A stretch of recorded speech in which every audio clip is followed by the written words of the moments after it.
To the reader. The stories composing this volume have been selected for translation from the 2 volumes of romances and tales by Théophile Gautier, respectively entitled Nouvelles and Romans et Contes. They afford in the original many excellent examples of that peculiar beauty of fancy and power of painting with words which made Gautier the most brilliant literary artist of his time. No doubt their warmth of coloring has been impoverished, and their fantastic enchantment weakened by the process of transformation into a less voluptuous tongue. Yet enough of the original charm remains, we trust, to convey a just idea of the French author's rich imaginative power and ornate luxuriance of style. The verses of Swinburne referring to the witchery of the novelette which opens the volume, and to the peculiarly sweet and strange romance which follows, sufficiently indicate the extraordinary art of these tales. At least 3 of the stories we have attempted to translate rank among the most remarkable literary productions of the century. These little romances are characterized, however, by merits other than those of mere literary workmanship. They are further remarkable for a wealth of erudition picturesque learning, we might say, which often lends them an actual archaeologic value, like the paintings of some scholarly artist, some Alma Tadema, who with fair magic of color blending evokes for us eidolons of ages vanished and civilizations passed away. Thus one finds in the delightful fantasy of Aurea Marcella not only a dream of Pompeian days, pictured with an idealistic brilliancy beyond the art of Cummins, but a rich knowledge, likewise, of all that fascinating lore gleaned by antiquarian research amid the ashes of the sepultured Cydia knowledge, enriched in no small degree by local study, and presented with a descriptive power finely strengthened by personal observation. It is something more than the charming imagination of a poetic dreamer, which paints for us the blue sea unrolling its long volutes of foam upon a beach as black and smooth as sifted charcoal, the fissured summit of Vesuvius, outpouring white threads of smoke from its crannies, as from the orifices of a perfuming pan, and the far purple hills with outlines voluptuously undulating, like the hips of a woman. And throughout these romances, one finds the same evidences of archaeologic study, of artistic observation, of imagination fostered by picturesque fact. The glory of the Greek kings of Lydia glows goldenly again in the pages of Leroy Candle.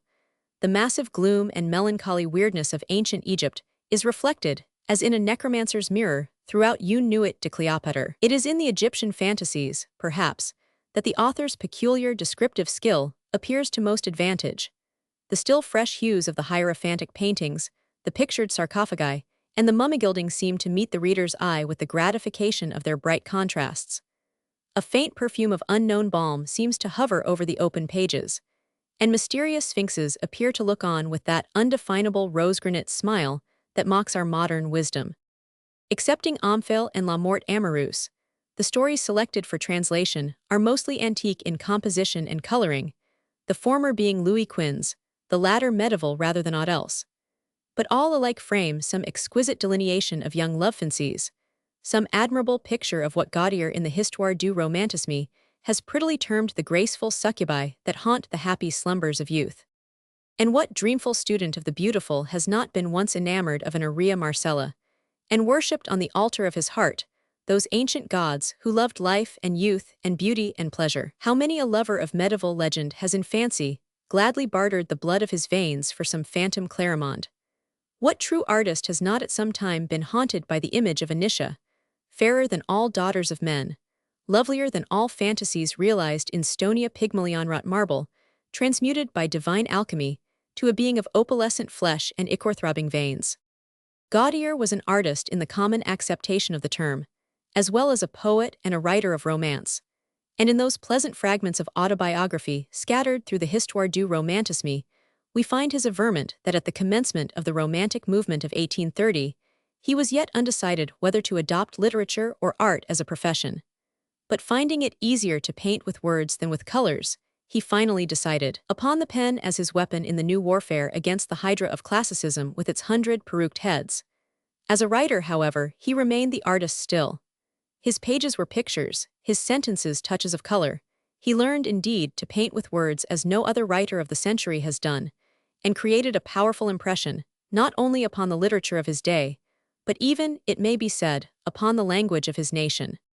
Possessed of an almost matchless imaginative power, and a sense of beauty as refined as that of an antique sculptor, Gautier so perfects his work as to leave nothing for the imagination of his readers to desire. He insists that they should behold the author's fancy precisely as the author himself fancied it, with all its details: the position of objects, the effects of light, the disposition of shadow, the material of garments, the texture of stuffs, the interstices of stonework, the gleam of a lamp upon sharp angles of furniture, the whispering sound of trailing silk, the tone of a voice, the expression of a face. All is visible, audible, tangible. You can find nothing in one of his picturesque scenes which has not been treated with a studied accuracy of minute detail that leaves no vacancy for the eye to light upon, no hiatus for the imagination to supply. This is the art of painting carried to the highest perfection in literature. It is not wonderful that such a man should at times sacrifice style to description, and he has himself acknowledged an occasional abuse of violent coloring. Naturally, a writer of this kind pays small regard to the demands of prudery. His work being that of the artist, he claims the privilege of the sculptor and the painter in delineations of the beautiful. A perfect human body is to him the most beautiful of objects. He does not seek to veil its loveliness with cumbrous drapery. He delights to behold it and depict it in its divine nudity. He views it with the eyes of the Corinthian statuary or the Pompeian fresco painter. He idealizes even the ideal of beauty. Under his treatment, flesh becomes diaphanous, eyes are transformed to orbs of prismatic light, features take tints of celestial loveliness. Like the Hellenic sculptor, he is not satisfied with beauty of form alone, but must add a vital glow of delicate coloring to the white limbs and snowy bosom of marble. It is the artist, therefore, who must judge of Gautier's creations. To the lovers of the loveliness of the antique world, the lovers of physical beauty and artistic truth, of the charm of youthful dreams and young passion in its blossoming, of poetic ambitions and the sweet pantheism that finds all nature vitalized by the spirit of the beautifulto, such the first English version of these graceful fantasies is offered in the hope that it may not be found wholly unworthy of the original. 50 H. New Orleans, 1882. One of Cleopatra's Nights. Chapter 1. 1900 years ago from the date of this writing, a magnificently gilded and painted cangia was descending the Nile as rapidly as 50 long, flat oars, which seemed to crawl over the furrowed water like the legs of a gigantic scarabus, could impel it. This cangia was narrow, long, elevated at both ends in the form of a new moon, elegantly proportioned and admirably built for speed. The figure of a ram's head, surmounted by a golden globe, armed the point of the prow, showing that the vessel belonged to some personage of royal blood. In the center of the vessel arose a flat-roofed cabine, a sort of naos, or tent of honor-colored and gilded, ornamented with palm leaf moldings, and lighted by 4 little square windows. 2 chambers, both decorated with hieroglyphic paintings, occupied the horns of the crescent. One of them, the larger, had a second story of lesser height built upon it, like the chateaux gaillards of those fantastic galleys of the 16th century drawn by Delabella. The other and smaller chamber, which also served as a pilot house, was surmounted with a triangular pediment. In lieu of a rudder, 2 immense oars, adjusted upon stakes decorated with stripes of paint, which served in place of our modern rowlocks, extended into the water in rear of the vessel like the webbed feet of a swan. Heads crowned with pschents and bearing the allegorical horn upon their chins were sculptured upon the handles of these huge oars, which were maneuvered by the pilot as he stood upon the deck of the cabin above. He was a swarthy man, tawny as new bronze, with bluish surface gleams playing over his dark skin, long oblique eyes, hair deeply black and all plaited into little cords, full lips, high cheekbones, ears standing out from the skulled Egyptian type in all its purity. A narrow strip of cotton about his loins, together with 5 or 6 strings of glass beads and a few amulets, comprised his whole costume. He appeared to be the only one on board the cangia, for the rowers, bending over their oars, and concealed from view by the gunwales, made their presence known only through the symmetrical movements of the oars themselves, which spread open alternately on either side of the vessel, like the ribs of a fan, and fell regularly back into the water after a short pause. Not a breath of air was stirring, and the great triangular sail of the cangia, tied up and bound to the lowered mast with a silken cord, testified that all hope of the wind rising had been abandoned. The noonday sun shot his arrows perpendicularly from above. The ashen-hued slime of the river banks reflected the fiery glow.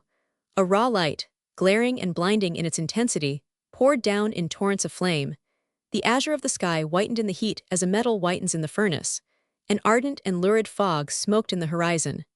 Not a cloud appeared in the sky, a sky mournful and changeless as eternity. The water of the Nile, sluggish and wan, seemed to slumber in its course, and slowly extend itself in sheets of molten tin. No breath of air wrinkled its surface, or bowed down upon their stalks the cups of the lotus flowers, as rigidly motionless as though sculptured. At long intervals the leap of a betcheer or fabaca expanding its belly scarcely caused a silvery gleam upon the current, and the oars of the cangia seemed with difficulty to tear their way through the fuliginous film of that curdled water. The banks were desolate.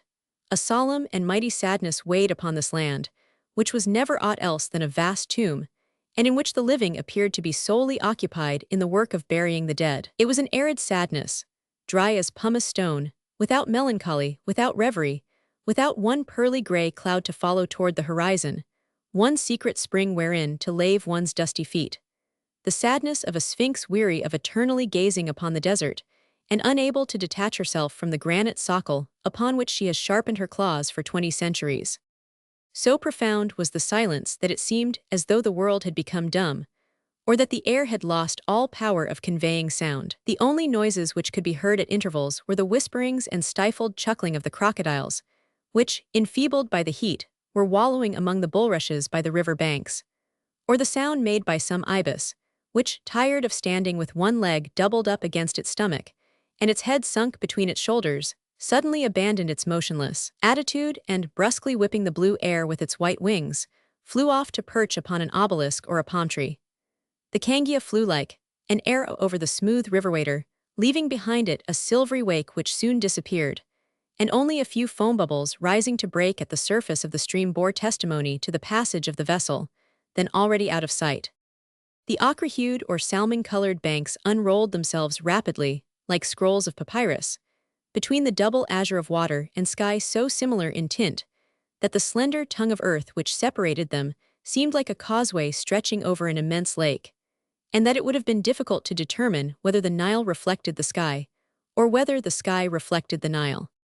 The scene continually changed. At one moment were visible gigantic propola, whose sloping walls, painted with large panels of fantastic figures, were mirrored in the river, pylons with broad bulging capitals, stairways guarded by huge crouching sphinxes, wearing caps with lappets of many folds, and crossing their paws of black basalt below their sharply projecting breasts, palaces, immeasurably vast, projecting against the horizon the severe horizontal lines of their entablatures, where the emblematic globe unfolded its mysterious wings like an eagle's vast extending pinions, temples with enormous columns thick as towers, on which were limbed processions of hieroglyphic figures against a background of brilliant whitehall, the monstrosities of that titanic architecture. Again the eye beheld only landscapes of desolate aridity hills formed of stony fragments from excavations and building works, crumbs of that gigantic debauch of granite, which lasted for more than 30 centuries, mountains exfoliated by heat,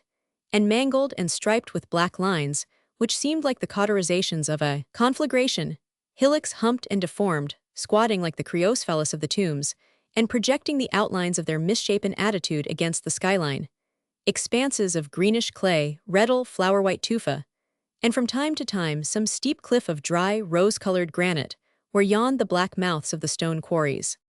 This aridity was wholly unrelieved. No oasis of foliage refreshed the eye. Green seemed to be a color unknown to that nature. Only some meager palm tree, like a vegetable crab, appeared from time to time in the horizon, or a thorny fig tree brandished its tempered leaves like sword blades of bronze, or a carthamus splint, which had found a little moisture to live upon in the shadow of some fragment of a broken column, relieved the general uniformity with a speck of crimson. After this rapid glance at the aspect of the landscape, let us return to the cangia with its 50 rowers, and, without announcing ourselves, enter boldly into the naos of honor. The interior was painted white with green arabesques, bands of vermilion, and gilt flowers fantastically shaped. An exceedingly fine rush matting covered the floor. At the further end stood a little bed, supported upon griffin's feet, having a back resembling that of a modern lounge or sofa, a stool with 4 steps to enable one to climb into bed, and rather an odd luxury according to our ideas of comfort, a sort of hemicycle of cedar wood, supported upon a single leg, and designed to fit the nape of the neck so as to support the head of the person reclining. Upon this strange pillow reposed a most charming head, one look of which once caused the loss of half a world. An adorable, a divine head. The head of the most perfect woman that ever lived. The most womanly and most queenly of all women. An admirable type of beauty which the imagination of poets could never invest with any new grace, and which dreamers will find forever in the depths of their dreams. It is not necessary to name Cleopatra. Beside her stood her favorite slave Charmian, waving a large fan of ibis feathers, and a young girl was moistening with scented water the little reed blinds attached to the windows of the naos, so that the air might only enter impregnated with fresh odors. Near the bed of repose, in a striped vase of alabaster with a slender neck and a peculiarly elegant, tapering shape, vaguely recalling the form of a heron, was placed a bouquet of lotus flowers, some of a celestial blue, others of a tender rose color, like the fingertips of Isis, the great goddess. Either from caprice or policy, Cleopatra did not wear the Greek dress that day. She had just attended a panegyrus, and was returning to her summer palace still clad in the Egyptian costume she had worn at the festival. Perhaps our fair readers will feel curious to know how Queen Cleopatra was attired on her return from the mammacy of her months, whereat were worshipped the holy triad of the god Mandu, the goddess Ritho, and their son, Harphra. Luckily, we are able to satisfy them in this regard. For headdress, Queen Cleopatra wore a kind of very light helmet of beaten gold, fashioned in the form of the body and wings of the sacred partridge. The wings, opening downward like fans, covered the temples, and extending below, almost to the neck, left exposed on either side, through a small aperture, an ear rosier and more delicately curled than the shell whence arose that Venus whom the Egyptians named Ather. The tail of the bird occupied that place where our women wear their chignons. Its body, covered with imbricated feathers, and painted in variegated enamel, concealed the upper part of the head, and its neck, gracefully curving forward over the forehead of the wearer, formed together with its little head a kind of horn-shaped ornament, all sparkling with precious stones. A symbolic crest, designed like a tower, completed this odd but elegant headdress. Hair dark as a starless night flowed from beneath this helmet, and streamed in long tresses over the fair shoulders whereof the commencement only, alas, was left exposed by a collarette, or gorget, adorned with many rows of serpentine stones, azadrachs and chrysoberyls. A linen robe diagonally queued a mist of material, of woven air, ventus textilis as Petronius says, undulated in vapory whiteness about a lovely body whose outlines it scarcely shaded with the softest shading. This robe had half-sleeves, tight at the shoulder, but widening toward the elbows like our manchasasabat, and permitting a glimpse of an adorable arm and a perfect hand, the arm being clasped by 6 golden bracelets, and the hand adorned with a ring representing the sacred scarabus. A girdle, whose knotted ends hung down in front, confined this free-floating tunic at the waist. A short cloak adorned with fringing completed the costume, and if a few barbarous words will not frighten Parisian ears, we might add that the robe was called shenty, and the short cloak, calasiris. Finally, we may observe that Queen Cleopatra wore very thin, light sandals, turned up at the toes, and fastened over the instep, like the solier salopouline of the medieval chatelaines. But Queen Cleopatra did not wear that air of satisfaction, which becomes a woman conscious of being perfectly beautiful and perfectly well dressed. She tossed and turned in her little bed, and her sudden movements momentarily disarranged the folds of her gauzy canopium, which Charmian as often rearranged with inexhaustible patience, and without ceasing to wave her fan. "This room is stifling," said Cleopatra. "Even if Pitha, the god of fire, established his forges in here, he could not make it hotter. The air is like the breath of a furnace." And she moistened her lips with the tip of her little tongue and stretched out her hand like a feverish patient seeking an absent cup. Charmian, ever attentive, at once clapped her hands. A black slave clothed in a short tunic hanging in folds like an Albanian petticoat, and a panther skin thrown over his shoulders, entered with the suddenness of an apparition, with his left hand balancing a tray laden with cups and slices of watermelon, and carrying in his right a long vase with a spout like a modern teapot. The slave filled one of these cups, pouring the liquor into it from a considerable height with marvelous dexterity, and placed it before the queen. Cleopatra merely touched the beverage with her lips, laid the cup down beside her, and turning upon Charmian her beautiful liquid black eyes, lustrous with living light, exclaimed, O Charmian, I am weary unto death. Chapter 2. Charmian, at once anticipating a confidence, assumed a look of pained sympathy and drew nearer to her mistress. I am horribly weary, continued Cleopatra, letting her arms fall like one utterly discouraged. This Egypt crushes, annihilates me. This sky with its implacable azure is sadder than the deep night of Erebus. Never a cloud, never a shadow, and always that red, sanguine sun, which glares down upon you like the eye of a cyclops. Ah, Charmian, I would give a pearl for one drop of rain. From the inflamed pupil of that sky of bronze no tear has ever yet fallen upon the desolation of this land. It is only a vast covering for a tomb, the dome of a necropolis. A sky dead, and dried up like the mummies it hangs over. It weighs upon my shoulders like an overheavy mantle. It constrains and terrifies me. It seems to me that I could not stand up erect without striking my forehead against it. And moreover, this land is truly an awful land. All things in it are gloomy, enigmatic, incomprehensible. Imagination has produced in it only monstrous chimeras and monuments immeasurable. This architecture and this art fill me with fear. Those colossi, whose stone-entangled limbs compel them to remain eternally sitting with their hands upon their knees, weary me with their stupid immobility. They trouble my eyes and my horizon. When, indeed, shall the giant come who is to take them by the hand and relieve them from their long watch of 20 centuries?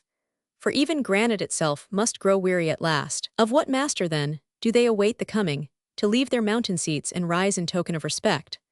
Of what invisible flock are those huge sphinxes the guardians, crouching like dogs on the watch, that they never close their eyelids, and forever extend their claws in readiness to seize? Why are their stony eyes so obstinately fixed upon eternity and infinity?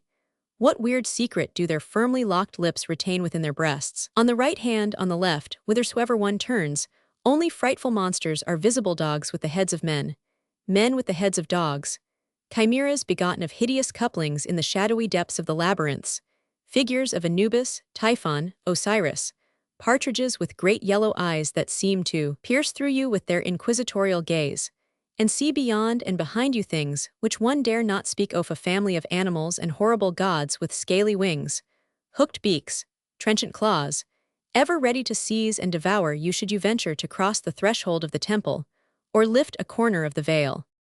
Upon the walls, upon the columns, on the ceilings, on the floors, upon palaces and temples, in the long passages and the deepest pits of the necropoli, even within the bowels of the earth where light never comes, and where the flames of the torches die for want of air, forever and everywhere are sculptured and painted interminable hieroglyphics, telling in language unintelligible of things which are no longer known, and which belong, doubtless, to the vanished creations of the past prodigious buried works, wherein a whole nation was sacrificed to write the epitaph of one king. Mystery and granitethas is Egypt, truly a fair land for a young woman and a young queen. Menacing and funereal symbols alone meet the emblems of the pedum, the tau, allegorical globes, coiling serpents, and the scales in which souls are weighed, the unknown, death, nothingness. In the place of any vegetation, only stele limbed with weird characters.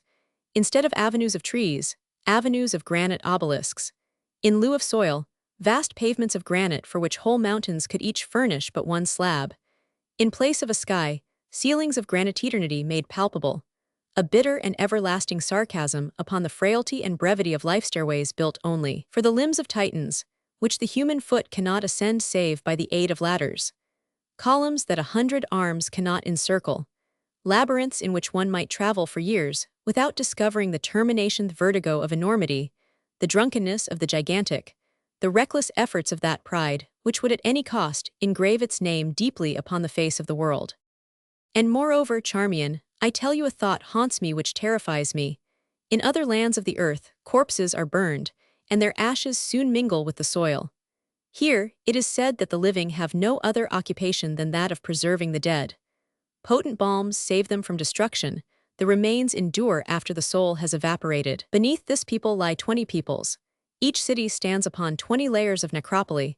Each generation which passes away leaves a population of mummies to a shadowy city. Beneath the father you find the grandfather and the great-grandfather in their gilded and painted boxes, even as they were during life. And should you dig down forever, forever you would still find the underlying dead. When I think upon those bandage-swathed myriads, those multitudes of parched specters who fill the sepulchral pits, and who have been there for 2,000 years face to face in their own silence, which nothing ever breaks, not even the noise which the graveworms make in crawling, and who will be found intact after yet another 2,000 years with their crocodiles, their cats, their ibises, and all things that lived in their lifetime. Then terrors seize me, and I feel my flesh creep. What do they mutter to each other? For they still have lips, and every ghost would find its body in the same state as when it quitted it, if they should all take the fancy to return. Ah, truly is Egypt a sinister kingdom, and little suited to me, the laughter-loving and merry one. Everything in it encloses a mummy, that is the heart and the kernel of all things. After 1,000 turns you must always end there. The pyramids themselves hide sarcophagi. What nothingness and madness is this? Disembowel the sky with gigantic triangles of stone, you cannot thereby lengthen your corpse an inch. How can one rejoice and live in a land like this, where the only perfume you can respire is the acrid odor of the naphtha and bitumen which boil in the cauldrons of the embalmers, where the very flooring of your chamber sounds hollow, because the corridors of the hypogea and the mortuary pits extend even under your alcove? To be the queen of mummies, to have none to converse with but statues in constrained and rigid attitudes is, in truth, a cheerful lot. Again, if I only had some heartfelt passion to relieve this melancholy, some interest in life, if I could but love somebody or something, if I were even loved, but I am not. This is why I am weary, Charmian. With love, this grim and arid Egypt would seem to me fairer than even Greece with her ivory gods, her temples of snowy marble, her groves of laurel, and fountains of living water. There I should never dream of the weird face of Anubis and the ghastly terrors of the cities underground. Charmian smiled incredulously. That ought not, surely, to be a source of much grief to you, O Queen, for every glance of your eyes transpierces hearts, like the golden arrows of Eros himself. Can a queen, answered Cleopatra, ever know whether it is her face or her diadem that is loved? The rays of her starry crown dazzle the eyes and the heart. Were I to descend from the height of my throne, would I even have the celebrity or the popularity of Bacchis or Archianassa, of the first courtesan from Athens or Miletus? A queen is something so far removed from men, so elevated, so widely separated from them, so impossible for them to reach. What presumption dare flatter itself in such an enterprise? It is not simply a woman, it is an august and sacred being that has no sex, and that is worshipped kneeling without being loved. Who is ever really enamored of Hera, the snow-yarmed or Pallas of the sea-green eyes? Who ever sought to kiss the silver feet of Thetis, or the rosy fingers of Aurora? What lover of the divine beauties ever took unto himself wings that he might soar to the golden palaces of heaven? Respect and fear chill hearts in our presence, and in order to obtain the love of our equals, one must descend into those necropoli of which I have just been speaking. Although she offered no further objection to the arguments of her mistress, a vague smile, which played about the lips of the handsome Greek slave, showed that she had little faith in the inviolability of the royal person. Ah, continued Cleopatra, I wish that something would happen to me, some strange, unexpected adventure. The songs of the poets, the dances of the Syrian slaves, the banquets rose-garlanded and prolonged into the dawn, the nocturnal races, the Laconian dogs, the tame lions, the humpbacked dwarfs, the brotherhood of the inimitables, the combats of the arena, the new dresses, the byssus robes, the clusters of pearls, the perfumes from Asia, the most exquisite of luxuries, the wildest of splendors. Nothing any longer gives me pleasure. Everything has become indifferent to me, everything is insupportable to me. It is easily to be seen, muttered Charmian to herself, that the queen has not had a lover nor had anyone killed for a whole month. Fatigued with so lengthy a tirade, Cleopatra once more took the cup placed beside her, moistened her lips with it, and putting her head beneath her arm, like a dove putting its head under its wing, composed herself for slumber as best she could. Charmian unfastened her sandals, and commenced to gently tickle the soles of her feet with a peacock's feather, and sleep soon sprinkled his golden dust upon the beautiful eyes of Ptolemy's sister. While Cleopatra sleeps, let us ascend upon deck and enjoy the glorious sunset view. A broad band of violet color, warmed deeply with ruddy tints toward the west, occupies all the lower portion of the sky. Encountering the zone of azure above, the violet shade melts into a clear lilac and fades off through half-rosy tints into the blue beyond. Afar, where the sun, red as a buckler fallen from the furnace of Vulcan, casts his burning reflection, the deeper shades turn to pale citron hues and glow with turquoise tints. The water, rippling under an oblique beam of light, shines with the dull gleam of the quicksilvered side of a mirror, or like a Damascene blade. The sinuosities of the bank, the reeds, and all objects along the shore are brought out in sharp black relief against the bright glow. By the aid of this crepuscular light you may perceive afar off, like a grain of dust floating upon quicksilver, a little brown speck trembling in the network of luminous ripples. Is it a teal diving, a tortoise lazily drifting with the current, a crocodile raising the tip of his scaly snout above the water to breathe the cooler air of evening, the belly of a hippopotamus gleaming amidstream, or perhaps a rock left bare by the falling of the river? For the ancient Opi Mu, father of waters, sadly needs to replenish his dry urn from the solstitial rains of the mountains of the moon.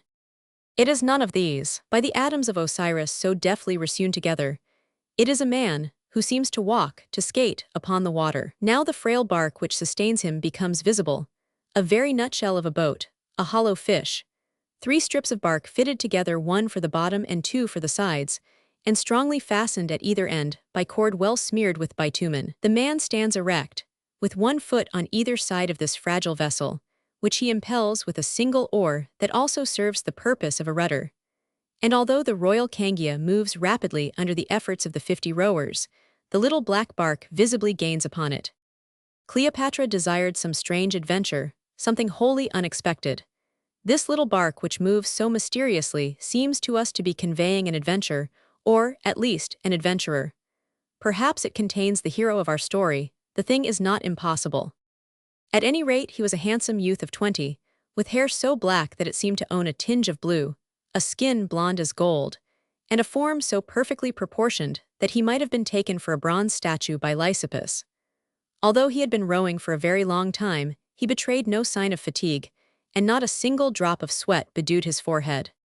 The sun half sank below the horizon, and against his broken disk figured the dark silhouette of a far-distant city, which the eye could not have distinguished, but for this accidental effect of light. His radiance soon faded altogether away, and the stars, fair nightflowers of heaven, opened their chalices of gold in the azure of the firmament. The royal cangia, closely followed by the little bark, stopped before a huge marble stairway, whereof each step supported one of those sphinxes that Cleopatra so much detested. This was the landing place of the summer palace. Cleopatra, leaning upon Charmian, passed swiftly, like a gleaming vision, between a double line of lantern-bearing slaves. The youth took from the bottom of his little boat a great lion skin, threw it across his shoulders, drew the tiny shell upon the beach, and wended his way toward the palace. Chapter 3. Who is this young man, balancing himself upon a fragment of bark, who dares follow the royal cangia, and is able to contend in a race of speed against 50 strong rowers from the land of Cush, all naked to the waist, and anointed with palm oil? What secret motive urges him to this swift pursuit? That, indeed, is one of the many things we are obliged to know in our character of the intuition-gifted poet, for whose benefit all men, and even all women a much more difficult matter, must have in their breasts that little window which Momus of old demanded. It is not a very easy thing to find out precisely what a young man from the land of Chemi, who followed the barge of Cleopatra, queen and goddess Evergetes, on her return from the mammacy of Hermonthis 2,000 years ago, was then thinking of, but we shall make the effort notwithstanding. Maimoun, son of Mandauskopsh, was a youth of strange character. Nothing by which ordinary minds are affected made any impression upon him. He seemed to belong to some loftier race, and might well have been regarded as the offspring of some divine adultery. His glance had the steady brilliancy of a falcon's gaze, and a serene majesty sat on his brow as upon a pedestal of marble. A noble pride curled his upper lip, and expanded his nostrils like those of a fiery horse. Although owning a grace of form almost maidenly in its delicacy, and though the bosom of the fair and effeminate god Dionysos was not more softly rounded or smoother than his, yet beneath this soft exterior were hidden sinews of steel, and the strength of Hercules, a strange privilege of certain antique natures, to unite in themselves the beauty of woman with the strength of man. As for his complexion, we must acknowledge that it was of a tawny orange color, a hue little in accordance with our Whitendrow's ideas of beauty, but which did not prevent him from being a very charming young man, much sought after by all kinds of women, yellow, red, copper-colored, soda-black, or golden-skinned, and even by one fair, white Greek. Do not suppose from this that Maimoun's lot was altogether enviable. The ashes of aged Priam, the very snows of Hippolytus, were not more insensible or more frigid. The young white-robed neophyte preparing for the initiation into the mysteries of Isis led no chaster life. The young maiden benumbed by the icy shadow of her mother was not more shyly pure. Nevertheless, for so coy a youth, the pleasures of Maimoun were certainly of a singular nature. He would go forth quietly some morning with his little buckler of hippopotamus hide, his harp or curved sword, a triangular bow, and a snakeskin quiver filled with barbed arrows. Then he would ride at a gallop far into the desert, upon his slender-limbed, small-headed, wild-maned mare, until he could find some lion tracks. He especially delighted in taking the little lion cubs from underneath the belly of their mother. In all things, he loved the perilous or the unachievable. He preferred to walk where it seemed impossible for any human being to obtain a foothold, or to swim in a raging torrent, and he had accordingly chosen the neighborhood of the cataracts for his bathing place in the Nile. The abyss called him. Such was Maimoun, son of Mandauskopsh. For some time his humors had been growing more savage than ever. During whole months he buried himself in the ocean of sands, returning only at long intervals. Vainly would his uneasy mother lean from her terrace and gaze anxiously down the long road with tireless eyes. At last, after weary waiting, a little whirling cloud of dust would become visible in the horizon, and finally the cloud would open to allow a full view of Maimoun, all covered with dust, riding upon a mare gaunt as a wolf, with red and bloodshot eyes, nostrils trembling, and huge scars along her flank scars which certainly were not made by spurs. After having hung up in his room some hyena or lion skin, he would start off again. And yet no one might have been happier than Maimoun. He was beloved by Nephthys, daughter of the priest of Amothas, and the loveliest woman of the gnome Arsinoites. Only such a being as Maimoun could have failed to see that Nephthys had the most charmingly oblique and indescribably voluptuous eyes, a mouth sweetly illuminated by ruddy smiles, little teeth of wondrous whiteness and transparency, arms exquisitely round, and feet more perfect than the jasper feet of the statue of Isis. Assuredly, there was not a smaller hand nor longer hair than hers in all Egypt. The charms of Nephthys could have been eclipsed only by those of Cleopatra. But who could dare to dream of loving Cleopatra? Ixion, enamored of Juno, strained only a cloud to his bosom, and must forever roll the wheel of his punishment in hell. It was Cleopatra whom Maimoun loved. He had at first striven to tame this wild passion. He had wrestled fiercely with it, but love cannot be strangled even as a lion is strangled, and the strong skill of the mightiest athlete avails nothing in such a contest. The arrow had remained in the wound, and he carried it with him everywhere. The radiant and splendid image of Cleopatra, with her golden-pointed diadem and her imperial purple, standing above a nation on their knees, illumined his nightly dreams and his waking thoughts. Like some imprudent man who has dared to look at the sun, and forever thereafter beholds an impalpable blot floating before his eyes, so Maimoun ever beheld Cleopatra. Eagles may gaze undazzled at the sun, but what diamond eye can with impunity fix itself upon a beautiful woman, a beautiful queen? He commenced at last to spend his life in wandering about the neighborhood of the royal dwelling, that he might at least breathe the same air as Cleopatra, that he might sometimes kiss the almost imperceptible print of her foot upon the sand, a happiness, alas, rare indeed. He attended the sacred festivals and pageantries, striving to obtain one beaming glance of her eyes, to catch in passing one stealthy glimpse of her loveliness in some of its 1,000 varied aspects.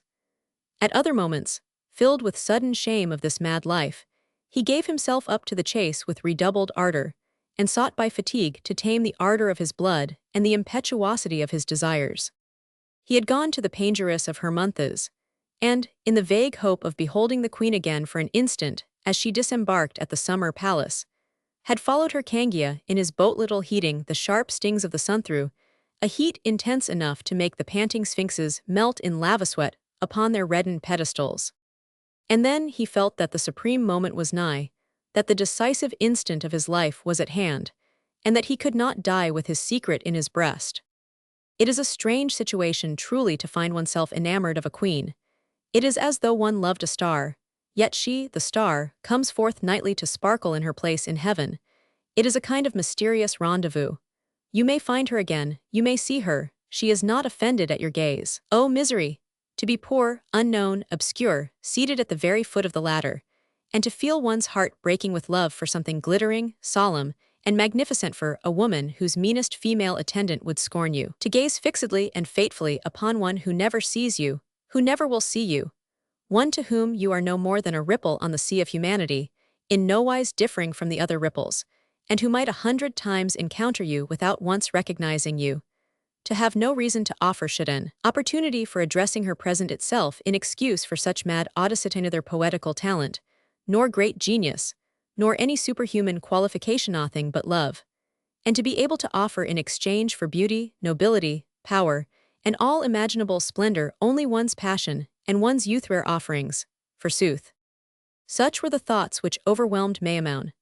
Lying upon the sand, supporting his chin on his palms, he permitted himself to be lifted and borne away by the inexhaustible current of reverie. He sketched out 1,000 projects, each madder than the last.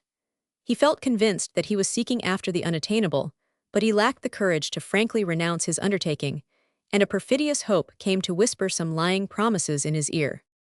"Ather, mighty goddess," he murmured in a deep voice, "what evil have I done against thee that I should be made thus miserable? Art thou avenging thyself for my disdain of Neph, daughter of the priest of Amouthes? Hast thou afflicted me thus for having rejected the love of Lamia, the Athenian hetera, or of Flora, the Roman courtesan? Is it my fault that my heart should be sensible only to the matchless beauty of thy rival, Cleopatra? Why hast thou wounded my soul with the envenomed arrow of unattainable love? What sacrifice, what offerings dost thou desire?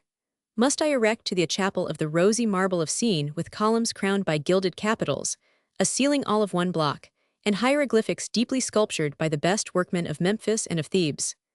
Answer me." Like all gods or goddesses thus invoked, Ather answered not a word, and Maimoun resolved upon a desperate expedient. Cleopatra, on her part, likewise invoked the goddess Ather. She prayed for a new pleasure, for some fresh sensation. As she languidly reclined upon her couch, she thought to herself that the number of the senses was sadly limited, that the most exquisite refinements of delight soon yielded to satiety, and that it was really no small task for a queen to find means of occupying her time. To test new poisons upon slaves, to make men fight with tigers or gladiators with each other, to drink pearls dissolved, to swallow the wealth of a whole province, all these things had become commonplace and insipid. Charmian was fairly at her wits' end, and knew not what to do for her mistress. Suddenly a whistling sound was heard, and an arrow buried itself, quivering, in the cedar wainscoting of the wall. Cleopatra wellnigh fainted with terror. Charmian ran to the window, leaned out, and beheld only a flake of foam on the surface of the river. A scroll of papyrus encircled the wood of the arrow. It bore only these words, written in Phoenician characters, "I love you." Chapter 4. "I love you," repeated Cleopatra, making the serpent-coiling strip of papyrus writhe between her delicate white fingers. "Those are the words I longed for. What intelligent spirit, what invisible genius has thus so fully comprehended my desire?" And thoroughly aroused from her languid torpor, she sprang out of bed with the agility of a cat which has scented a mouse, placed her little ivory feet in her embroidered tatbebs, threw a byssus tunic over her shoulders, and ran to the window from which Charmian was still gazing. The night was clear and calm. The risen moon outlined with huge angles of light and shadow the architectural masses of the palace, which stood out in strong relief against a background of bluish transparency, and the waters of the river, wherein her reflection lengthened into a shining column, were frosted with silvery ripples. A gentle breeze, such as might have been mistaken for the respiration of the slumbering sphinxes, quivered among the reeds and shook the azure bells of the lotus flowers. The cables of the vessels moored to the Nile's banks groaned feebly, and the rippling tide moaned upon the shore like a dove lamenting for its mate. A vague perfume of vegetation, sweeter than that of the aromatics burned in the antscure of the priests of Anubis, floated into the chamber. It was one of those enchanted nights of the Orient, which are more splendid than our fairest days, for our sun can ill compare with that oriental moon. Do you not see far over there, almost in the middle of the river, the head of a man swimming? See, he crosses that track of light, and passes into the shadow beyond. He is already out of sight, and supporting herself upon Charmian's shoulder, she leaned out, with half of her fair body beyond the sill of the window, in the effort to catch another glimpse of the mysterious swimmer.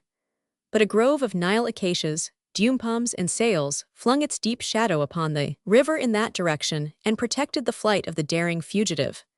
If Maimoun had but had the courtesy to look back, he might have beheld Cleopatra, the sidereal queen, eagerly seeking him through the night gloom, the poor obscure Egyptian, the miserable lion hunter. Charmian, Charmian, send hither Frehupfer, the chief of the rowers, and have 2 boats dispatched in pursuit of that man," cried Cleopatra, whose curiosity was excited to the highest pitch. Frehupfer appeared, a man of the race of Nahasi, with large hands and muscular arms, wearing a red cap not unlike a Phrygian helmet in form, and clad only in a pair of narrow drawers diagonally striped with white and blue. His huge torso, entirely nude, black and polished like a globe of jet, shone under the lamplight. He received the commands of the queen and instantly retired to execute them. 2 long, narrow boats, so light that the least inattention to equilibrium would capsize them, were soon cleaving the waters of the Nile with hissing rapidity under the efforts of the 20 vigorous rowers. But the pursuit was all in vain. After searching the river banks in every direction, and carefully exploring every patch of reeds, Frehupfer returned to the palace, having only succeeded in putting to flight some solitary heron which had been sleeping on one leg, or in troubling the digestion of some terrified crocodile. So intense was the vexation of Cleopatra at being thus foiled, that she felt a strong inclination to condemn Frehupfer either to the wild beasts or to the hardest labor at the grindstone. Happily, Charmian interceded for the trembling unfortunate, who turned pale with fear despite his black skin. It was the first time in Cleopatra's life that one of her desires had not been gratified as soon as expressed, and she experienced, in consequence, a kind of uneasy surprise, a first doubt, as it were, of her own omnipotence. She, Cleopatra, wife and sister of Ptolemais, who had been proclaimed goddess Evergetes, living queen of the regions above and below, eye of light, chosen of the sun as may still be read within the cartouches sculptured on the walls of the temples, to find an obstacle in her path, to have wished aught that, failed of accomplishment, to have spoken and not been obeyed, as well be the wife of some wretched Periscests, some corpse-cutter, and melt natron in a cauldron. It was monstrous, preposterous, and none but the most gentle and clement of queens could have refrained from crucifying that miserable Frehupfer. You wished for some adventure, something strange and unexpected. Your wish has been gratified. You find that your kingdom is not so dead as you deemed it. It was not the stony arm of a statue which shot that arrow. It was not from a mummy's heart that came those 3 words which have moved even Yaoyu, who smilingly watched your poisoned slaves dashing their heads and beating their feet upon your beautiful mosaic and porphyry pavements in the convulsions of death agony. You who even applauded the tiger, which boldly buried its muzzle in the flank of some vanquished gladiator. You could obtain all else you might wish: fortriots of silver, starred with emeralds, griffin quadriger, tunics of purple thrystede, mirrors of molten steel, so clear that you might find the charms of your loveliness faithfully copied in them, robes from the land of Serica, so fine and subtly light that they could be drawn through the ring worn upon your little finger, orient pearls of wondrous color, cups wrought by Myron or Lysippus, Indian paracases that speak like poets. All things else you could obtain, even should you ask for the cestus of Venus or the Pishan of Isis. But most certainly, you cannot this night capture the man who shot the arrow which still quivers in the cedar wood of your couch. The task of the slaves who must dress you tomorrow will not be a grateful one. They will hardly escape with blows. The bosom of the unskillful waiting maid will be apt to prove a cushion for the golden pins of the toilette, and the poor hairdresser will run great risk of being suspended by her feet from the ceiling. Who could have had the audacity to send me this avowal upon the shaft of an arrow? Could it have been the nomarch Ammon-Ra, who fancies himself handsomer than the Apollo of the Greeks? What think you, Charmian? Or perhaps Chipsero, commander of Hermothybia, who is so boastful of his conquests in the land of Cush? Or is it not more likely to have been young Sextus, that Roman debauchee who paints his face, lisps in speaking, and wears sleeves in the fashion of the Persians? Queen, it was none of those. Though you are indeed the fairest of women, those men only natter you, they do not love you. The nomarch Ammon-Ra has chosen himself an idol to which he will be forever faithful, and that is his own person. The warrior Chipsero thinks of nothing save the pleasure of recounting his victories. As for Sextus, he is so seriously occupied with the preparation of a new cosmetic that he cannot dream of anything else. Besides, he had just purchased some Laconian dresses, a number of yellow tunics embroidered with gold, and some Asiatic children which absorb all his time. Not one of those fine lords would risk his head in so daring and dangerous an undertaking. They do not love you well enough for that. Yesterday, in your cangia, you said that men dared not fix their dazzled eyes upon you, that they knew only how to turn pale in your presence, to fall at your feet and supplicate your mercy, and that your sole remaining resource would be to awake some ancient, bitumen-perfumed pharaoh from his gilded coffin. Now here is an ardent and youthful heart that loves you. What will you do with it? Cleopatra that night sought slumber in vain.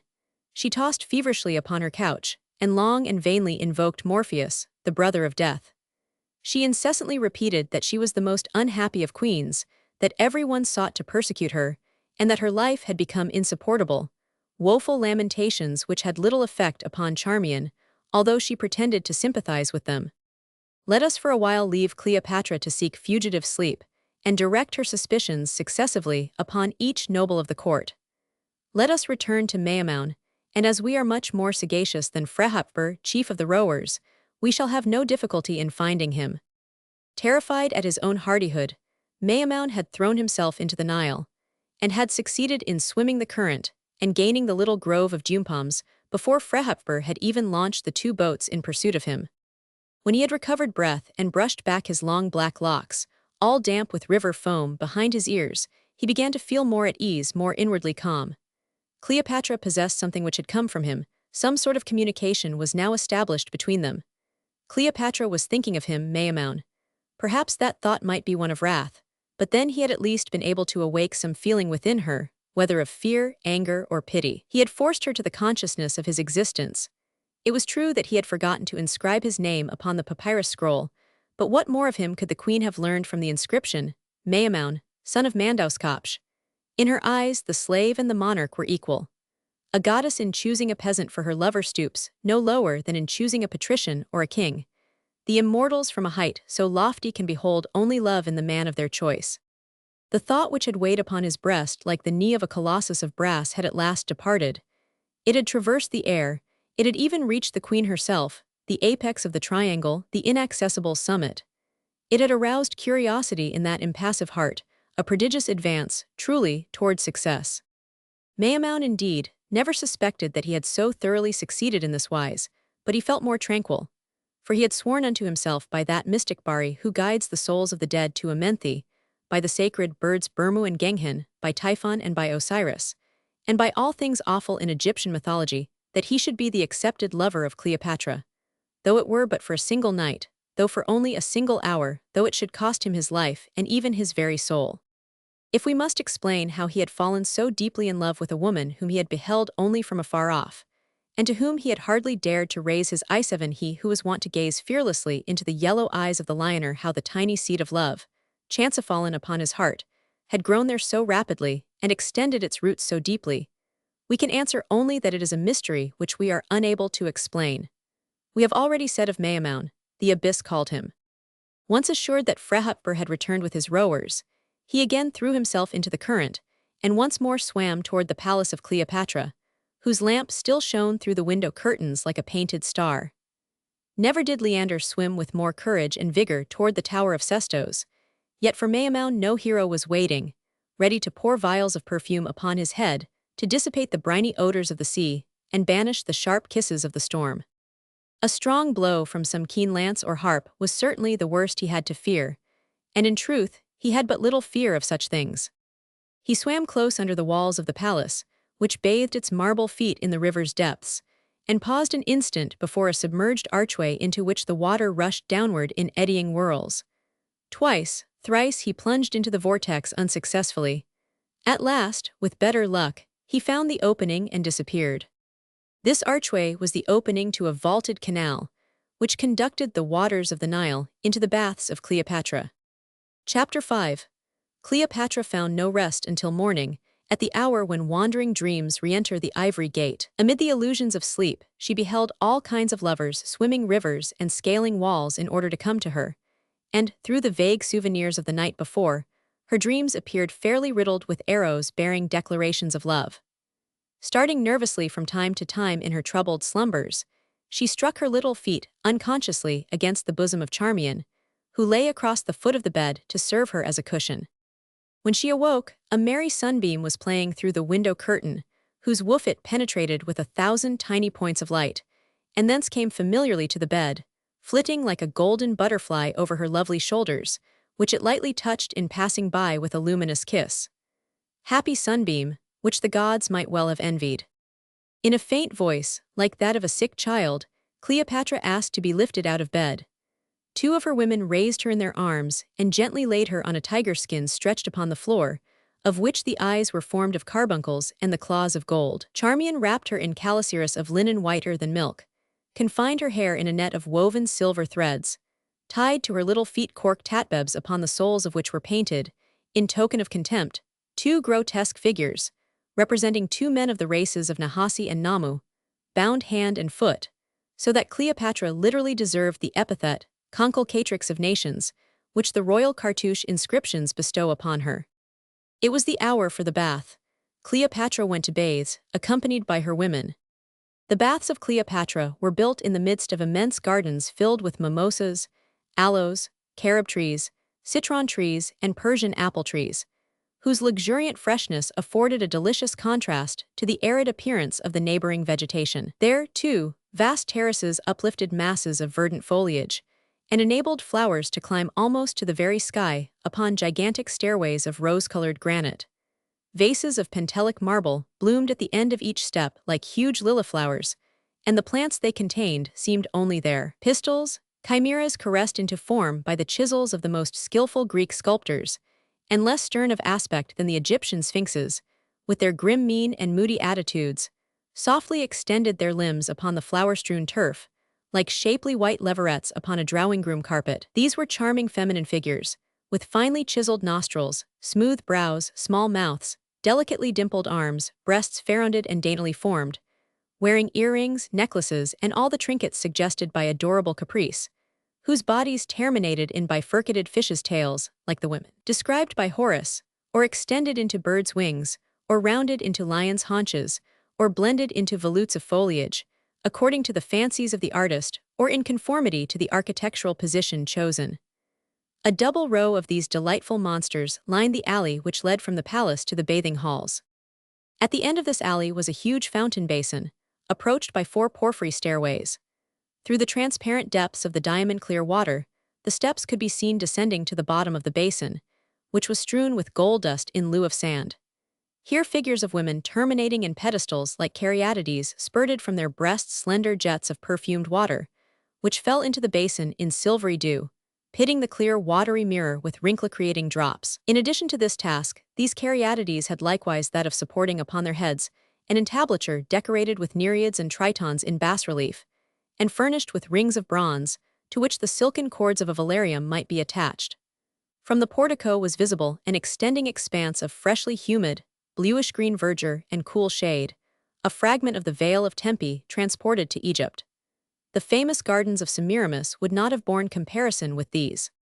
We will not pause to describe the 7 or 8 other halls of various temperature, with their hot and cold vapors, perfume boxes, cosmetics, oils, pumice stone, gloves of woven horsehair, and all the refinements of the antique balneatory art brought to the highest pitch of voluptuous perfection. Hither came Cleopatra, leaning with one hand upon the shoulder of Charmian. She had taken at least 30 steps all by herself. Mighty effort, enormous fatigue. A tender tint of rose commenced to suffuse the transparent skin of her cheeks, refreshing their passionate pallor. A blue network of veins relieved the amber blondness of her temples. Her marble forehead, low like the antique foreheads, but full and perfect in form, united by one faultless line with a straight nose, finely chiseled as a cameo, with rosy nostrils which the least emotion made palpitate like the nostrils of an amorous tigress. The lips of her small, rounded mouth, slightly separated from the nose, wore a disdainful curve, but an unbright voluptuousness, an indescribable vital warmth, glowed in the brilliant crimson and humid luster of the under lip. Her eyes were shaded by level eyelids, and eyebrows slightly arched and delicately outlined. We cannot attempt by description to convey an idea of their brilliancy. It was a fire, a languor, a sparkling limpidity which might have made even the dog-headed Anubis giddy. Every glance of her eyes was in itself a poem richer than aught of Homer or Mimnermus. An imperial chin, replete with force and power to command, worthily completed this charming profile. She stood erect upon the upper step of the basin, in an attitude full of proud grace, her figure slightly thrown back, and one foot in suspense, like a goddess about to leave her pedestal, whose eyes still linger on heaven. Her robe fell in 2 superb folds from the peaks of her bosom to her feet in unbroken lines. Had Cleomenes been her contemporary and enjoyed the happiness of beholding her thus, he would have broken his Venus in despair. Before entering the water, she bade Charmian, for a new caprice, to change her silver hairnet. She preferred to be crowned with reeds and lotus flowers, like a water divinity. Charmian obeyed, and her liberated hair fell in black cascades over her shoulders and shadowed her beautiful cheeks in rich bunches, like ripening grapes. Then the linen tunic, which had been confined only by one golden clasp, glided down over her marble body and fell in a white cloud at her feet, like the swan at the feet of Leda. And Maimoun, where was he? O cruel lot, that so many insensible objects should enjoy the favors which would ravish a lover with delight. The wind which toys with a wealth of perfumed hair, or kisses beautiful lips with kisses which it is unable to appreciate.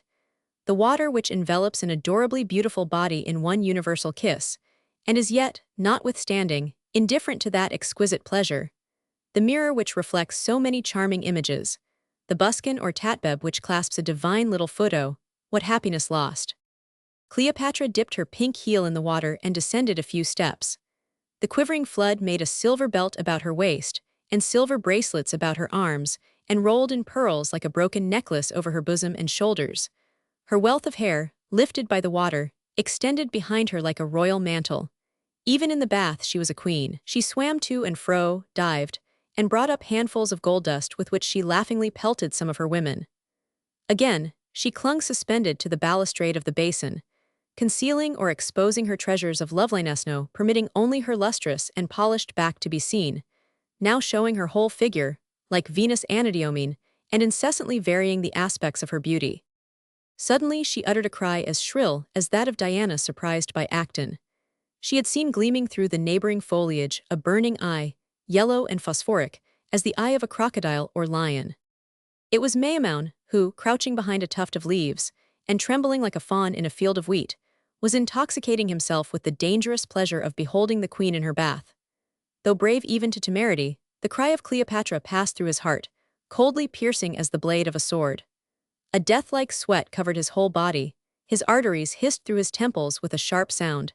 The iron hand of anxious fear had seized him by the throat and was strangling him. The eunuchs rushed forward, lance in hand.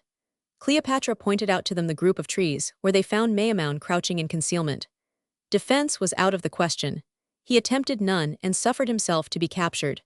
They prepared to kill him with that cruel and stupid impassibility characteristic of eunuchs, but Cleopatra, who, in the interim, had covered herself with her calasiris, made signs to them to stop and bring the prisoner before her. Maimoun could only fall upon his knees and stretch forth suppliant hands to her, as to the altars of the gods. Are you some assassin bribed by Rome, or for what purpose have you entered these sacred precincts from which all men are excluded? Demanded Cleopatra, with an imperious gesture of interrogation. May my soul be found light in the balance of Amenti, and may Time, daughter of the sun and goddess of truth, punish me if I have ever entertained a thought of evil against you, O queen, answered Maimoun, still upon his knees.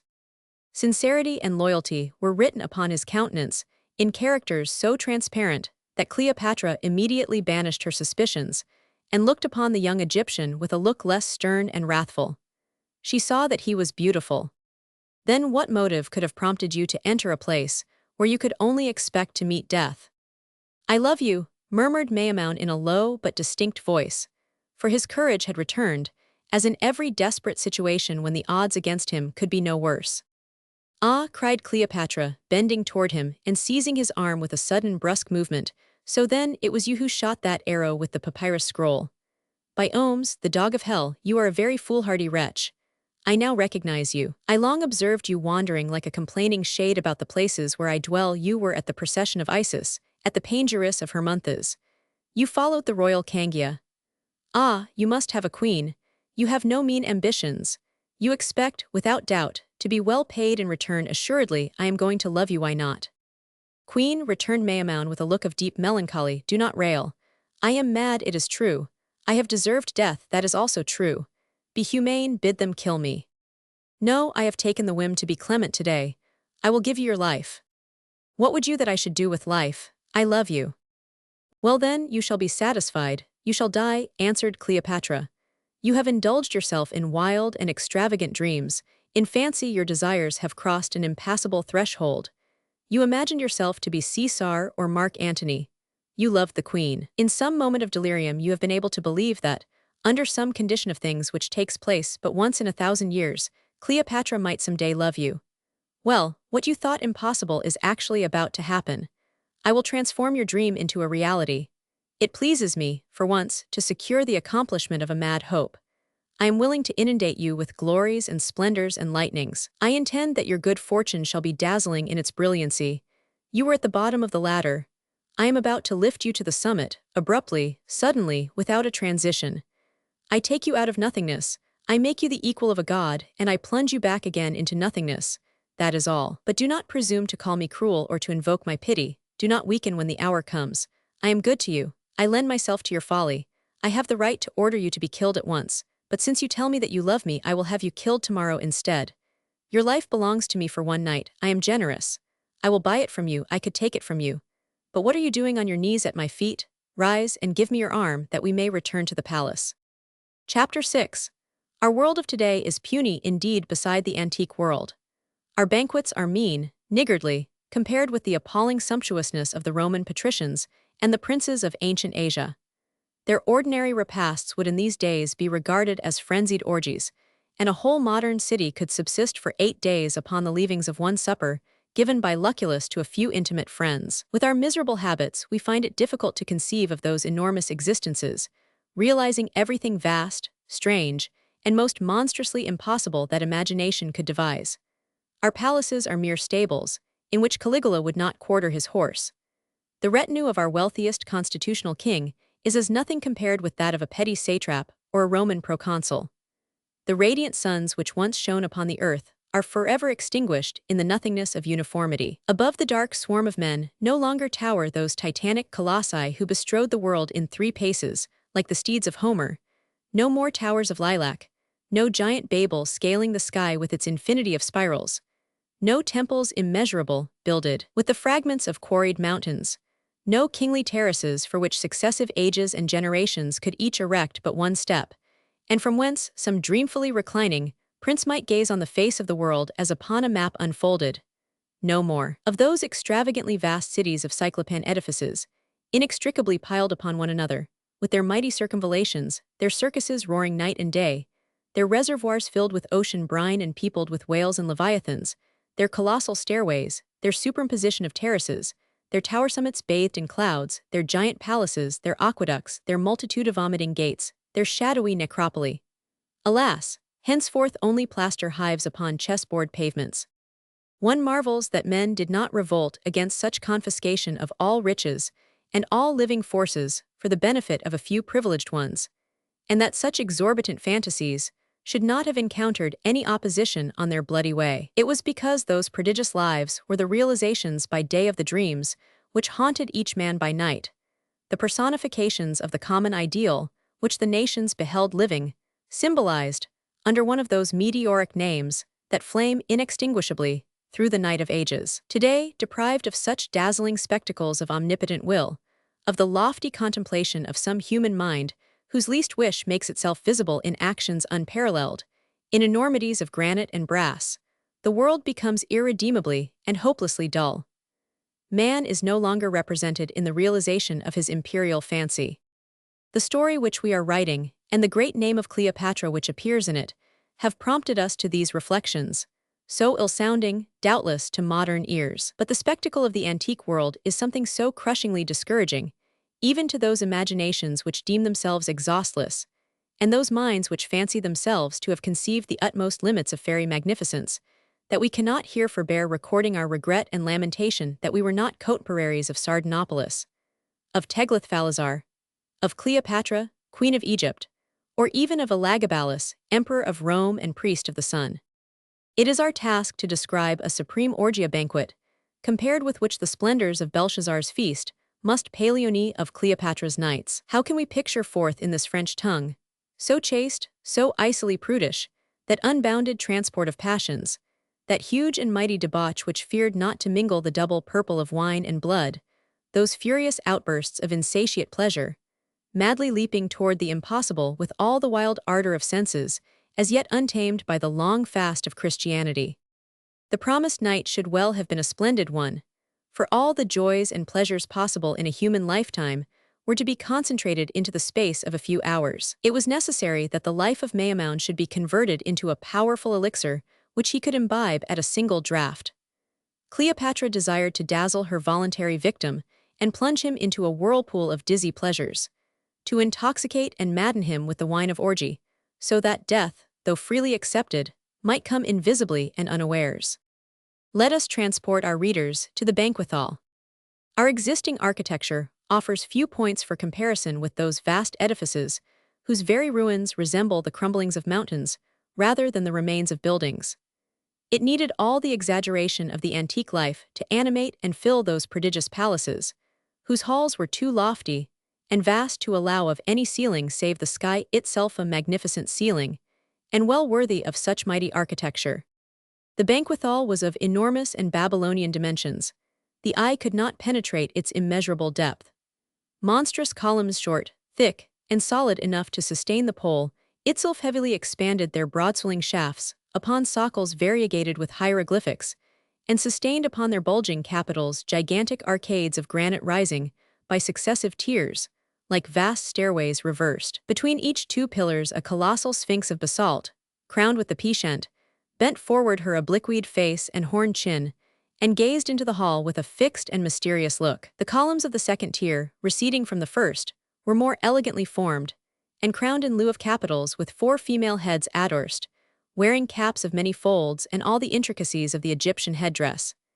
Instead of sphinxes, bull-headed idle impassive spectators of nocturnal frenzy and the furies of orgy were seated upon thrones of stone, like patient hosts awaiting the opening of the banquet. A third story, constructed in a yet different style of architecture, with elephants of bronze spouting perfume from their trunks, crowned the edifice. Above, the sky yawned like a blue gulf, and the curious stars leaned over the frieze. Prodigious stairways of porphyry, so highly polished that they reflected the human body like a mirror, ascended and descended on every hand, and bound together these huge masses of architecture. We can only make a very rapid sketch here, in order to convey some idea of this awful structure, proportioned out of all human measurements. It would require the pencil of Martin, the great painter of enormities passed away, and we can present only a weak pen picture in lieu of the apocalyptic depth of his gloomy style.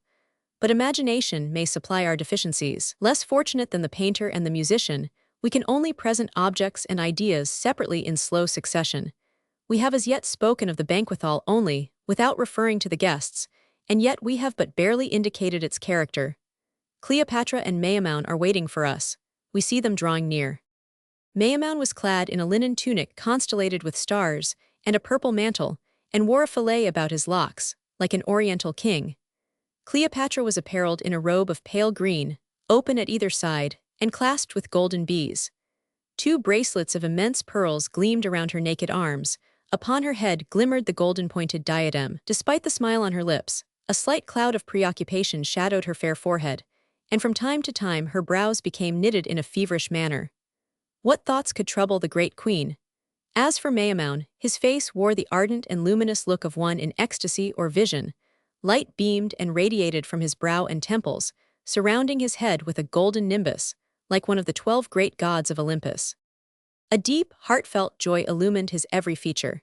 He had embraced his restless winged chimera, and it had not flown from him. He had reached the goal of his life. Though he were to live to the age of Nestor or Priam, though he should behold his vain temples hoary with locks whiter than those of the high priest of Ammon, he could never know another new experience, never feel another new pleasure. His maddest hopes had been so much more than realized that there was nothing in the world left for him to desire. Cleopatra seated him beside her, upon a throne with golden griffins on either side, and clapped her little hands together. Instantly lines of fire, bands of sparkling light, outlined all the projections of the architectureth eyes of the sphinxes flamed with phosphoric lightnings. The bull-headed idols breathed flame. The elephants, in lieu of perfumed water, spouted aloft bright columns of crimson fire. Arms of bronze, each bearing a torch, started from the walls, and blazing aigrettes bloomed in the sculptured hearts of the lotus flowers. Huge blue flames palpitated in tripods of brass. Giant candelabras shook their disheveled light in the midst of ardent vapors. Everything sparkled, glittered, beamed. Prismatic irises crossed and shattered each other in the air. The facets of the cups, the angles of the marbles and jaspers, the chiseling of the vase sol caught a sparkle, a gleam, or a flash as of lightning. Radiance streamed in torrents and leaped from step to step like a cascade, over the porphyry stairways. It seemed the reflection of a conflagration on some broad river. Had the Queen of Sheba ascended thither, she would have caught up the folds of her robe, and believed herself walking in water, as when she stepped upon the crystal pavements of Solomon. Viewed through that burning haze, the monstrous figures of the colossi, the animals, the hieroglyphics, seemed to become animated and to live with a factitious life. The black marble rams bleated ironically and clashed their gilded horns. The idols breathed harshly through their panting nostrils. The orgy was at its height. The dishes of phenicopters' tongues and the livers of scarus fish, the eels fattened upon human flesh and cooked in brine, the dishes of peacocks' brains, the boars stuffed with living birds, and all the marvels of the antique banquets were heaped upon the 3 table surfaces of the gigantic triclinium. The wines of Crete, of Massacus, and of Falernus foamed up in cratera wreathed with roses, and filled by Asiatic pages whose beautiful flowing hair served the guests to wipe their hands upon. Musicians playing upon the sistrum, the tympanum, the sambuc, and the harp with 21 strings filled all the upper galleries, and mingled their harmonies with the tempest of sound that hovered over the feast. Even the deep-voiced thunder could not have made itself heard there. Maimoun, whose head was lying on Cleopatra's shoulder, felt as though his reason were leaving him. The banquet hall whirled around him like a vast architectural nightmare. Through the dizzy glare, he beheld perspectives and colonnades without end. New zones of porticos seemed to uprear themselves upon the real fabric, and bury their summits in heights of sky to which Babel never rose. Had he not felt within his hand the soft, cool hand of Cleopatra, he would have believed himself transported into an enchanted world by some witch of Thessaly or Magian of Persia. Toward the close of the repast, humpbacked dwarfs and mummers engaged in grotesque dances and combats. Then young Egyptian and Greek maidens, representing the black and white hours, danced with inimitable grace a voluptuous dance after the Ionian manner. Cleopatra herself arose from her throne, threw aside her royal mantle, replaced her starry diadem with a garland of flowers, attached golden crotali to her alabaster hands, and began to dance before Maimoun, who was ravished with delight. Her beautiful arms, rounded like the handles of an alabaster vase, shook out bunches of sparkling notes, and her crotali prattled with ever-increasing volubility. Poised on the pink tips of her little feet, she approached swiftly to graze the forehead of Maimoun with a kiss. Then she recommenced her wondrous art, and flitted around him, now backward-leaning, with head reversed, eyes half-closed, arms lifelessly relaxed, locks uncurled and loosely hanging like a bacchante of Mount Mnalis. Now again, active, animated, laughing, fluttering, more tireless and capricious in her movements than the pilfering bee. Heart-consuming love, sensual pleasure, burning passion, youth inexhaustible and ever-fresh, the promise of bliss to Kamesh expressed all. The modest stars had ceased to contemplate the scene. Their golden eyes could not endure such a spectacle. The heaven itself was blotted out, and a dome of flaming vapor covered the hall. Cleopatra seated herself once more by Maimoun. Night advanced. The last of the black hours was about to take flight. A faint blue glow entered with bewildered aspect into the tumult of ruddy light, as a moonbeam falls into a furnace. The upper arcades became suffused, with pale azure tinste was breaking. Maimoun took the horn vase which an Ethiopian slave of sinister countenance presented to him, and which contained a poison so violent that it would have caused any other vase to burst asunder. Flinging his whole life to his mistress in one last look, he lifted to his lips the fatal cup in which the envenomed liquor boiled up, hissing. Cleopatra turned pale and laid her hand on Maimoun's arm to stay the act. His courage touched her. She was about to say, "Live to love me yet, I desire it," when the sound of a clarion was heard. 4 herald satrams entered the banquet hall on horseback. They were officers of Mark Antony, and rode but a short distance in advance of their master. Cleopatra silently loosened the arm of Maimoun. A long ray of sunlight suddenly played upon her forehead, as though trying to replace her absent diadem. "You see, the moment has come. It is daybreak. It is the hour when happy dreams take flight," said Maimoun. Then he emptied the fatal vessel at a draught, and fell as though struck by lightning. Cleopatra bent her head, and one burning turth, only one she had ever shed, fell into her cup to mingle with the molten pearl. "By Hercules, my fair queen, I made all speed in vain. I see I have come too late, cried Mark Antony, entering the banquet hall. The supper is over. But what signifies this corpse upon the pavement? Oh, nothing, returned Cleopatra with a smile. Only a poison I was testing with the idea of using it upon myself should Augustus take me prisoner. My dear lord, will you not please to take a seat beside me and watch those Greek buffoons dance? A wilderness of building, sinking far, and self-withdrawn into a wondrous depth, far sinking into splendor without end. Fabric it seemed of diamond and of gold, with alabaster domes and silver spires, and blazing terrace upon terrace, high, uplifted, here serene pavilions bright, in avenues disposed, their towers begirt, with battlements that on their restless fronts bore stars. Clarimonde. Brother, you ask me if I have ever loved. Yes, my story is a strange and terrible one, and though I am 66 years of age, I scarcely dare even now to disturb the ashes of that memory. To you I can refuse nothing, but I should not relate such a tale to any less experienced mind. So strange were the circumstances of my story, that I can scarcely believe myself to have ever actually been a party to them. For more than 3 years I remained the victim of a most singular and diabolical illusion. Poor country priest though I was, I led every night in a dream. Would to God it had been all a dream. A most worldly life, a damning life, a life of Sardanapalus. One single look too freely cast upon a woman well-nigh caused me to lose my soul, but finally by the grace of God and the assistance of my patron saint, I succeeded in casting out the evil spirit that possessed me. My daily life was long interwoven with a nocturnal life of a totally different character. By day I was a priest of the Lord, occupied with prayer and sacred things. By night, from the instant that I closed my eyes, I became a young nobleman, a fine connoisseur in women, dogs, and horses, gambling, drinking, and blaspheming. And when I awoke at early daybreak, it seemed to me, on the other hand, that I had been sleeping, and had only dreamed that I was a priest. Of this somnambulistic life, there now remains to me only the recollection of certain scenes and words, which I cannot banish from my memory. But although I never actually left the walls of my presbytery, one would think to hear me speak that I were a man who, weary of all worldly pleasures, had become a religious, seeking to end a tempestuous life in the service of God, rather than an humble seminarist who has grown old in this obscure curacy, situated in the depths of the woods, and even isolated from the life of the century.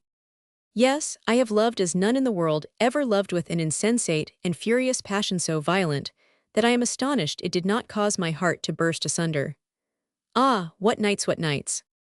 From my earliest childhood I had felt a vocation to the priesthood, so that all my studies were directed with that idea in view.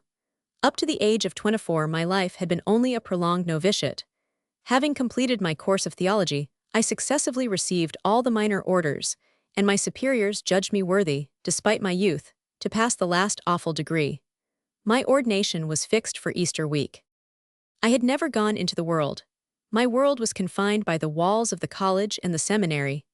I knew in a vague sort of a way that there was something called woman, but I never permitted my thoughts to dwell on such a subject, and I lived in a state of perfect innocence. Twice a year only, I saw my infirm and aged mother, and in those visits were comprised my sole relations with the outer world. I regretted nothing. I felt not the least hesitation at taking the last irrevocable step. I was filled with joy and impatience. Never did a betrothed lover count the slow hours with more feverish ardor. I slept only to dream that I was saying Mass. I believed there could be nothing in the world more delightful than to be a priest. I would have refused to be a king or a poet in preference. My ambition could conceive of no loftier aim. I tell you this in order to show you that what happened to me could not have happened in the natural order of things, and to enable you to understand that I was the victim of an inexplicable fascination. At last the great day came. I walked to the church with a step so light that I fancied myself sustained in air, or that I had wings upon my shoulders. I believed myself an angel, and wondered at the somber and thoughtful faces of my companions, for there were several of us. I had passed all the night in prayer, and was in a condition well-nigh bordering on ecstasy. The bishop, a venerable old man, seemed to me God the Father leaning over his eternity, and I beheld heaven through the vault of the temple. You well know the details of that ceremonized benediction, the communion under both forms, the anointing of the palms of the hands with the oil of catechumens, and then the holy sacrifice offered in concert with the bishop. Ah, truly spake Job when he declared that the imprudent man is one who hath not made a covenant with his eyes. I accidentally lifted my head, which until then I had kept down, and beheld before me, so close that it seemed that I could have touched Harold, though she was actually a considerable distance from me, and on the further side of the sanctuary railing a young woman of extraordinary beauty, and attired with royal magnificence. It seemed as though scales had suddenly fallen from my eyes. I felt like a blind man who unexpectedly recovers his sight. The bishop, so radiantly glorious but an instant before, suddenly vanished away. The tapers paled upon their golden candlesticks like stars in the dawn, and a vast darkness seemed to fill the whole church. The charming creature appeared in bright relief against the background of that darkness, like some angelic revelation. She seemed herself radiant, and radiating light rather than receiving it. I lowered my eyelids, firmly resolved not to again open them, that I might not be influenced by external objects, for distraction had gradually taken possession of me until I hardly knew what I was doing. In another minute, nevertheless, I reopened my eyes, for through my eyelashes I still beheld her, all sparkling with prismatic colors, and surrounded with such a purple penumbra as one beholds in gazing at the sun. Oh, how beautiful she was! The greatest painters, who followed ideal beauty into heaven itself, and thence brought back to earth the true portrait of the Madonna, never in their delineations even approached that wildly beautiful reality which I saw before me. Neither the verses of the poet nor the palette of the artist could convey any conception of her. She was rather tall, with a form and bearing of a goddess. Her hair, of a soft blonde hue, was parted in the midst and flowed back over her temples in 2 rivers of rippling gold. She seemed a diademed queen. Her forehead, bluish-white in its transparency, extended its calm breadth above the arches of her eyebrows, which by a strange singularity were almost black, and admirably relieved the effect of sea-green eyes of unsustainable vivacity and brilliancy. What eyes! With a single flash they could have decided a man's destiny. They had a life, a limpidity, an ardor, a humid light which I have never seen in human eyes. They shot forth rays like arrows, which I could distinctly see enter my heart. I know not if the fire which illumined them came from heaven or from hell, but assuredly it came from one or the other. That woman was either an angel or a demon, perhaps both. Assuredly she never sprang from the flank of Eve, our common mother. Teeth of the most lustrous pearl gleamed in her ruddy smile, and at every inflection of her lips, little dimples appeared in the satiny rose of her adorable cheeks. There was a delicacy and pride in the regal outline of her nostrils bespeaking noble blood. Agate gleams played over the smooth, lustrous skin of her half-bare shoulders, and strings of great blonde pearls almost equal to her neck, in beauty of color descended upon her bosom. From time to time, she elevated her head with the undulating grace of a startled serpent or peacock, thereby imparting a quivering motion to the high lace ruff which surrounded it like a silver trellis-work. She wore a robe of orangered velvet, and from her wide ermine-lined sleeves there peeped forth patrician hands of infinite delicacy, and so ideally transparent that, like the fingers of Aurora, they permitted the light to shine through them. All these details I can recollect at this moment as plainly as though they were of yesterday, for notwithstanding I was greatly troubled at the time, nothing escaped me. The faintest touch of shading, the little dark speck at the point of the chin, the imperceptible down at the corners of the lips, the velvety floss upon the brow, the quivering shadows of the eyelashes upon the cheeks, I could notice everything with astonishing lucidity of perception. And gazing, I felt opening within me gates that had until then remained closed. Vents long obstructed became all clear, permitting glimpses of unfamiliar perspectives within. Life suddenly made itself visible to me under a totally novel aspect. I felt as though I had just been born into a new world and a new order of things. A frightful anguish commenced to torture my heart, as with red-hot pincers. Every successive minute seemed to me at once but a second, and yet a century. Meanwhile the ceremony was proceeding, and I shortly found myself transported far from that world of which my newly-born desires were furiously besieging the entrance. Nevertheless, I answered yes when I wished to say no, though all within me protested against the violence done to my soul by my tongue. Some occult power seemed to force the words from my throat against my will. Thus it is, perhaps, that so many young girls walk to the altar firmly resolved to refuse in a startling manner the husband imposed upon them, and that yet not one ever fulfills her intention. Thus it is, doubtless, that so many poor novices take the veil, though they have resolved to tear it into shreds at the moment when called upon to utter the vows. One dares not thus cause so great a scandal to all present, nor deceive the expectation of so many people. All those eyes, all those will seem to weigh down upon you like a cope of lead. And moreover, measures have been so well taken, everything has been so thoroughly arranged beforehand, and after a fashion so evidently irrevocable, that the will yields to the weight of circumstances and utterly breaks down. As the ceremony proceeded, the features of the fair, unknown, changed their expression.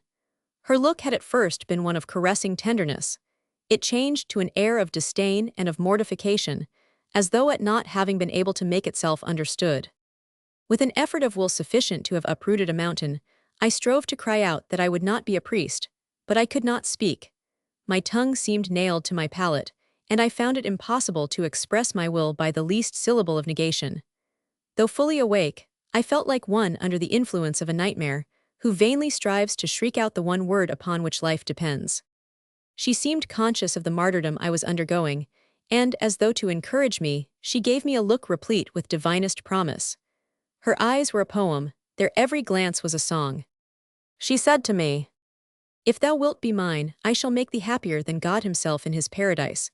The angels themselves will be jealous of thee. Tear off that funeral shroud in which thou art about to wrap thyself. I am beauty, I am youth, I am life. Come to me, together we shall be love. Can Jehovah offer thee aught in exchange?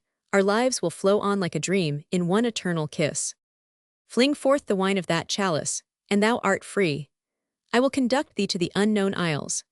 Thou shalt sleep in my bosom upon a bed of massy gold under a silver pavilion, for I love thee, and would take thee away from thy God, before whom so many noble hearts pour forth floods of love which never reach even the steps of his throne."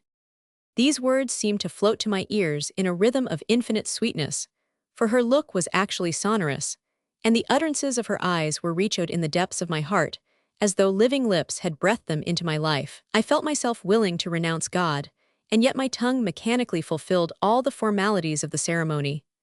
The fair one gave me another look, so beseeching, so despairing that keen blades seemed to pierce my heart, and I felt my bosom transfixed by more swords than those of Our Lady of Sorrows.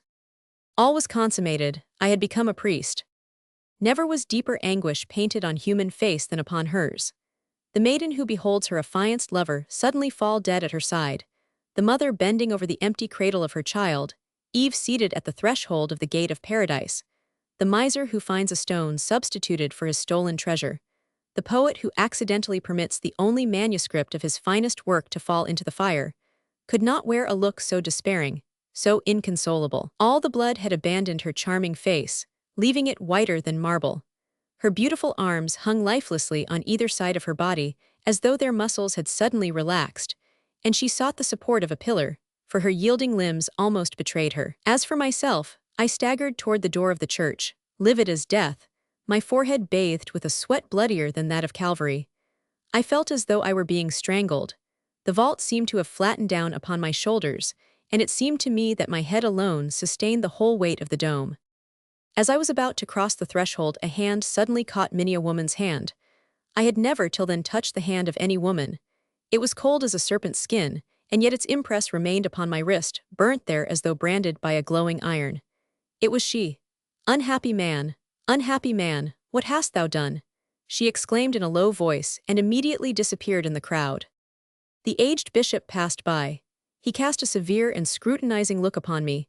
My face presented the wildest aspect imaginable. I blushed and turned pale alternately. Dazzling lights flashed before my eyes.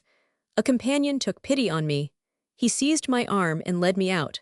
I could not possibly have found my way back to the seminary unassisted. At the corner of a street, while the young priest's attention was momentarily turned in another direction, a Negro page, fantastically garbed, approached me, and without pausing on his way slipped into my hand a little pocketbook with gold-embroidered corners, at the same time giving me a sign to hide it. I concealed it in my sleeve, and there kept it until I found myself alone in my cell. Then I opened the clasp. There were only 2 leaves within, bearing the words Clairemont, at the Concini Palace. So little acquainted was I at that time with the things of this world that I had never heard of Clairemont, celebrated as she was, and I had no idea as to where the Concini Palace was situated. I hazarded 1,000 conjectures, each more extravagant than the last. But in truth, I cared little whether she were a great lady or a courtesan, so that I could but see her once more. My love, although the growth of a single hour, had taken imperishable root. I did not even dream of attempting to tear it up, so fully was I convinced such a thing would be impossible. That woman had completely taken possession of me. One look from her had sufficed to change my very nature.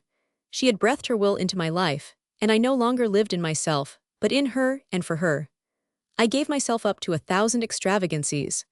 I kissed the place upon my hand which she had touched, and I repeated her name over and over again for hours in succession. I only needed to close my eyes in order to see her distinctly as though she were actually present, and I reiterated to myself the words she had uttered in my ear at the church porch. Unhappy man! Unhappy man! What hast thou done? I comprehended at last the full horror of my situation, and the funereal and awful restraints of the state, into which I had just entered, became clearly revealed to me. To be a priest!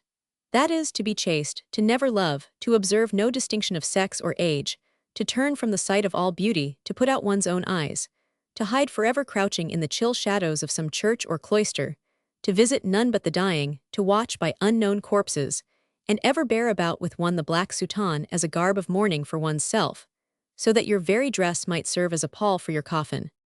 And I felt life rising within me like a subterranean lake, expanding and overflowing. My blood leaped fiercely through my arteries. My long-restrained youth suddenly burst into active being, like the aloe which blooms but once in 100 years, and then bursts into blossom with a clap of thunder. What could I do in order to see Clarimonde once more? I had no pretext to offer for desiring to leave the seminary, not knowing any person in the city. I would not even be able to remain there but a short time, and was only waiting my assignment to the curacy which I must thereafter occupy. I tried to remove the bars of the window, but it was at a fearful height from the ground, and I found that, as I had no ladder, it would be useless to think of escaping thus. And furthermore, I could descend thence only by night in any event, and afterward how should I be able to find my way through the inextricable labyrinth of streets? All these difficulties, which to many would have appeared altogether insignificant, were gigantic to me, a poor seminarist who had fallen in love only the day before for the first time, without experience, without money, without attire. Ah, cried I to myself in my blindness, were I not a priest I could have seen her every day. I might have been her lover, her spouse. Instead of being wrapped in this dismal shroud of mine, I would have had garments of silk and velvet, golden chains, a sword, and fair plumes like other handsome young cavaliers. My hair, instead of being dishonored by the tonsure, would flow down upon my neck in waving curls. I would have a fine waxed mustache. I would be a gallant. But 1 hour passed before an altar, a few hastily articulated words, had forever cut me off from the number of the living, and I had myself sealed down the stone of my own tomb. I had with my own hand bolted the gate of my prison. I went to the window. The sky was beautifully blue. The trees had donned their spring robes. Nature seemed to be making parade of an ironical joy. The place was filled with people, some going, others coming. Young beaux and young beauties were sauntering in couples toward the groves and gardens. Merry youths passed by, cheerily trolling refrains of drinking songset. Was all a picture of vivacity, life, animation, gaiety, which formed a bitter contrast with my mourning and my solitude. On the steps of the gate sat a young mother playing with her child. She kissed its little rosy mouth still impearled with drops of milk, and performed, in order to amuse it, 1,000 divine little puerilities such as only mothers know how to invent. The father, standing at a little distance, smiled gently upon the charming group, and with folded arms seemed to hug his joy to his heart. I could not endure that spectacle.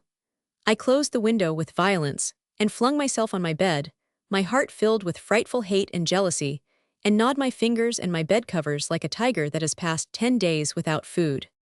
I know not how long I remained in this condition, but at last, while writhing on the bed in a fit of spasmodic fury, I suddenly perceived the Abbé Serapion, who was standing erect in the center of the room, watching me attentively. Filled with shame of myself, I let my head fall upon my breast and covered my face with my hands. "Romuald, my friend, something very extraordinary is transpiring within you," observed Serapion after a few moments' silence. "Your conduct is altogether inexplicable. You always so quiet, so pious, so gentle you to rage in your cell like a wild beast. Take heed, brother, do not listen to the suggestions of the devil. The evil spirit, furious that you have consecrated yourself forever to the Lord, is prowling around you like a ravening wolf, and making a last effort to obtain possession of you. Instead of allowing yourself to be conquered, my dear Romuald, make to yourself a cuirass of prayers, a buckler of mortifications, and combat the enemy like a valiant man. You will then assuredly overcome him. Virtue must be proved by temptation, and gold comes forth purer from the hands of the Asir. Fear not, never allow yourself to become discouraged. The most watchful and steadfast souls are at moments liable to such temptation. Pray, fast, meditate, and the evil spirit will depart from you. The words of the Abb Serapion restored me to myself, and I became a little more calm. I came, he continued, to tell you that you have been appointed to the curacy of C. The priest who had charge of it has just died, and Monseigneur the bishop has ordered me to have you installed there at once. Be ready therefore to start tomorrow. I responded with an inclination of the head, and the abb retired. I opened my missal and commenced reading some prayers, but the letters became confused and blurred under my eyes. The thread of the ideas entangled itself hopelessly in my brain, and the volume at last fell from my hands without my being aware of it. To leave tomorrow without having been able to see her again, to add yet another barrier to the many already interposed between us, to lose forever all hope of being able to meet her, except indeed through a miracle. Even to write her, alas, would be impossible, for by whom could I dispatch my letter? With my sacred character of priest, to whom could I dare unbosom myself, in whom could I confide? I became a prey to the bitterest anxiety. Then suddenly recurred to me the words of the Abb Serapion regarding the artifices of the devil, and the strange character of the adventure, the supernatural beauty of Clarimonde, the phosphoric light of her eyes, the burning imprint of her hand, the agony into which she had thrown me, the sudden change wrought within me when all my piety vanished in a single instant. These and other things clearly testified to the work of the evil one, and perhaps that satiny hand was but the glove which concealed his claws. Filled with terror at these fancies, I again picked up the missal which had slipped from my knees and fallen upon the floor, and once more gave myself up to prayer. Next morning Serapion came to take me away. 2 mules freighted with our miserable valises awaited us at the gate. He mounted one, and I the other as well as I knew how. As we passed along the streets of the city, I gazed attentively at all the windows and balconies in the hope of seeing Clarimonde, but it was yet early in the morning, and the city had hardly opened its eyes. Mine sought to penetrate the blinds and window curtains of all the palaces before which we were passing. Serapion doubtless attributed this curiosity to my admiration of the architecture, for he slackened the pace of his animal in order to give me time to look around me. At last we passed the city gates and commenced to mount the hill beyond. When we arrived at its summit, I turned to take a last look at the place where Clarimonde dwelt. The shadow of a great cloud hung over all the city. The contrasting colors of its blue and red roofs were lost in the uniform half-tint, through which here and there floated upward, like white flakes of foam, the smoke of freshly kindled fires. By a singular optical effect one edifice, which surpassed in height all the neighboring buildings that were still dimly veiled by the vapors, towered up, fair and lustrous with the gilding of a solitary beam of sunlight. Actually more than a league away it seemed quite near. The smallest details of its architecture were plainly distinguishable: the turrets, the platforms, the window casements, and even the swallow-tailed weather vanes. "What is that palace I see over there, all lighted up by the sun?" I asked Serapion. He shaded his eyes with his hand, and having looked in the direction indicated, replied, "It is the ancient palace which the Prince Concini has given to the courtesan Clarimonde. Awful things are done there." At that instant, I know not yet whether it was a reality or an illusion, I fancied I saw gliding along the terrace a shapely white figure, which gleamed for a moment in passing and as quickly vanished. It was Clarimonde. Oh, did she know that at that very hour, all feverish and restless from the height of the rugged road, which separated me from her and which, alas, I could never more descend, I was directing my eyes upon the palace where she dwelt, and which a mocking beam of sunlight seemed to bring nigh to me, as though inviting me to enter therein as its lord. Undoubtedly she must have known it, for her soul was too sympathetically united with mine not to have felt its least emotional thrill, and that subtle sympathy it must have been which prompted her to climb, although clad only in her night-dress, to the summit of the terrace, amid the icy dews of the morning. The shadow gained the palace, and the scene became to the eye only a motionless ocean of roofs and gables, amid which one mountainous undulation was distinctly visible.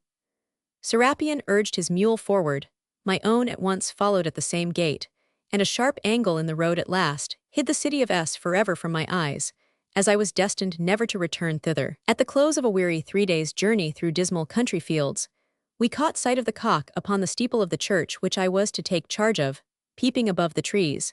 And after having followed some winding roads fringed with thatched cottages and little gardens, we found ourselves in front of the façade, which certainly possessed few features of magnificence. A porch ornamented with some moldings, and 2 or 3 pillars rudely hewn from sandstone, a tiled roof with counterforts of the same sandstone as the pillars, that was all. To the left lay the cemetery, overgrown with high weeds, and having a great iron cross rising up in its center. To the right stood the presbytery, under the shadow of the church. It was a house of the most extreme simplicity and frigid cleanliness. We entered the enclosure. A few chickens were picking up some oats scattered upon the ground. Accustomed, seemingly, to the black habit of ecclesiastics, they showed no fear of our presence and scarcely troubled themselves to get out of our way. A hoarse, wheezy barking fell upon our ears, and we saw an aged dog running toward us. It was my predecessor's dog. He had dull bleared eyes, grizzled hair, and every mark of the greatest age to which a dog can possibly attain. I patted him gently, and he proceeded at once to march along beside me with an air of satisfaction unspeakable. A very old woman, who had been the housekeeper of the former cure, also came to meet us, and after having invited me into a little back parlor, asked whether I intended to retain her. I replied that I would take care of her, and the dog, and the chickens, and all the furniture her master had bequeathed her at his death. At this she became fairly transported with joy, and the Abbé Serapion at once paid her the price which she asked for her little property. As soon as my installation was over, the Abbé Serapion returned to the seminary. I was, therefore, left alone, with no one but myself to look to for aid or counsel. The thought of Clarimonde again began to haunt me, and in spite of all my endeavors to banish it, I always found it present in my meditations. One evening, while promenading in my little garden along the walks bordered with box splints, I fancied that I saw through the elm trees the figure of a woman, who followed my every movement, and that I beheld 2 sea-green eyes gleaming through the foliage. But it was only an illusion, and on going round to the other side of the garden, I could find nothing except a footprint on the sanded walk, a footprint so small that it seemed to have been made by the foot of a child. The garden was enclosed by very high walls. I searched every nook and corner of it, but could discover no one there. I have never succeeded in fully accounting for this circumstance, which, after all, was nothing compared with the strange things which happened to me afterward. For a whole year I lived thus, filling all the duties of my calling with the most scrupulous exactitude, praying and fasting, exhorting and lending ghostly aid to the sick, and bestowing alms even to the extent of frequently depriving myself of the very necessaries of life. But I felt a great aridness within me, and the sources of grace seemed closed against me. I never found that happiness which should spring from the fulfillment of a holy mission. My thoughts were far away, and the words of Clarimonde were ever upon my lips like an involuntary refrain. Oh, brother, meditate well on this. Through having but once lifted my eyes to look upon a woman, through one fault apparently so venial, I have for years remained a victim to the most miserable agonies, and the happiness of my life has been destroyed forever. I will not longer dwell upon those defeats, or on those inward victories invariably followed by yet more terrible falls, but will at once proceed to the facts of my story. One night my doorbell was long and violently rung. The aged housekeeper arose and opened to the stranger, and the figure of a man, whose complexion was deeply bronzed, and who was richly clad in a foreign costume, with a poniard at his girdle, appeared under the rays of Barbara's lantern. Her first impulse was one of terror, but the stranger reassured her, and stated that he desired to see me at once on matters relating to my holy calling. Barbara invited him upstairs, where I was on the point of retiring. The stranger told me that his mistress, a very noble lady, was lying at the point of death, and desired to see a priest. I replied that I was prepared to follow him, took with me the sacred articles necessary for extreme unction, and descended in all haste. 2 horses black as the night itself stood without the gate, pawing the ground with impatience, and veiling their chests with long streams of smoky vapor exhaled from their nostrils. He held the stirrup and aided me to mount upon one. Then, merely laying his hand upon the pommel of the saddle, he vaulted on the other, pressed the animal's sides with his knees, and loosened rein. The horse bounded forward with the velocity of an arrow. Mine, of which the stranger held the bridle, also started off at a swift gallop, keeping up with his companion. We devoured the road. The ground flowed backward beneath us in a long streaked line of pale gray, and the black silhouettes of the trees seemed fleeing by us on either side like an army in rout. We passed through a forest so profoundly gloomy that I felt my flesh creep in the chill darkness with superstitious fear. The showers of bright sparks which flew from the stony road under the iron-shod feet of our horses remained glowing in our wake like a fiery trail. And had anyone at that hour of the night beheld us, both me guide and myself must have taken us for two specters riding upon nightmares. Witchfires ever and anon flitted across the road before us, and the night-birds shrieked fearsomely in the depth of the woods beyond, where we beheld at intervals glow the phosphorescent eyes of wildcats. The manes of the horses became more and more disheveled, the sweat streamed over their flanks, and their breath came through their nostrils hard and fast. But when he found them slacking pace, the guide reanimated them by uttering a strange, guttural, unearthly cry, and the gallop recommenced with fury. At last the whirlwind race ceased. A huge black mass pierced through with many bright points of light suddenly rose before us. The hoofs of our horses echoed louder upon a strong wooden drawbridge, and we rode under a great vaulted archway which darkly yawned between two enormous towers. Some great excitement evidently reigned in the castle. Servants with torches were crossing the courtyard in every direction, and above lights were ascending and descending from landing to landing. I obtained a confused glimpse of vast masses of architectureculums, arcades, flights of steps, stairways of royal voluptuousness, and elfin magnificence of construction worthy of fairyland. A Negro Pagath Same who had before brought me the tablet from Claremont, and whom I instantly recognized approached to aid me in dismounting, and the majordomo, attired in black velvet with a gold chain about his neck, advanced to meet me, supporting himself upon an ivory cane. Large tears were falling from his eyes and streaming over his cheeks and white beard. "Too late," he cried, sorrowfully shaking his venerable head. "Too late, Sir Priest, but if you have not been able to save the soul, come at least to watch by the poor body." He took my arm and conducted me to the death chamber. I wept not less bitterly than he, for I had learned that the dead one was none other than that Claremont, whom I had so deeply and so wildly loved. A prie-dieu stood at the foot of the bed. A bluish flame flickering in a bronze patera filled all the room with a wan, deceptive light, here and there bringing out in the darkness at intervals some projection of furniture or cornice. In a chiseled urn upon the table, there was a faded white rose, whose leaves excepting one that still held had all fallen, like odorous tears, to the foot of the vase. A broken black mask, a fan, and disguises of every variety, which were lying on the armchairs, bore witness that death had entered suddenly and unannounced into that sumptuous dwelling. Without daring to cast my eyes upon the bed, I knelt down and commenced to repeat the psalms for the dead, with exceeding fervor, thanking God that he had placed the tomb between me and the memory of this woman, so that I might thereafter be able to utter her name in my prayers as a name forever sanctified by death. But my fervor gradually weakened, and I fell insensibly into a reverie. That chamber bore no semblance to a chamber of death. In lieu of the fetid and cadaverous odors, which I had been accustomed to breathe during such funereal vigils, a languorous vapor of oriental perfume, know not what amorous odor of woman softly floated through the tepid air. That pale light seemed rather a twilight gloom contrived for voluptuous pleasure than a substitute for the yellow flickering watch-tapers which shine by the side of corpses. I thought upon the strange destiny which enabled me to meet Claremont again at the very moment when she was lost to me forever, and a sigh of regretful anguish escaped from my breast. Then it seemed to me that someone behind me had also sighed, and I turned round to look. It was only an echo. But in that moment my eyes fell upon the bed of death which they had till then avoided. The red damask curtains, decorated with large flowers worked in embroidery, and looped up with gold bullion, permitted me to behold the fair dead, lying at full length, with hands joined upon her bosom. She was covered with a linen wrapping of dazzling whiteness, which formed a strong contrast with the gloomy purple of the hangings, and was of so fine a texture that it concealed nothing of her body's charming form, and allowed the eye to follow those beautiful outlines undulating like the neck of a swan which even death had not robbed of their supple grace.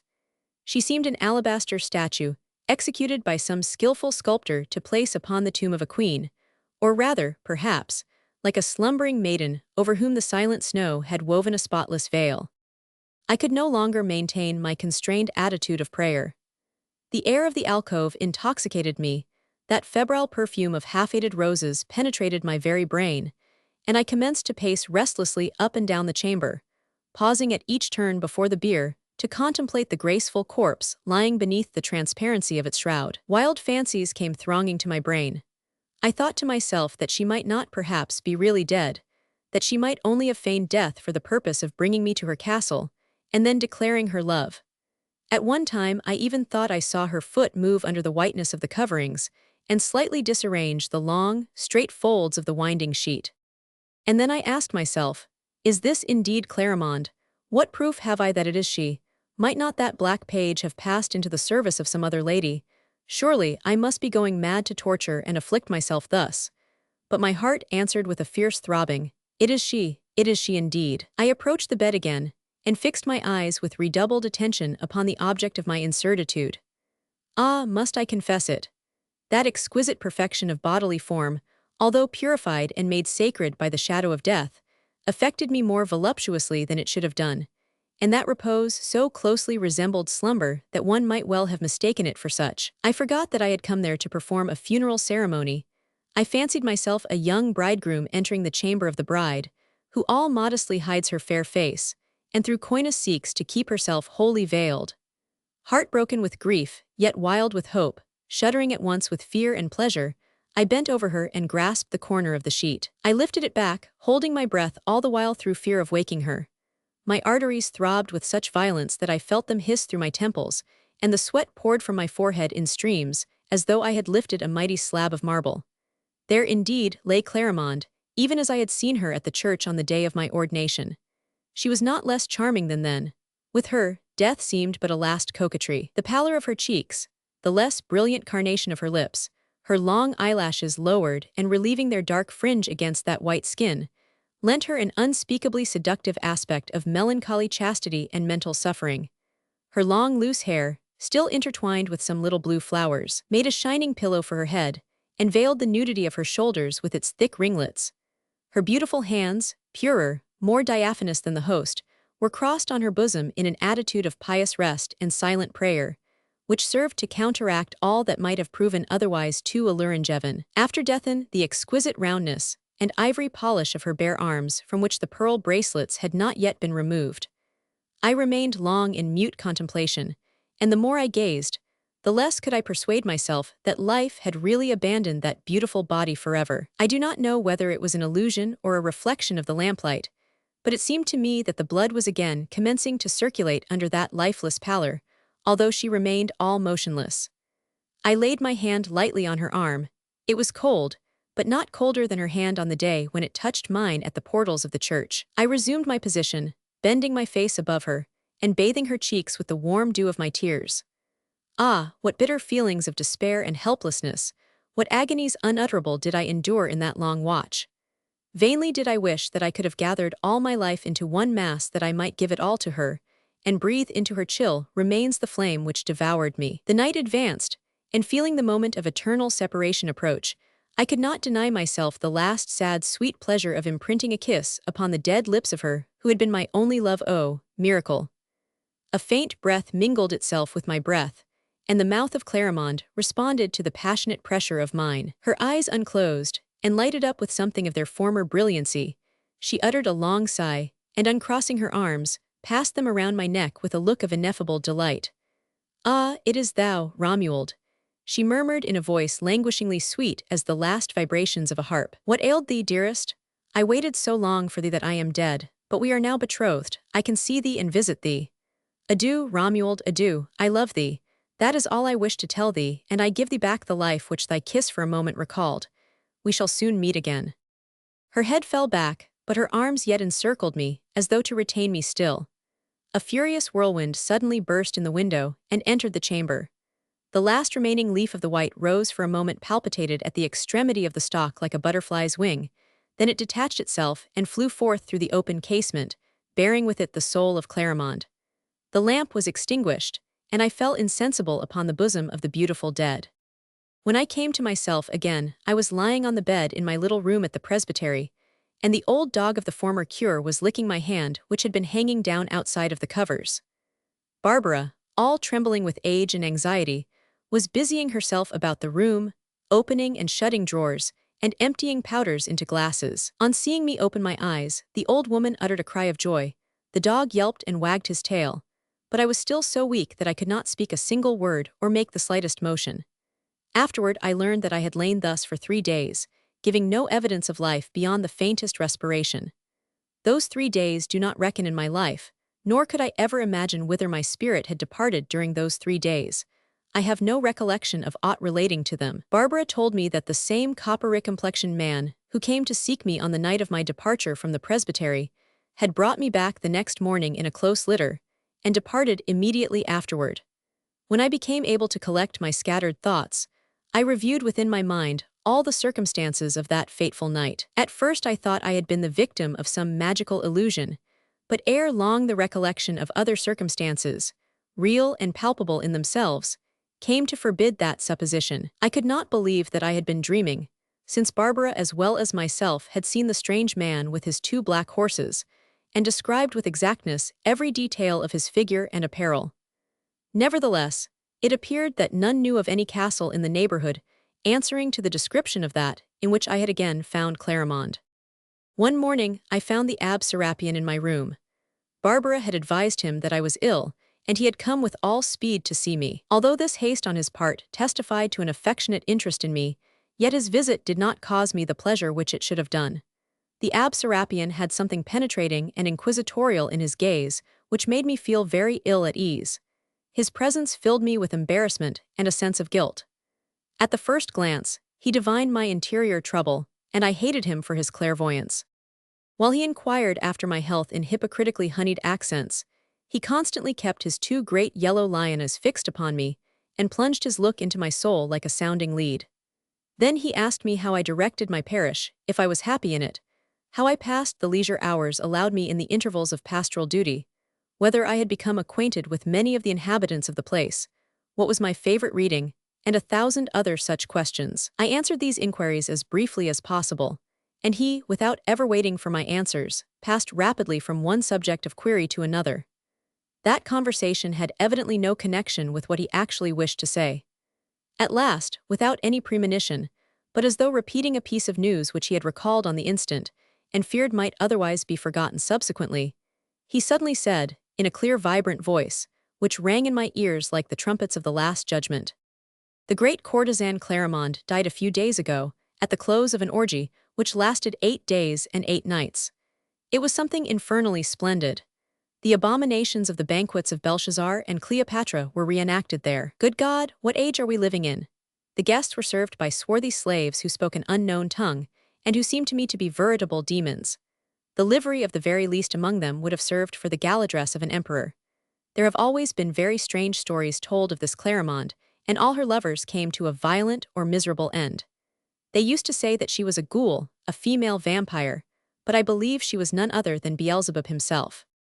He ceased to speak, and commenced to regard me more attentively than ever, as though to observe the effect of his words on me. I could not refrain from starting when I heard him utter the name of Clarimonde, and this news of her death, in addition to the pain it caused me by reason of its coincidence with the nocturnal scenes I had witnessed, filled me with an agony and terror which my face betrayed, despite my utmost endeavors to appear composed. Serapion fixed an anxious and severe look upon me, and then observed, "My son, I must warn you that you are standing with foot raised upon the brink of an abyss. Take heed lest you fall therein. Satan's claws are long, and tombs are not always true to their trust.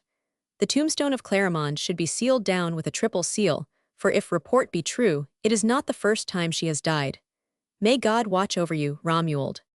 And with these words the abbé walked slowly to the door. I did not see him again at that time, for he left for S almost immediately.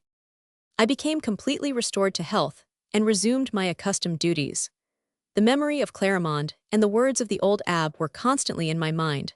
Nevertheless, no extraordinary event had occurred to verify the funereal predictions of Serapion, and I had commenced to believe that his fears and my own terrors were over-exaggerated, when one night I had a strange dream. I had hardly fallen asleep when I heard my bed curtains drawn apart, as their rings slided back upon the curtain rod with a sharp sound. I rose up quickly upon my elbow, and beheld the shadow of a woman standing erect before me. I recognized Clarimonde immediately. She bore in her hand a little lamp, shaped like those which are placed in tombs, and its light lent her fingers a rosy transparency, which extended itself by lessening degrees even to the opaque and milky whiteness of her bare arm. Her only garment was the linen winding sheet which had shrouded her when lying upon the bed of death. She sought to gather its folds over her bosom, as though ashamed of being so scantily clad, but her little hand was not equal to the task. She was so white that the color of the drapery blended with that of her flesh under the pallid rays of the lamp. Enveloped with this subtle tissue, which betrayed all the contour of her body, she seemed rather the marble statue of some fair antique bather than a woman endowed with life. But dead or living, statue or woman, shadow or body, her beauty was still the same, only that the green light of her eyes was less brilliant, and her mouth, once so warmly crimson, was only tinted with a faint tender rosiness, like that of her cheeks. The little blue flowers which I had noticed entwined in her hair were withered and dry, and had lost nearly all their leaves. But this did not prevent her from being charming, so charming that notwithstanding the strange character of the adventure, and the unexplainable manner in which she had entered my room, I felt not even for a moment the least fear. She placed the lamp on the table and seated herself at the foot of my bed. Then bending toward me, she said, in that voice at once silvery clear and yet velvety in its sweet softness, such as I never heard from any lips save hers. I have kept thee long in waiting, dear Romuald, and it must have seemed to thee that I had forgotten thee. But I come from afar off, very far off, and from a land whence no other has ever yet returned. There is neither sun nor moon in that land whence I come. All is but space and shadow. There is neither road nor pathway, no earth for the foot, no air for the wing, and nevertheless behold me here, for love is stronger than death and must conquer him in the end. Oh, what sad faces and fearful things I have seen on my way hither! What difficulty my soul, returned to earth through the power of will alone, has had in finding its body and reinstating itself therein. What terrible efforts I had to make ere I could lift the ponderous slab with which they had covered me. See, the palms of my poor hands are all bruised. Kiss them, sweet love, that they may be healed. She laid the cold palms of her hands upon my mouth, one after the other. I kissed them indeed many times, and she the while watched me with a smile of ineffable affection. I confess to my shame that I had entirely forgotten the advice of the Abbé Serapion and the sacred office wherewith I had been invested. I had fallen without resistance, and at the first assault. I had not even made the least effort to repel the tempter. The fresh coolness of Clarimonde's skin penetrated my own, and I felt voluptuous tremors pass over my whole body. Poor child! In spite of all I saw afterward, I can hardly yet believe she was a demon. At least she had no appearance of being such, and never did Satan so skillfully conceal his claws and horns. She had drawn her feet up beneath her, and squatted down on the edge of the couch in an attitude full of negligent coquetry. From time to time, she passed her little hand through my hair and twisted it into curls, as though trying how a new style of wearing it would become my face. I abandoned myself to her hands with the most guilty pleasure, while she accompanied her gentle play with the prettiest prattle. The most remarkable fact was that I felt no astonishment whatever at so extraordinary an adventure, and as in dreams, one finds no difficulty in accepting the most fantastic events as simple facts, so all these circumstances seemed to me perfectly natural in themselves. I loved thee long ere I saw thee, dear Romuald, and sought thee everywhere. Thou wast my dream, and I first saw thee in the church at the fatal moment. I said at once, it is he. I gave thee a look into which I threw all the love I ever had, all the love I now have, all the love I shall ever have for thee, a look that would have damned a cardinal or brought a king to his knees at my feet in view of all his court. Thou remainedst unmoved, preferring thy God to me. Ah, how jealous I am of that God, whom thou didst love, and still lovest more than me. Woe is me, unhappy one that I am! I can never have thy heart all to myself, I whom thou didst recall to life with a kiss, dead Clarimonde, who for thy sake bursts asunder the gates of the tomb, and comes to consecrate to thee a life which she has resumed only to make thee happy. All her words were accompanied with the most impassioned caresses, which bewildered my sense and my reason to such an extent, that I did not fear to utter a frightful blasphemy for the sake of consoling her, and to declare that I loved her as much as God. Her eyes rekindled and shone like chrysoprases. In truth, in very truth, as much as God, she cried, flinging her beautiful arms around me. Since it is so, thou wilt come with me, thou wilt follow me whithersoever I desire. Thou wilt cast away thy ugly black habit. Thou shalt be the proudest and most envied of cavaliers. Thou shalt be my lover. To be the acknowledged lover of Clarimonde, who has refused even a pope, that will be something to feel proud of. Ah, the fair, unspeakably happy existence, the beautiful golden life we shall live together. And when shall we depart, my fair sir? Tomorrow, tomorrow, I cried in my delirium. Tomorrow then, so let it be, she answered. In the meanwhile I shall have opportunity to change my toilet, for this is a little too light and in no wise suited for a voyage. I must also forthwith notify all my friends who believe me dead, and mourn for me as deeply as they are capable of doing. The money, the dresses, the carriage saul will be ready. I shall call for thee at this same hour. Adieu, dear heart. And she lightly touched my forehead with her lips. The lamp went out, the curtains closed again, and all became dark. A leaden, dreamless sleep fell on me and held me unconscious until the morning following. I awoke later than usual, and the recollection of this singular adventure troubled me during the whole day. I finally persuaded myself that it was a mere vapor of my heated imagination. Nevertheless, its sensations had been so vivid that it was difficult to persuade myself that they were not real, and it was not without some presentiment of what was going to happen that I got into bed at last, after having prayed God to drive far from me all thoughts of evil, and to protect the chastity of my slumber. I soon fell into a deep sleep, and my dream was continued.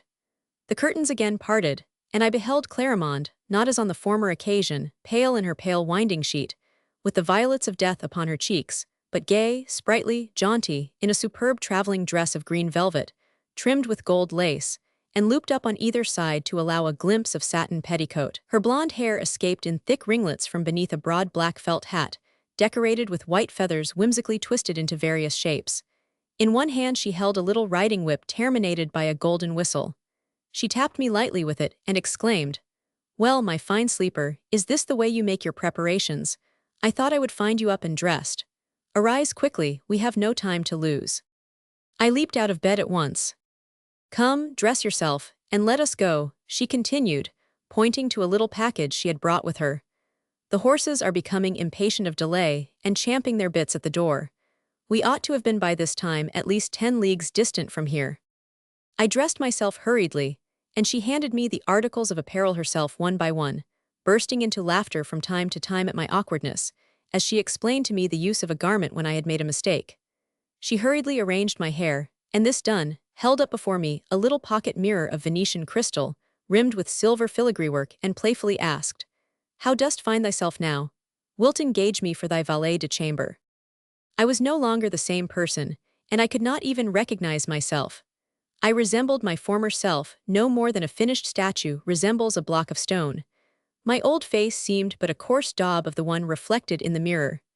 I was handsome, and my vanity was sensibly tickled by the metamorphosis. That elegant apparel, that richly embroidered vest had made of me a totally different personage, and I marveled at the power of transformation owned by a few yards of cloth cut after a certain pattern. The spirit of my costume penetrated my very skin, and within 10 minutes more I had become something of a coxcomb. In order to feel more at ease in my new attire, I took several turns up and down the room. Clarimonde watched me with an air of maternal pleasure and appeared well satisfied with her work. "Come, enough of this child's play. Let us start, Romuald, dear. We have far to go, and we may not get there in time." She took my hand and led me forth. All the doors opened before her at a touch, and we passed by the dog without awaking him. At the gate we found Margaret in waiting, the same swarthy groom who had once before been my escort. He held the bridles of 3 horses, all black like those which bore us to the Castellane for me, one for him, one for Clarimonde. Those horses must have been Spanish genets born of mares fecundated by a zephyr, for they were fleet as the wind itself, and the moon, which had just risen at our departure to light us on the way, rolled over the sky like a wheel detached from her own chariot. We beheld her on the right leaping from tree to tree, and putting herself out of breath in the effort to keep up with us. Soon we came upon a level plain where, hard by a clump of trees, a carriage with 4 vigorous horses awaited us. We entered it, and the postilions urged their animals into a mad gallop. I had one arm around Clarimonde's waist, and one of her hands clasped in mine. Her head leaned upon my shoulder, and I felt her bosom, half bare, lightly pressing against my arm. I had never known such intense happiness. In that hour, I had forgotten everything, and I no more remembered having ever been a priest than I remembered what I had been doing in my mother's womb. So great was the fascination which the evil spirit exerted upon me. From that night my nature seemed in some sort to have become halved, and there were 2 men within me, neither of whom knew the other. At one moment I believed myself a priest who dreamed nightly that he was a gentleman, at another that I was a gentleman who dreamed he was a priest. I could no longer distinguish the dream from the reality, nor could I discover where the reality began or where ended the dream. The exquisite young lord and libertine railed at the priest. The priest loathed the dissolute habits of the young lord. Two spirals entangled and confounded the one with the other, yet never touching, would afford a fair representation of this bicephalic life which I lived. Despite the strange character of my condition, I do not believe that I ever inclined, even for a moment, to madness. I always retained with extreme vividness all the perceptions of my two lives. Only there was one absurd fact which I could not explain to myself, namely, that the consciousness of the same individuality existed in two men so opposite in character. It was an anomaly for which I could not account whether I believed myself to be the cure of the little village of C, or Il Signor Romualdo, the titled lover of Clarimonde. Be that as it may, I lived, at least I believed that I lived, in Venice. I have never been able to discover rightly how much of illusion and how much of reality there was in this fantastic adventure. We dwelt in a great palace on the Canaleo, filled with frescoes and statues, and containing two Titians in the noblest style of the great master, which were hung in Clarimonde's chamber. It was a palace well worthy of a king. We had each our gondola, our barquerie in family livery, our music hall, and our special poet. Clarimonde always lived upon a magnificent scale. There was something of Cleopatra in her nature. As for me, I had the retinue of a prince's son, and I was regarded with as much reverential respect as though I had been of the family of one of the 12 apostles or the 4 evangelists of the most serene republic. I would not have turned aside to allow even the doge to pass, and I do not believe that since Satan fell from heaven, any creature was ever prouder or more insolent than one. I went to the ridotto and played with a luck which seemed absolutely infernal. I received the best of all societized sons of ruined families, women of the theatre, shrewd knaves, parasites, hectoring swashbucklers. But notwithstanding the dissipation of such a life, I always remained faithful to Clarimonde. I loved her wildly. She would have excited satiety itself, and chained inconstancy. To have Clarimonde was to have 20 mistresses, I to possess all women. So mobile, so varied of aspect, so fresh in new charms was she all in herself, a very chameleon of a woman, in sooth. She made you commit with her the infidelity you would have committed with another, by donning to perfection the character, the attraction, the style of beauty of the woman who appeared to please you. She returned my love 100-fold, and it was in vain that the young patricians and even the ancients of the Council of Ten made her the most magnificent proposals. A Foscari even went so far as to offer to espouse her. She rejected all his overtures. Of gold she had enough.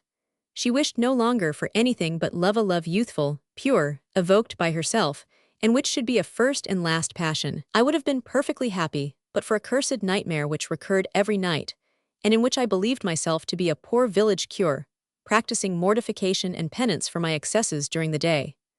Reassured by my constant association with her, I never thought further of the strange manner in which I had become acquainted with Clarimonde. But the words of the Abbé Serapion concerning her recurred often to my memory, and never ceased to cause me uneasiness. For some time, the health of Clarimonde had not been so good as usual. Her complexion grew paler day by day. The physicians who were summoned could not comprehend the nature of her malady, and knew not how to treat it. They all prescribed some insignificant remedies, and never called a second time. Her paleness, nevertheless, visibly increased, and she became colder and colder, until she seemed almost as white and dead as upon that memorable night in the unknown castle. I grieved with anguish unspeakable to behold her thus slowly perishing, and she, touched by my agony, smiled upon me sweetly and sadly with the fateful smile of those who feel that they must die. One morning I was seated at her bedside, and breakfasting from a little table placed close at hand, so that I might not be obliged to leave her for a single instant. In the act of cutting some fruit, I accidentally inflicted rather a deep gash on my finger. The blood immediately gushed forth in a little purple jet, and a few drops spurted upon Clarimonde. Her eyes flashed, her face suddenly assumed an expression of savage and ferocious joy such as I had never before observed in her. She leaped out of her bed with animal agility, as it were, of an ape or a cat, and sprang upon my wound, which she commenced to suck with an air of unutterable pleasure. She swallowed the blood in little mouthfuls, slowly and carefully, like a connoisseur tasting a wine from Exers or Syracuse. Gradually her eyelids half closed, and the pupils of her green eyes became oblong instead of round. From time to time she paused in order to kiss my hand, then she would recommence to press her lips to the lips of the wound in order to coax forth a few more ruddy drops. When she found that the blood would no longer come, she arose with eyes liquid and brilliant, rosier than a May dawn, her face full and fresh, her hand warm and moist and fine, more beautiful than ever, and in the most perfect health. "I shall not die, I shall not die," she cried, clinging to my neck, half mad with joy. "I can love thee yet for a long time. My life is thine, and all that is of me comes from thee. A few drops of thy rich and noble blood, more precious and more potent than all the elixirs of the earth, have given me back life." This scene long haunted my memory, and inspired me with strange doubts in regard to Clarimonde. And the same evening, when slumber had transported me to my presbytery, I beheld the Abbé Serapion, graver and more anxious of aspect than ever. He gazed attentively at me, and sorrowfully exclaimed, "Not content with losing your soul, you now desire also to lose your body. Wretched young man, into how terrible a plight have you fallen?"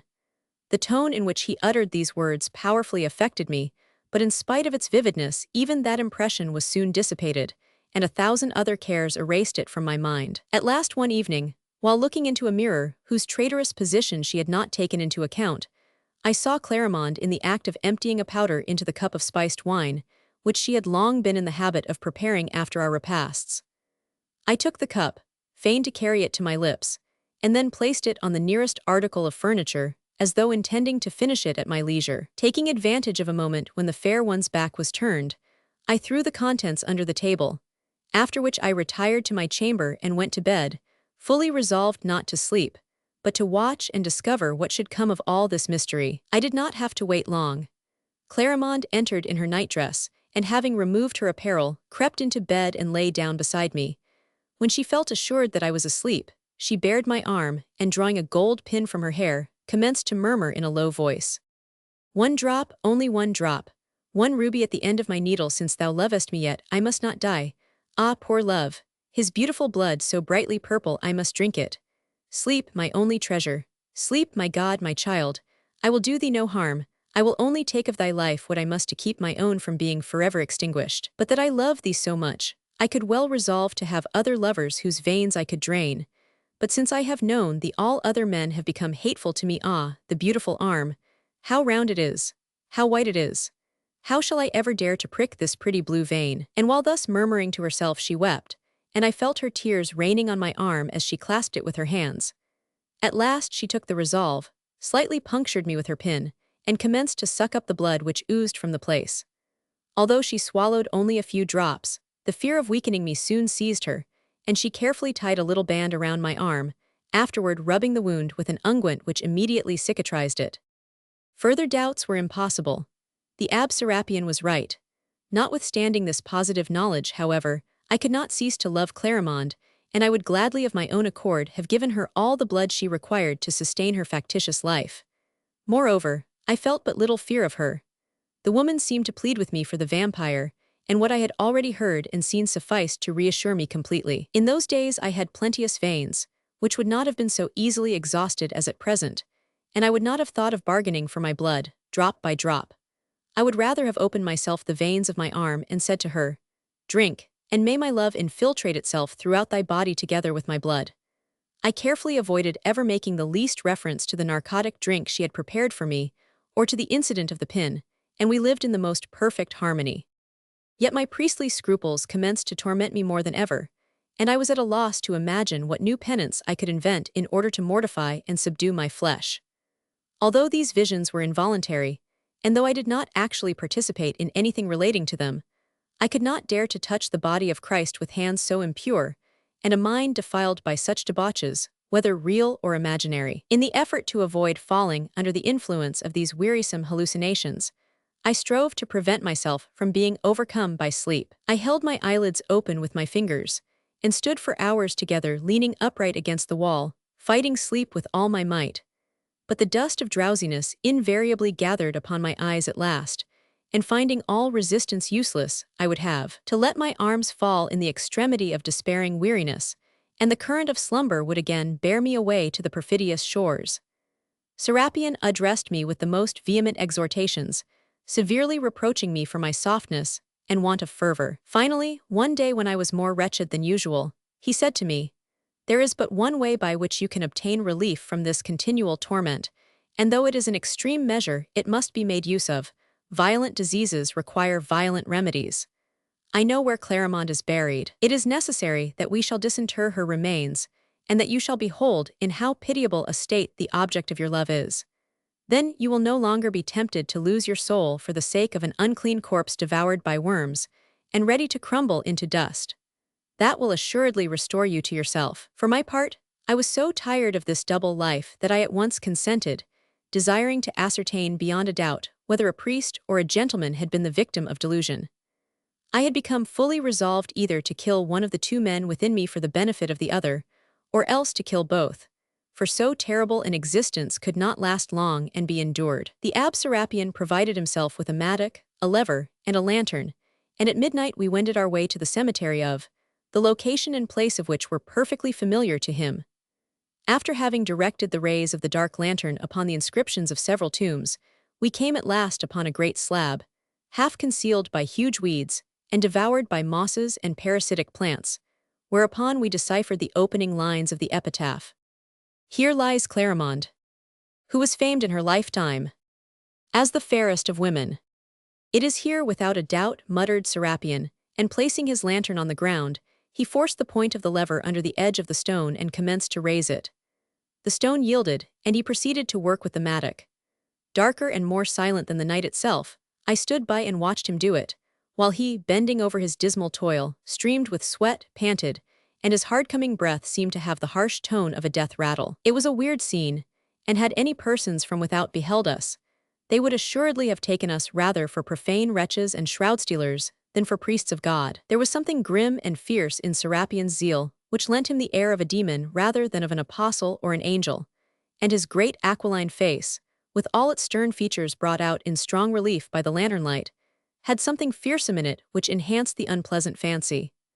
I felt an icy sweat come out upon my forehead in huge beads, and my hair stood up with a hideous fear. Within the depths of my own heart, I felt that the act of the austere Serapion was an abominable sacrilege, and I could have prayed that a triangle of fire would issue from the entrails of the dark clouds, heavily rolling above us, to reduce him to cinders. The owls which had been nestling in the cypress trees, startled by the gleam of the lantern, flew against it from time to time, striking their dusty wings against its panes, and uttering plaintive cries of lamentation. Wild foxes yelped in the far darkness, and 1,000 sinister noises detached themselves from the silence. At last Serapion's mattock struck the coffin itself, making its planks reach out with a deep sonorous sound, with that terrible sound nothingness utters when stricken. He wrenched apart and tore up the lid, and I beheld Clarimonde, pallid as a figure of marble, with hands joined, her white winding sheet made but one fold from her head to her feet. A little crimson drop sparkled like a speck of dew at one corner of her colorless mouth. Serapion, at this spectacle, burst into fury. Ah, thou art here, demon, impure courtesan, drinker of blood and gold. And he flung holy water upon the corpse and the coffin, over which he traced the sign of the cross with his sprinkler. Poor Clarimonde had no sooner been touched by the blessed spray than her beautiful body crumbled into dust, and became only a shapeless and frightful mass of cinders and half-calcined bones. Behold your mistress, my lord Romuald, cried the inexorable priest, as he pointed to these sad remains. Will you be easily tempted after this to promenade on the Lido or at Fusina with your beauty? I covered my face with my hands. A vast ruin had taken place within me. I returned to my presbytery, and the noble Lord Romuald, the lover of Clarimonde, separated himself from the poor priest with whom he had kept such strange company so long. But once only, the following night, I saw Clarimonde. She said to me, as she had said the first time at the portals of the church, unhappy man, what hast thou done? Wherefore have hearkened to that imbecile priest? Wert thou not happy? And what harm had I ever done thee that thou shouldst violate my poor tomb and lay bare the miseries of my nothingness? All communication between our souls and our bodies is henceforth forever broken. Adieu, thou wilt yet regret me. She vanished in air as smoke, and I never saw her more. Alas, she spoke truly indeed.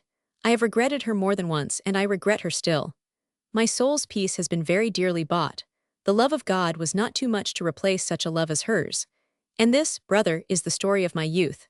Never gaze upon a woman, and walk abroad only with eyes ever fixed upon the ground, for however chaste and watchful one may be, the error of a single moment is enough to make one lose eternity.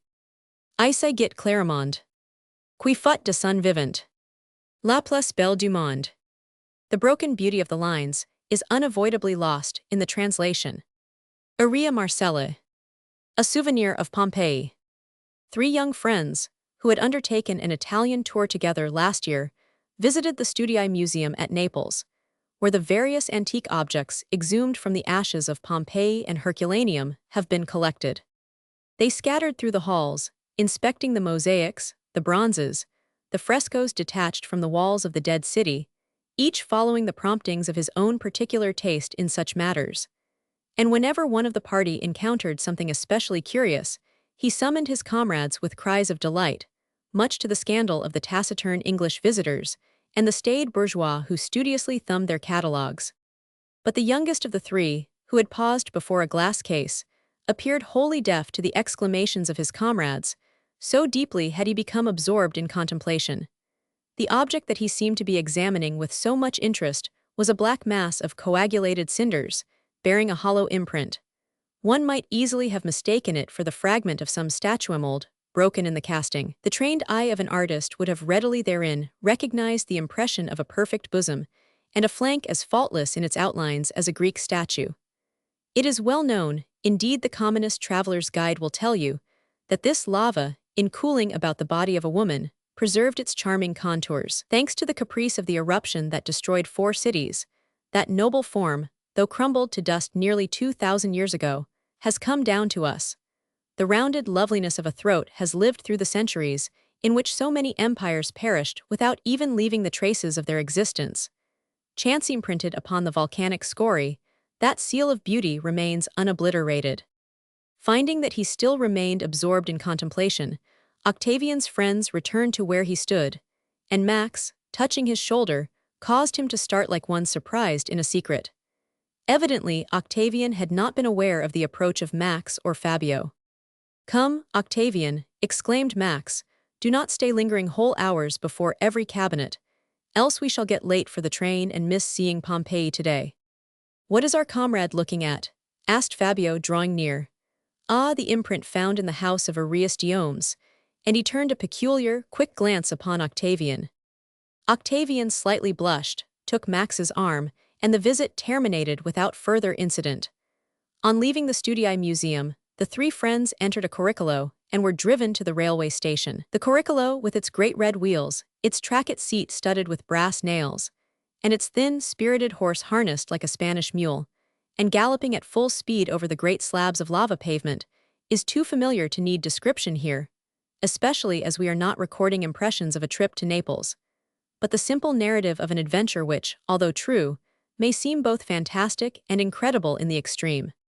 The railroad by which Pompeii is reached runs for almost its entire length by the sea, whose long volutes of foam advance to unroll themselves upon a beach of blackish sand, resembling sifted charcoal. This beach has actually been formed by lava streams and volcanic cinders, and its deep tone forms a strong contrast with the blue of the sky and the blue of the waters. The earth alone, in that sunny brightness, seems able to retain a shadow. The villages bordered or traversed by the railway portici, celebrated in one of Auber's operas, Resina, Torre del Giercio, Torre del Annunziata, whose dwellings with their arcades and terraced roofs attract the traveler's gaze, notwithstanding the intensity of the sunlight, and the southern love for whitewashing, something of a Plutonian and ferruginous character like Birmingham or Manchester. The very dust is black there. An impalpable soot clings to everything. One feels that the mighty forge of Vesuvius is panting and smoking only a few paces off. The three friends left the station at Pompeii, laughing among themselves at the odd commingling of antique and modern ideas suggested by the sign, Pompeii Stationa Grco Roman City and a railway depot. They crossed the cotton field, with its fluttering white bowls, between the railway and the disinterred city, and at the inn which has been built just without the ancient rampart they took a guide, or, more correctly speaking, the guide took them, a calamity which is not easily avoided in Italy. It was one of those delightful days so common in Naples, when the brilliancy of the sunlight and the transparency of the air cause objects to take such hues as in the north would be deemed fabulous, and appear indeed to belong to the world of dreams rather than to that of realities.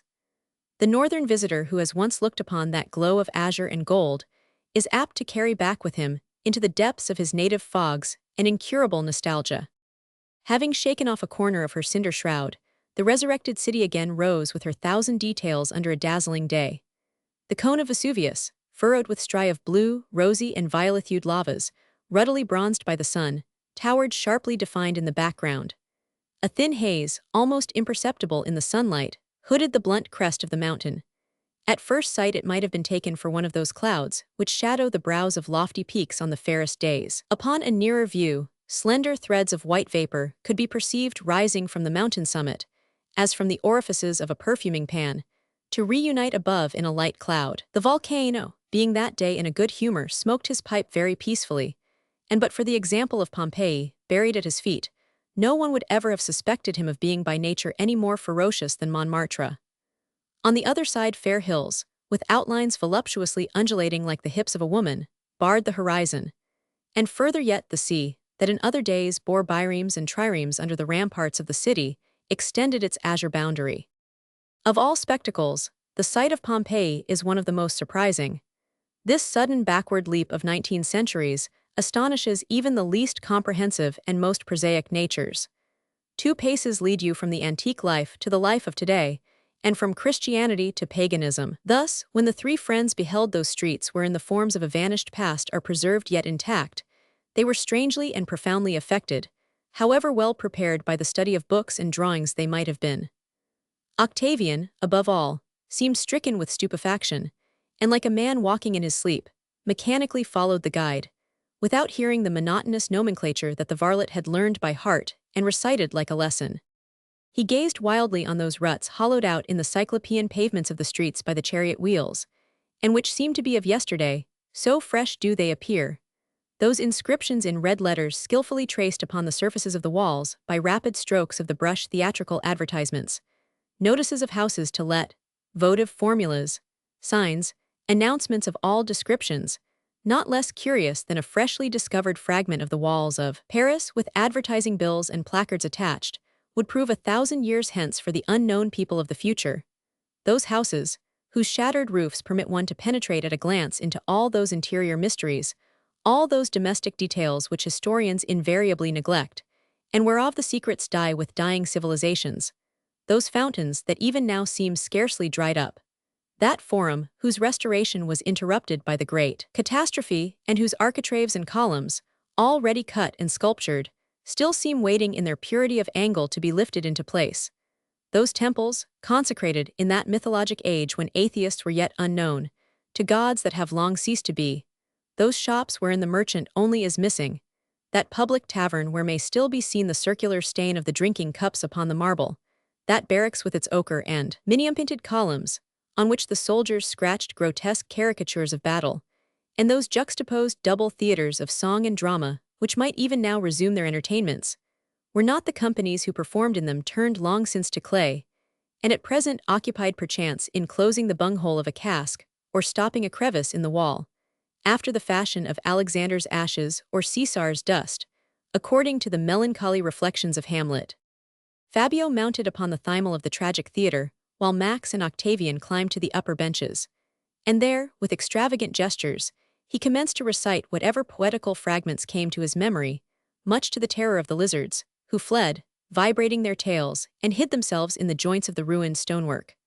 Although the brazen or earthen vessels formerly used to reverberate sounds no longer existed, Fabio's voice sounded none the less full and vibrant. The guide then conducted them across the open fields, which overlie those portions of Pompeii still buried, to the amphitheater situated at the other end of the city. They passed under those trees, whose roots plunged down through the roofs of the edifices interred, displacing tiles, cleaving ceilings asunder, and disjointing columns, and they traversed the farms where vulgar vegetables sprout above wonders of art, material images of that oblivion, wherewith time covers all things. The amphitheater caused them little surprise. They had seen that of Verona, vaster and equally well preserved. Besides, the arrangement of such antique arenas was as familiar to them as that of those in which bullfights are held in Spain, and which they much resemble save in solidity of construction and beauty of material.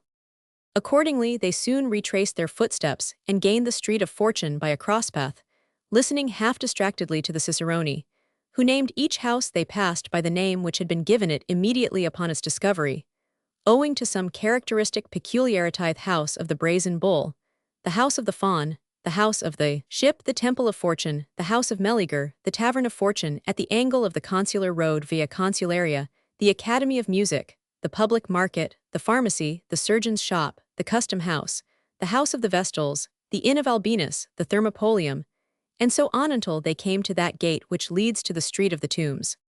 Within the interior arch of this brick-built gate, once adorned with statues which have long since disappeared, may be noticed two deep grooves designed to receive a sliding portcullis, after the style of a medieval donjon, to which era, indeed, one might have supposed such a defense peculiar. Who, exclaimed Max to his friends, could have dreamed of finding in Pompeii, the Grco Latin city, a gate so romantically Gothic? Fancy some belated Roman knight blowing his horn before this entrance, summoning them to raise the portcullis, like a page of the 15th century.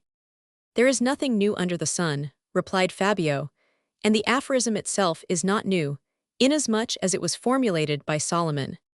Perhaps there may be something new under the moon, observed Octavian, with a smile of melancholy irony. My dear Octavian, cried Max, who during this little conversation had paused before an inscription traced in rubric upon the outer wall, wilt behold the combats of the gladiators? See the advertisement, combat and chase on the 5th day of the nones of April. The masts of the Valerium will be rigged. 20 pairs of gladiators will fight during the nones. If you fear for the delicacy of your complexion, be assured that the awnings will be spread. And as you might in any case prefer to visit the amphitheater early, these men will cut each other's throats in the morning matutini erunt. Nothing could be more considerate. Thus chatting, the three friends followed that sepulchre-fringed road which, according to our modern ideas, would be a lugubrious avenue for any city, but which had no sad significations for the ancients, whose tombs contained in lieu of hideous corpses only a pinch of dust abstract idea of death. Art beautified these last resting places, and as Goethe says, the pagan decorated sarcophagi and funeral urns with the images of life. It was therefore doubtless that Fabio and Max could visit, with a lively curiosity and a joyous sense of being, such as they could not have felt in any Christian cemetery, those funeral monuments, all gaily gilded by the sun, which, as they stood by the wayside, seemed still trying to cling to life, and inspired none of those chill feelings of repulsion, none of those fantastic terrors evoked by our modern dismal places of sepulture. They paused before the tomb of Mammia, the public priestess, near which a tree, either a cypress or a willow, is growing. They seated themselves in the hemicycle of the triclinium, where the funeral feasts were held, laughing like fortunate heirs. They read with mock solemnity the epitaphs of Navolia, Laban, and the Aurea family, silently followed by Octavian, who seemed more deeply touched than his careless companions by the fate of those dead of 2,000 years ago. Thus they came to the villa of Aureus Diomes, one of the finest residences in Pompeii. It is approached by a flight of brick steps, and after entering the doorway, which is flanked by two small lateral columns, one finds himself in a court resembling the patio which occupies the center of Spanish and Moorish dwellings, and which the ancients termed impluvium or cavdium. 14 columns of brick, overlaid with stucco, once supported on 4 sides a portico or covered peristyle, not unlike a convent cloister, and beneath which one could walk secure from the rain. This courtyard is paved in mosaic with brick and white marble, which presents a subdued and pleasing effect of color. In its center, a quadrilateral marble basin, which still exists, formerly caught the rainwater that dripped from the roof of the portico. It was a strange experience, entering thus into the life of the antique world, and treading with well-blacked boots upon the marbles worn smooth by the sandals and buskins of the contemporaries of Augustus and Tiberius. The cicerone led them through the exedra or summer parlor, which opened to the sea, to receive its cooling breezes. It was there that the family received company, and took their siesta during those burning hours when prevailed the mighty zephyr of Africa, laden with languors and storms.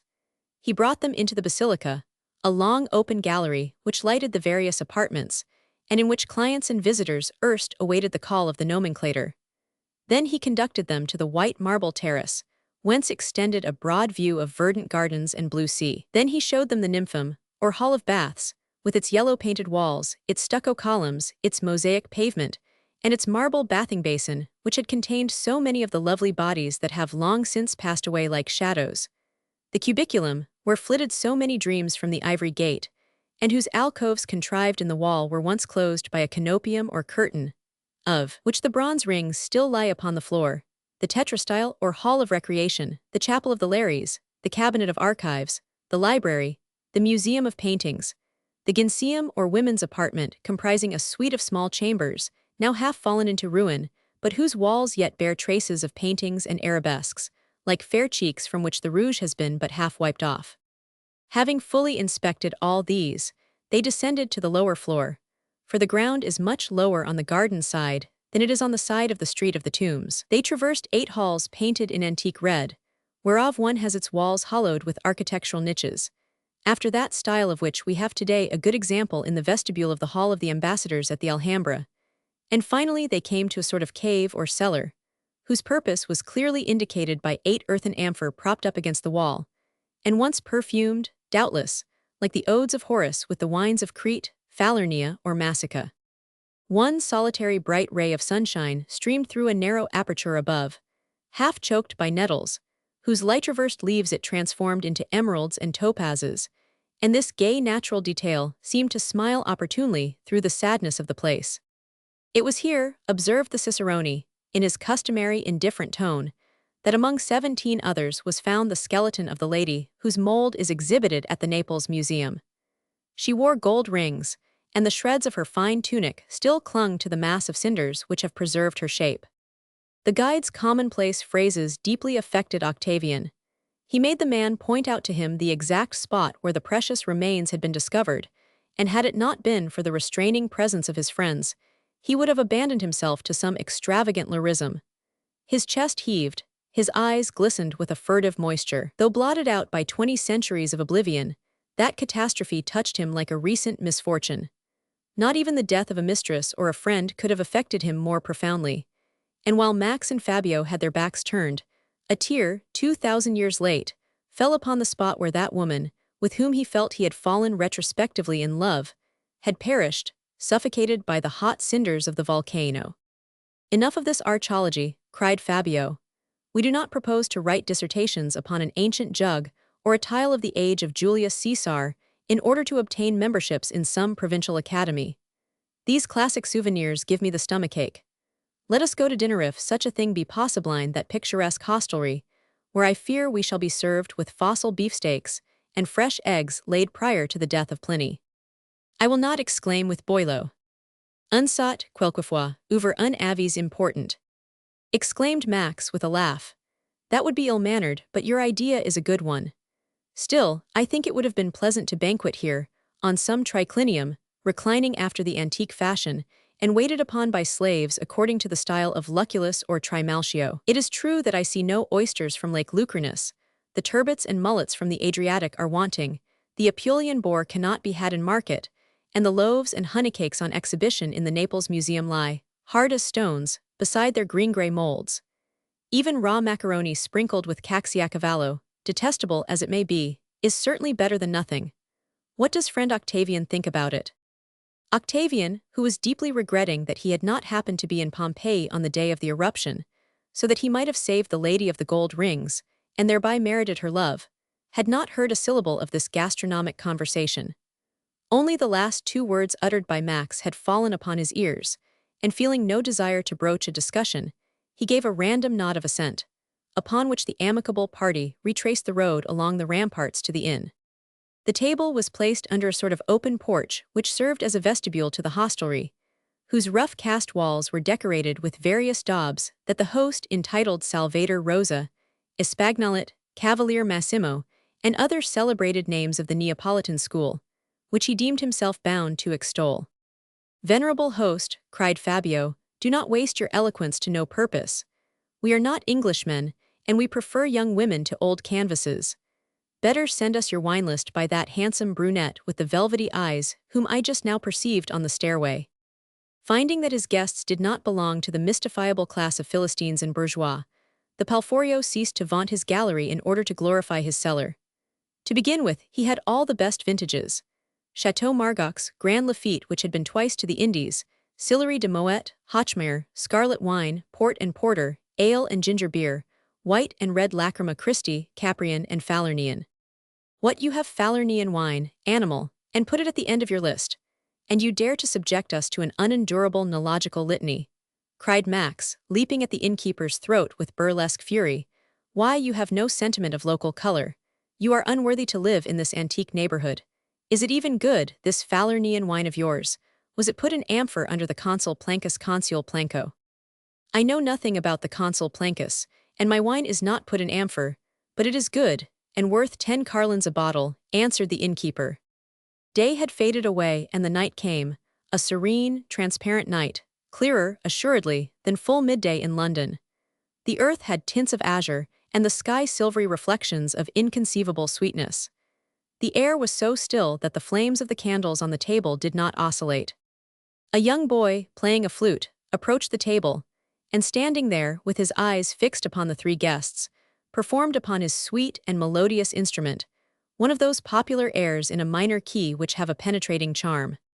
Perhaps that lad was a direct descendant of the flute-player who marched before Duilius. Our repast is assuming quite an antique aspect. We only need some Gaditanian dancing women and ivy garlands, exclaimed Max, as he helped himself to a great bumper of Falernian wine. I feel myself in the humor for making Latin quotations like a feuilleton in the debats. Stanzas of odes come back to my memory, added Max. Keep them to yourself, cried Fabio and Octavian, justly alarmed. Nothing is so indigestible as Latin at dinner. Among young men with cigars in their mouths and elbows on the table, who find themselves contemplating a certain number of empty flagons, especially when the wine has been capitally good, conversation never fails to turn upon women. Each explained his own system, whereof the following is a fair summary. Fabio cared only for youth and beauty. Voluptuous and positive, he found no pleasure in illusions, and had no preferences in love. A peasant girl would have pleased his fancy as well as a princess, provided she were beautiful. The body rather than its apparel attracted him. He laughed much at certain of his friends, who were enamored of so many yards of lace and silk, and he declared it were more rational to fall in love with the stock of a fashionable marchand des Nouveaux. These opinions, which were rational enough in the main, and which he made no attempt to conceal, caused him to pass for an eccentric. Max, less of an artist than Fabio, cared only for difficult undertakings, complicated intrigues. He sought resistances to vanquish, virtues to seduce, and played at love as at a game of chess, with long premeditated moves, reserved ambuscades, and stratagems worthy of Polybius. In a drawing-room, he would always choose the woman who seemed least in sympathy with him for the object of attack. To make her pass by skillful transition from aversion to love afforded him delicious pleasure. To impose himself upon characters which strove to repel him, and master wills that rebelled against his influence, seemed to him the sweetest of all triumphs. Like those hunters who, through rain, sunshine, or snow, through fields and woods, and over plains, pursue with excessive fatigue and unconquerable ardor some miserable quarry which in 3 cases out of 4 they would not deign to eat, so Max, having once captured his prey, troubled himself no further about it, and at once started off on another chase. As for Octavian, he confessed that reality itself had little charm for him, not because he indulged in student dreams, all molded of lilies and roses like one of Demoustier's madrigals, but because there were too many prosaic and repulsive details surrounding all beauty, too many doting and decorated fathers, coquettish mothers who wore natural flowers in false hair, ruddy-faced cousins meditating proposals, ridiculous aunts in love with little dogs, and a Quatanta engraving after Horace Vernet or Delaroche, hung up in a woman's room, would have been sufficient to check a growing passion within him. More poetical even than amorous, he wanted a terrace on Isola Bella, in Lake Maggiore, under the light of a full moon to frame a rendezvous. He would have wished to elevate his love above the midst of common life, and transport its scenes to the stars.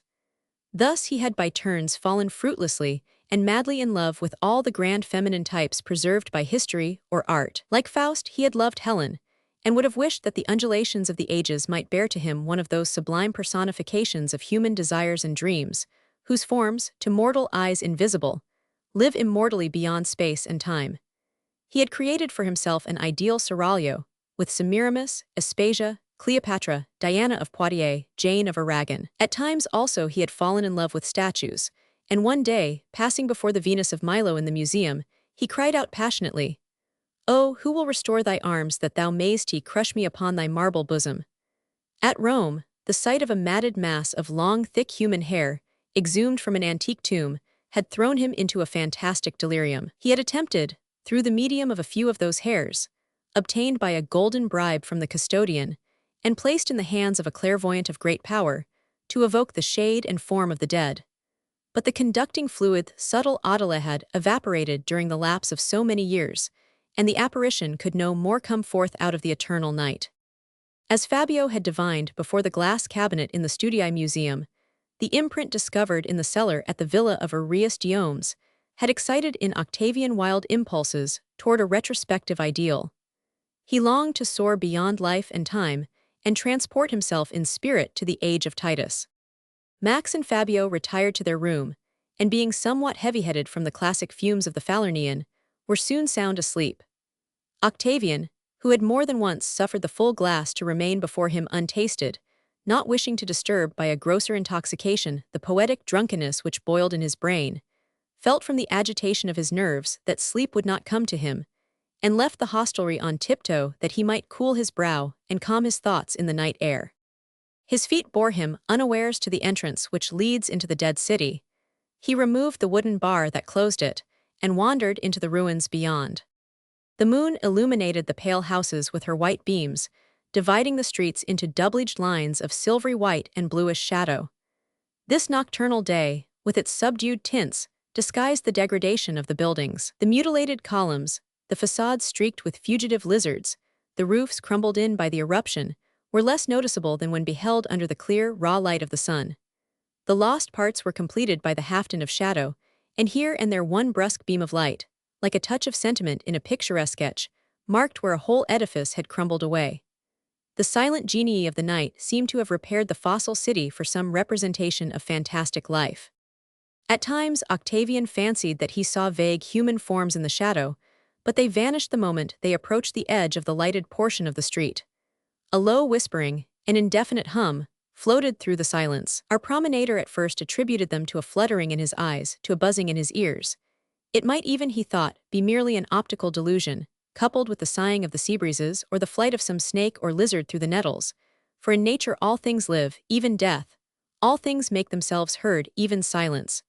Nevertheless, he felt a kind of involuntary terror, a slight trembling that might have been caused by the cold night air, but which made his flesh creep. Could it be that his comrades, actuated by the same impulses as himself, were seeking him among the ruins? Those dimly seen forms and those indistinct sounds of footsteps. Might it not have been only Max and Fabio walking and chatting together, who had just disappeared round the corner of a crossroad?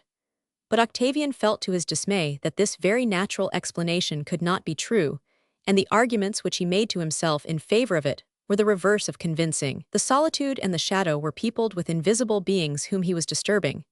He had fallen into the midst of a mystery, and it seemed that they were awaiting his departure in order to commence again.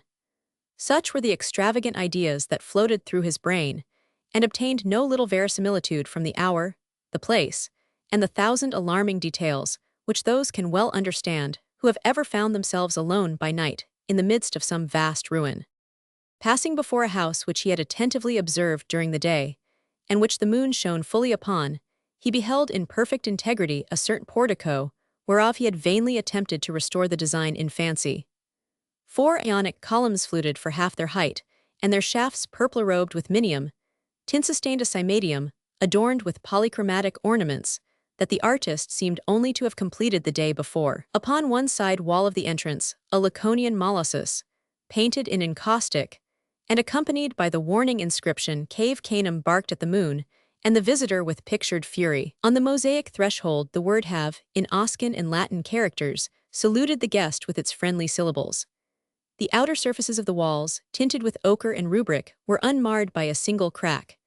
The house had grown a story higher, and the tiled roof, now surmounted by a bronze acroterium, projected an intact outline against the light blue of the sky, where a few stars were growing pale.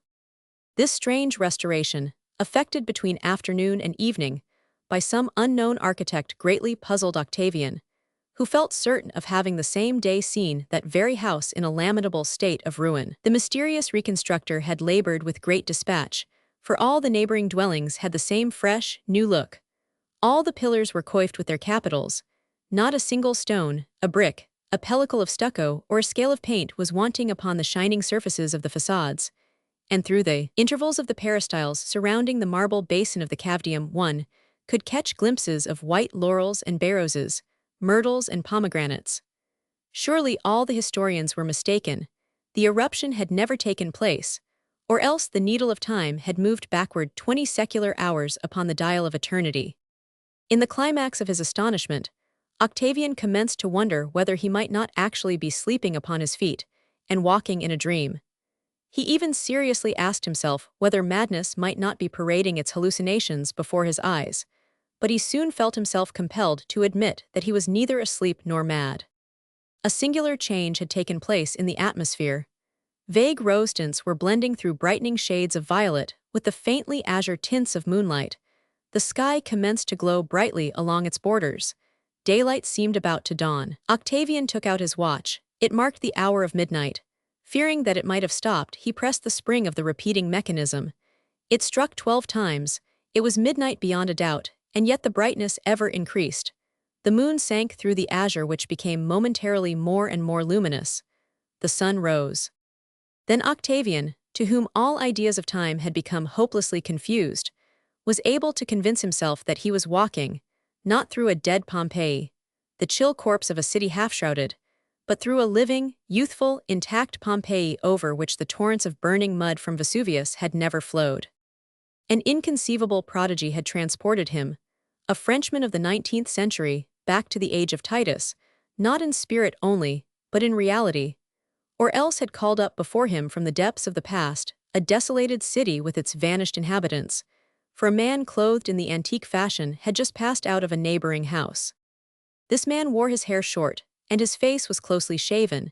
He was dressed in a brown tunic and a grayish mantle, the ends of which were well tucked up so as not to impede his movements. He walked at a rapid gait, bordering upon a run, and passed by Octavian without perceiving him.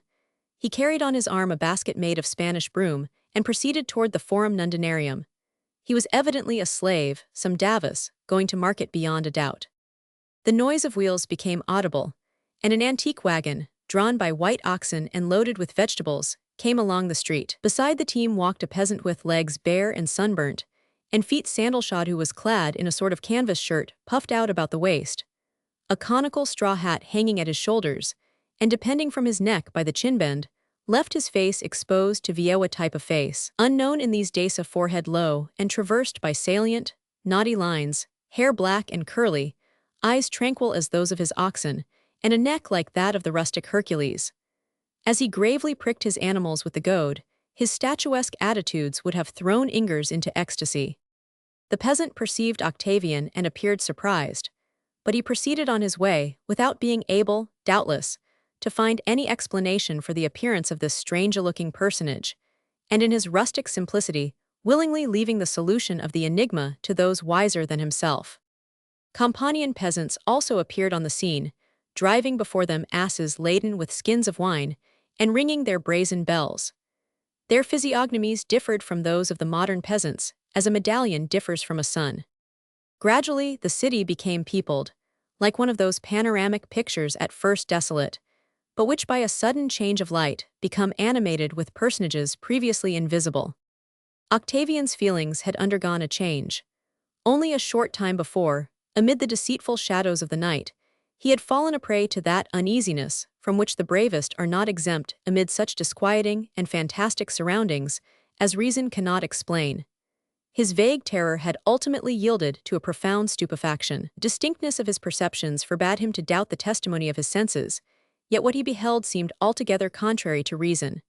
Feeling still but half convinced, he sought by the authentication of minor actual details to assure himself that he was not the victim of hallucination.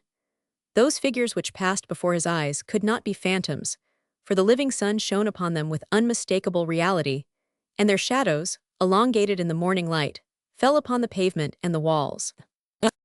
Without the faintest understanding of what had befallen him, Octavian, ravished with delight to find one of his most cherished dreams realized, no longer attempted to resist the fate of his adventure. He abandoned himself to the mystery of these marvels without any further attempt to explain them. He averred to himself that since he had been permitted, by virtue of some mysterious power, to live for a few hours in a vanished age, He would not waste time in efforts to solve an incomprehensible problem, and he proceeded fearlessly gazing to right and left upon the scene at once so old, and yet so new to him. But to what epoch of Pompeian life had he been transported?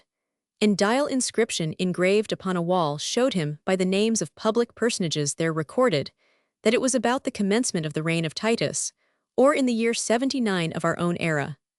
A sudden thought flashed across Octavian's mind. The woman whose mold he had seen in the museum at Naples must be living, inasmuch as the eruption of Vesuvius by which she had perished took place on the 24th of August in this very year. He might therefore discover her, behold her, speak to her. The mad longing which had seized him at the sight of that mass of cinders molded upon a divinely perfect form was perhaps about to be fully satisfied, for surely naught could be impossible to a love which had had the strength to make time itself recoil, and the same hour to pass twice through the sandglass of eternity.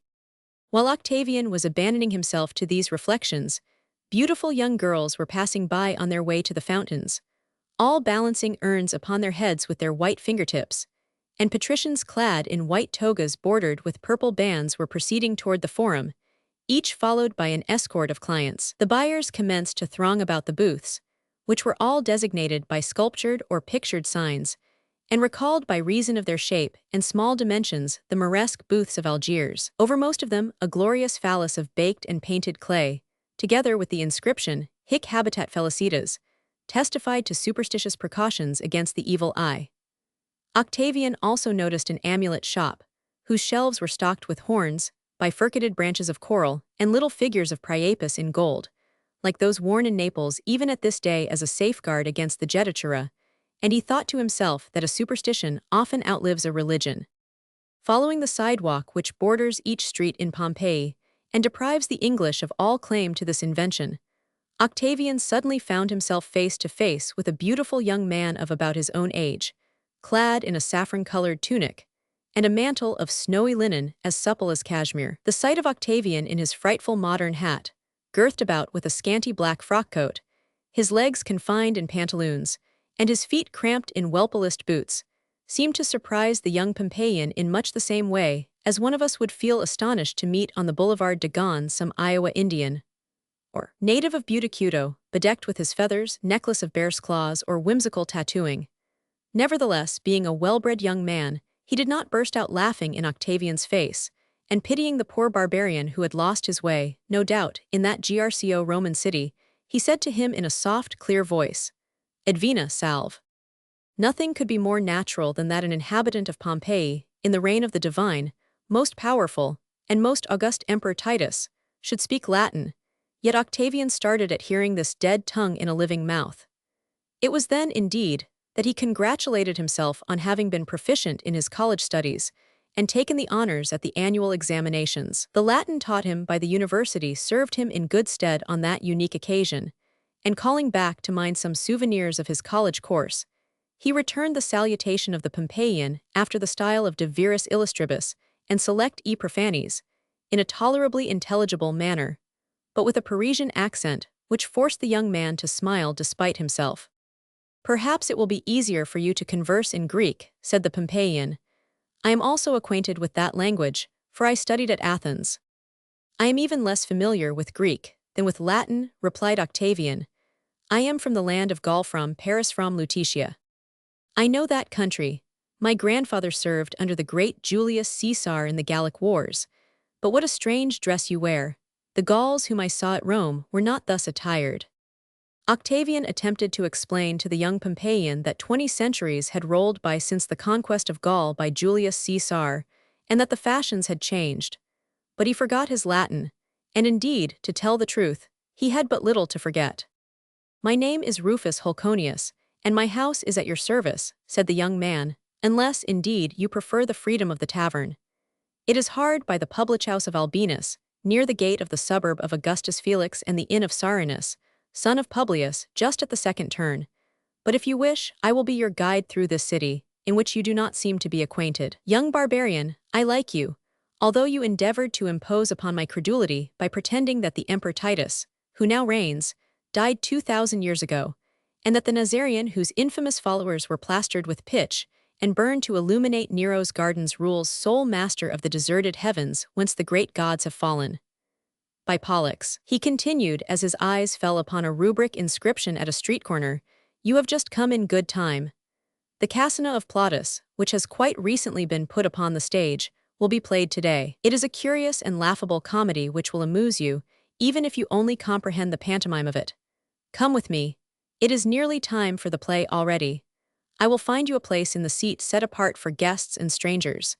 And Rufus Hulconius led the way toward the little comic theater which the three friends had visited during the day. The Frenchman and the citizen of Pompeii proceeded along the street of the Fountains of Abundance and the street of the theaters, passing by the college, the temple of Isis, and the studio of the sculptor, and entered the Odeon or comic theater by a lateral vomitory. Through the recommendations of Hulconius, Octavian obtained a seat near the proscenium, in a part of the theater corresponding to our private boxes, which front upon the stage. All eyes were immediately turned upon him with good-natured curiosity, and a low whispering arose all through the amphitheater. The play had not yet commenced, and Octavian profited by the interval to examine the building. The semicircular seats, terminated at either end by a magnificent lion's paw sculptured in Vesuvian lava, receded, broadening as they rose, from an empty space corresponding to our parterre, but much narrower and paved in mosaic with Greek marble. The rows of seats widened above one another in regular gradation according to distance, and four stairways, corresponding with the vomitories, and sloping from the base to the summit of the amphitheater, divided it into 5 cunei or wedge-shaped compartments, with the broad end uppermost. The spectators, all furnished with tickets consisting of little slips of ivory, upon which were indicated in numerical order the row, division, and seat, together with the name of the play and its author, took their places without confusion. The magistrates, nobility, married men, young folks, and the soldiers who attracted attention by the gleaming of their bronze helmets all occupied different rows of seats. It was an admirable spectacle.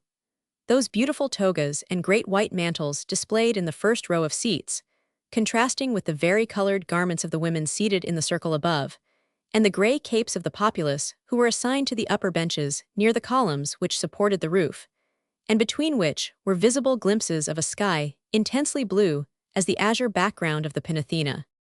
A fine spray aromatized with saffron fell from the friezes above in imperceptible mist, at once cooling and purifying the air. Octavian thought of the fetid emanations which vitiate the atmosphere of our modern theatres, so uncomfortable that they may justly be considered places of torture rather than places of amusement, and he found that modern civilization had not, after all, made much progress. The curtain, sustained by a transverse beam, sank into the depths of the orchestra. The musicians took their seats, and the prologue appeared in grotesque attire, his face concealed by a frightful mask which fitted the head like a helmet. Having saluted the audience and demanded applause, the prologue commenced a merry argumentation. Old plays, he said, were like old wine which improves with age, and Cassina, so dear to the old, should not be less so to the young. All could take pleasure in it, some because they were familiar with it, others because they were not. Moreover, the play had been carefully remounted and should be heard with a cheerful mind, without thinking about one's debts or one's creditors, for people were not liable to be arrested at the theater. It was a happy day, the weather was fair, and the halcyons hovered over the forum. Then he gave an analysis of the comedy about to be performed by the actors, with that minuteness of detail which shows how little the element of surprise entered into the theatrical pleasures of the ancient. He told how the aged Stalino, being enamored of his beautiful slave Cassina, desired to marry her to his farmer Olympio, a complacent spouse whose place he himself would fill on the nuptial night, and how Lycostrata, wife of Stalino, in order to thwart the luxury of her vicious husband, sought to unite Cassina in marriage to the groom Chalinus with the further idea of favoring the amours of her son and fine, how the deceived Stalino mistook a young slave in disguise for Cassina, who, being discovered to be free, and of free birth, espouses the young master whom she loves, and by whom she is beloved.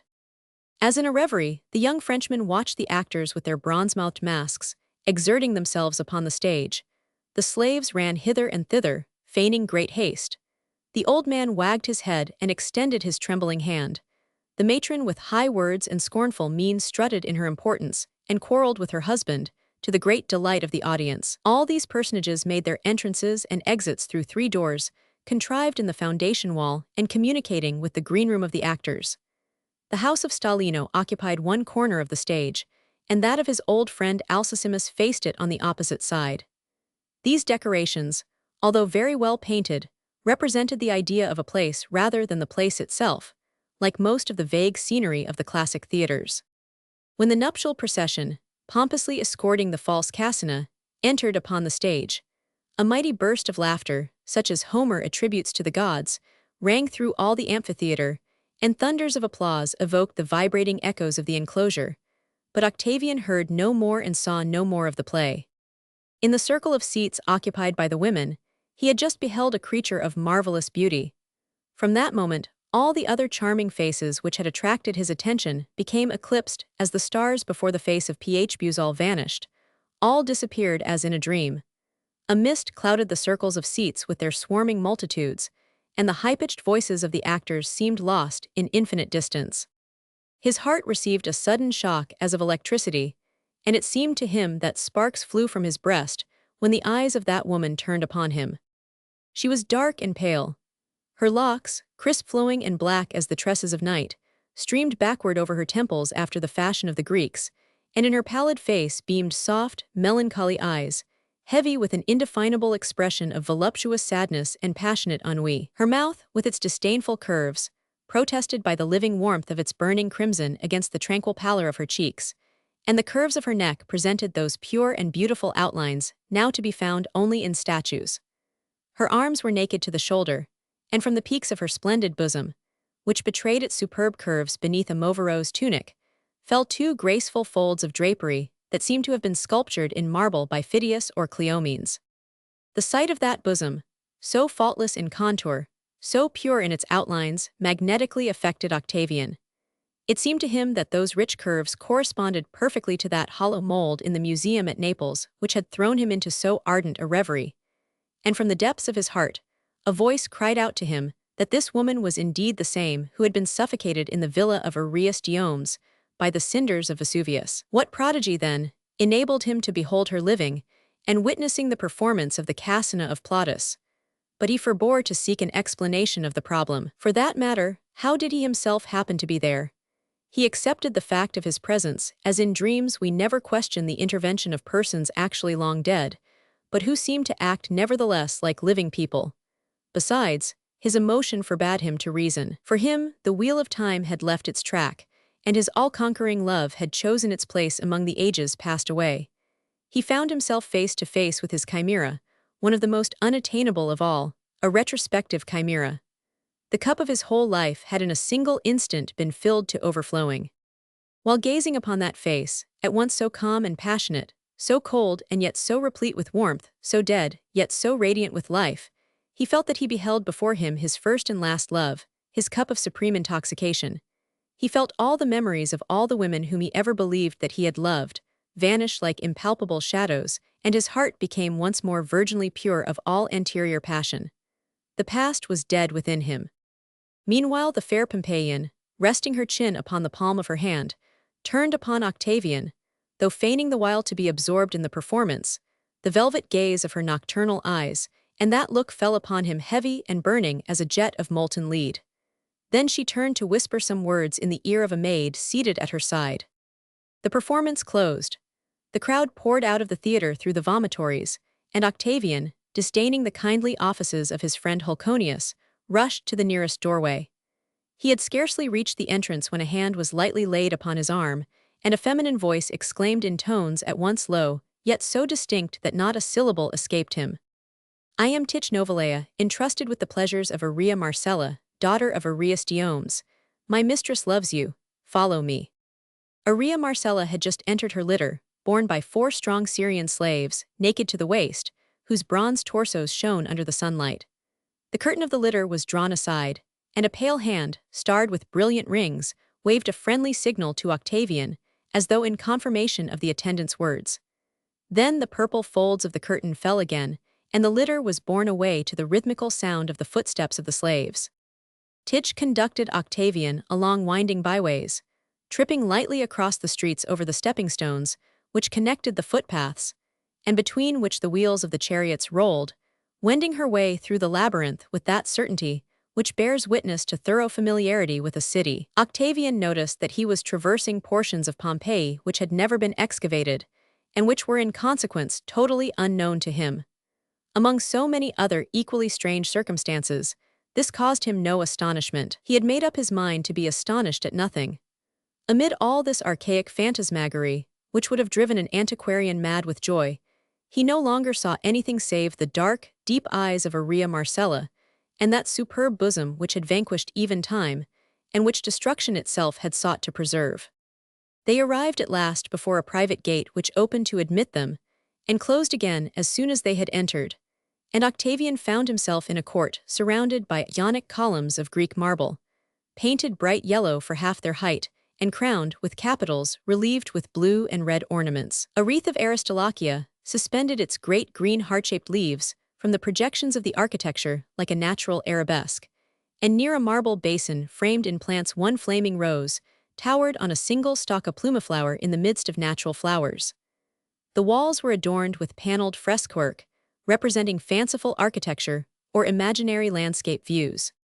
Octavian obtained only a hurried glance at all these details, for Tich immediately placed him in the hands of the slaves who had charge of the bath, and who subjected him, notwithstanding his impatience, to all the refinements of the antique therm. After having submitted to the several necessary degrees of vapor heat, endured the scraper of the strigularius, and felt cosmetics and perfumed oils poured over him in streams, he was reclothed with a white tunic, and again met Tich at the opposite door, who took him by the hand and conducted him into another apartment gorgeously decorated. Upon the ceiling were painted, with a purity of design, brilliancy of color, and freedom of touch which bespoke the hand of a great master rather than of the mere ordinary decorator, Mars, Venus, and Love. A frieze composed of deer, hares, and birds, disporting themselves amid rich foliage, ran around the apartment above a wainscoting of Cipollino marble. The mosaic pavement, a marvelous work from the hand, perhaps, of Sosimus of Pergamos, represented banquet scenes in relief, with a perfection of art which deluded the eye.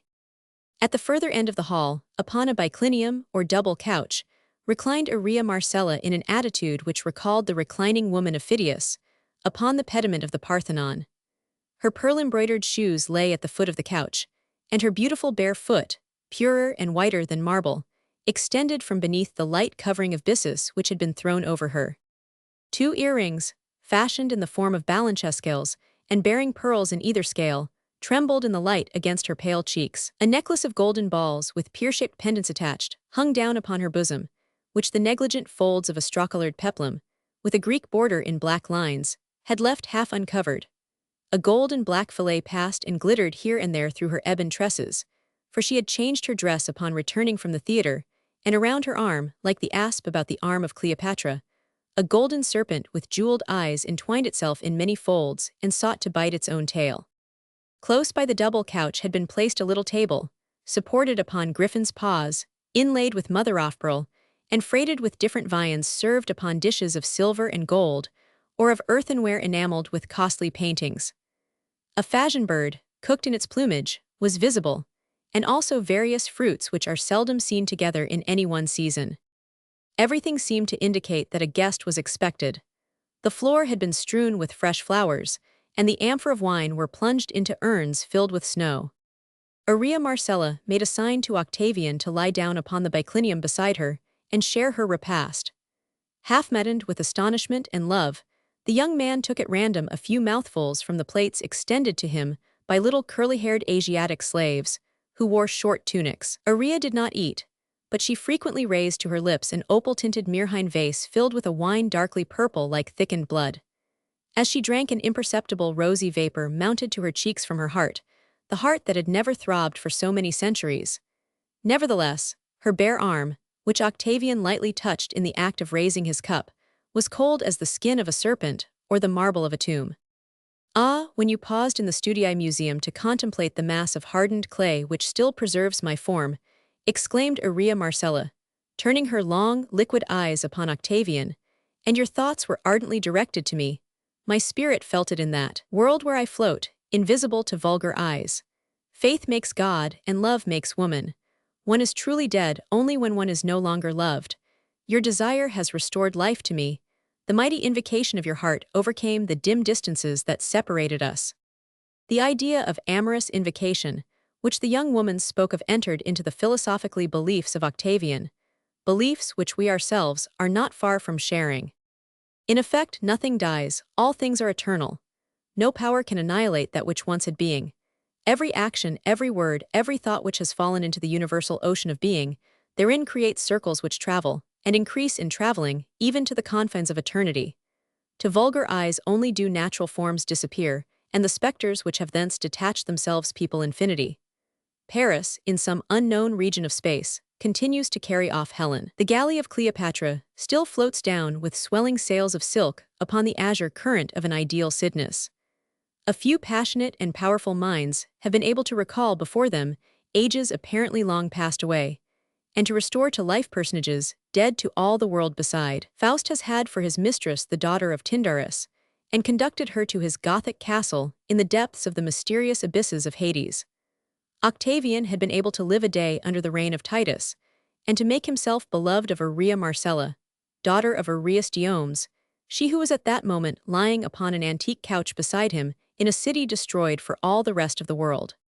From my disgust with other women, replied Octavian, from the unconquerable reverie which attracted me toward its radiant shapes as to stars that lure on, I knew that I could never love save beyond the confines of time and space. It was you that I awaited, and that frail vestige of your being, preserved by the curiosity of men, has by its secret magnetism placed me in communication with your spirit. I know not if you be a dream or a reality, a phantom or a woman, if like Ixion, I press but a cloud to my cheated breast, if I am only the victim of some vile spell of sorcerer, but what I do truly know is that you will be my first and my last love.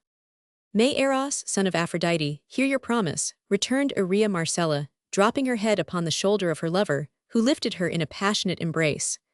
Oh, press me to your young breast, envelop me with your warm breath. I am cold through having remained so long without love. And against his heart, Octavian felt that beautiful bosom rise and fall, whose mold he had that very morning admired through the glass of a cabinet in the museum. The coolness of that beautiful flesh penetrated him through his tunic, and made him burn.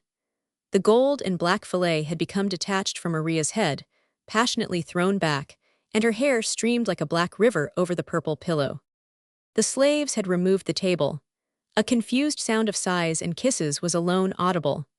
The pet quails, indifferent to this amorous scene, plundered the crumbs of the banquet upon the mosaic pavement, uttering sharp little cries. Suddenly, the brazen rings of the curtain, which closed the entrance to the apartment, slided back upon the curtain rod, and an aged man of stern demeanor, and wrapped in a great brown mantle, appeared upon the threshold. His gray beard was divided into 2 points after the manner of the Nazareans. His face seemed furrowed by the suffering of ascetic mortifications, and a little cross of black wood was suspended from his neck, leaving no doubt as to his faith. He belonged to the sect, then new, of the disciples of Christ. On perceiving him, Aurea Marcella, overwhelmed with confusion, hid her face in the folds of her mantle, like a bird which puts its head under its wing at the approach of an enemy from whom it cannot escape, to save itself at least from the horror of seeing him, while Octavian, rising on his elbow, stared fixedly at the provoking being who had thus abruptly interrupted his happiness. "Aurea, Aurea," exclaimed the austere personage in a voice of reproach, "did not your lifetime suffice for your misconduct, and must your infamous amours encroach upon centuries to which they do not belong? Can you not leave the living in their sphere? Have not your ashes cooled since the day when you perished unrepentant beneath the rain of volcanic fire? So then, even 2,000 years have not sufficed to calm your passion, and your voracious arms still draw to your heartless breast of marble the poor madman whom your philters have intoxicated. Aureus, Father, mercy, do not crush me in the name of that morose religion which was never mine. I believed in our ancient gods, who loved life and youth and beauty and pleasure.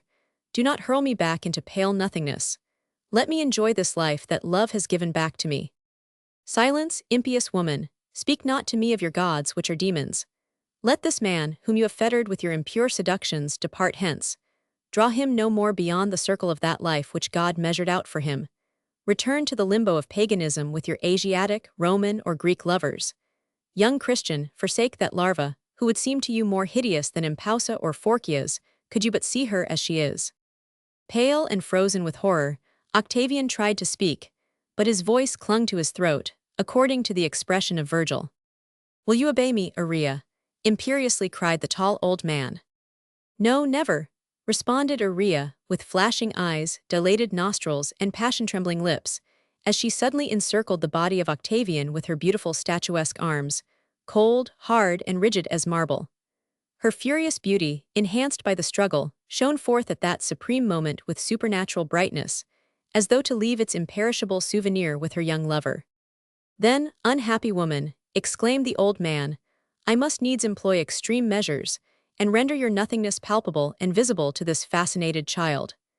And in a voice of command, he pronounced a formula of exorcism that banished from Aurea's cheeks the purple tints with which the black wine from the Myrrhine vase had suffused them. At the same moment, the distant bell of one of those hamlets which border the seacoast, or lie hidden in the mountain hollows, rang out the first peal of the Angelus. A sob of agony burst from the broken heart of the young woman at that sound. Octavian felt her encircling arms untwine. The draperies which covered her sank fold on fold, as though the contours which sustained them had suddenly given way, and the wretched nightwalker beheld on the banquet couch beside him only a handful of cinders mingled with a few fragments of calcined bones, among which gold bracelets and jewelry glittered, together with such other shapeless remains as were found in excavating the villa of Aureus Diomes. He uttered one fearful cry, and became insensible. The old man had disappeared, the sun rose, and the hall, so brilliantly decorated but a short time before, became only a dismantled ruin.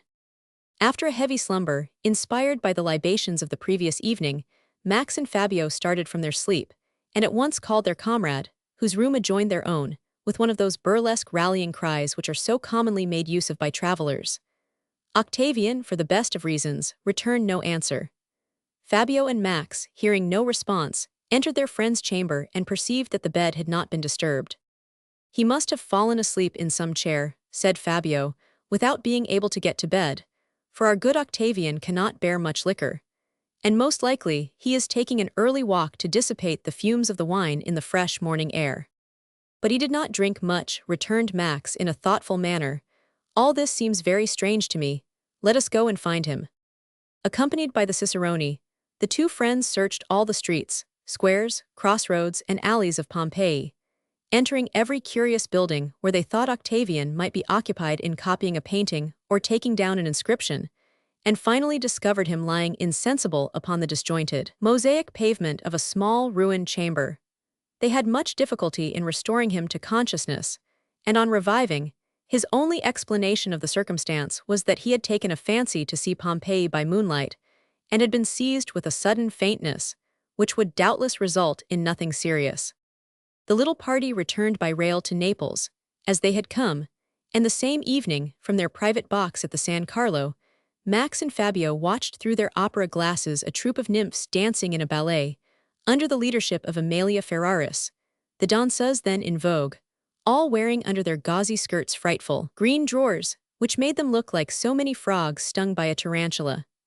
Pale, with woeful eyes, and the general air of one crushed by suffering, Octavian seemed to doubt the reality of what transpired upon the stage. So difficult did he find it to resume the sentiments of real life after the marvelous adventures of the night. From the time of that visit to Pompeii, Octavian fell into a dismal melancholy, which the good-humored pleasantry of his companions rather aggravated than soothed. The image of Aurea Marcella haunted him incessantly, and the sad termination of his fantastic good fortune had never destroyed its charm. Unable to contain his misery, he returned secretly to Pompeii, and once again wandered among the ruins by moonlight as before, his heart palpitating with maddening hope, but the hallucination never returned. He saw only the lizards fleeing over the stones, he heard only the screams of the startled night-birds. He met his friend Rufus Hulconius no more. Titch came not to lay her supple hand upon his arm. Aurea Marcella obstinately slumbered in her dust. Abandoning all hope, Octavian finally married a charming young English girl who is madly in love with him. He is perfectly well behaved to his wife, yet Ellen, with that subtle instinct of the heart which nothing can deceive, feels that her husband is enamored of another. But of whom? That is a mystery which the most unflagging watchfulness cannot enable her to unravel. Octavian never entertains actresses. In society, he addresses to women only the most commonplace gallantries. He even returned with the greatest coldness the marked advances of a certain Russian princess, celebrated for her beauty and her coquetry. A secret drawer, opened during her husband's absence, afforded no confirmation of infidelity to Ellen's suspicions. But how could she permit herself to be jealous of Aurea Marcella, daughter of Aureus Diomes, the freedman of Tiberius? The Mummy's Foot. I had entered, in an idle mood, the shop of one of those curiosity vendors who are called marchands de bric-a-brac in that Parisian argot which is so perfectly unintelligible elsewhere in France. You have doubtless glanced occasionally through the windows of some of these shops, which have become so numerous now that it is fashionable to buy antiquated furniture, and that every petty stockbroker thinks he must have his chamber au Moyen Age. There is one thing there which clings alike to the shop of the dealer in old iron, the wareham of the tapestry maker, the laboratory of the chemist, and the studio of the painter. In all those gloomy dens, where a furtive daylight filters in through the window shutters, the most manifestly ancient thing is dust. The cobwebs are more authentic than the gimp laces, and the old pear-tree furniture on exhibition is actually younger than the mahogany which arrived but yesterday from America. The warehouse of my bric-a-brac dealer was a veritable Capharnaum. All ages and all nations seemed to have made their rendezvous there. An Etruscan lamp of red clay stood upon a buhl cabinet, with ebony panels, brightly striped by lines of inlaid brass. A duchess of the court of Louis XV nonchalantly extended her fawn-like feet under a massive table of the time of Louis XIII, with heavy spiral supports of oak, and carven designs of chimeras and foliage intermingled. Upon the denticulated shelves of several sideboards glittered immense Japanese dishes with red and blue designs relieved by gilded hatching, side by side with enameled works by Bernard Palissy, representing serpents, frogs, and lizards in relief.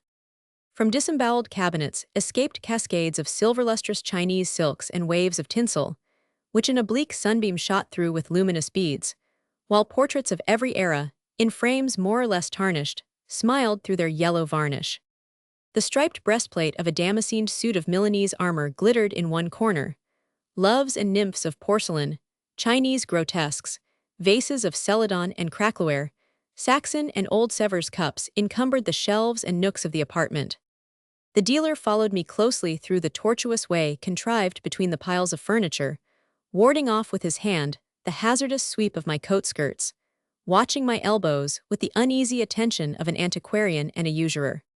It was a singular face, that of the merchant, an immense skull polished like a knee, and surrounded by a thin aureole of white hair, which brought out the clear salmon tint of his complexion all the more strikingly, lent him a false aspect of patriarchal bonhomie, counteracted, however, by the scintillation of two little yellow eyes which trembled in their orbits like two luster upon quicksilver. The curve of his nose presented an aquiline silhouette, which suggested the Oriental or Jewish type. His hands thin, slender, full of nerves which projected like strings upon the fingerboard of a violin, and armed with claws like those on the terminations of bats' wings shook with senile trembling. But those convulsively agitated hands became firmer than steel pincers, or lobsters' claws when they lifted any precious Ardiclian onyx cup, a Venetian glass, or a dish of Bohemian crystal. This strange old man had an aspect so thoroughly rabbinical and cabalistic that he would have been burnt on the mere testimony of his face 3 centuries ago.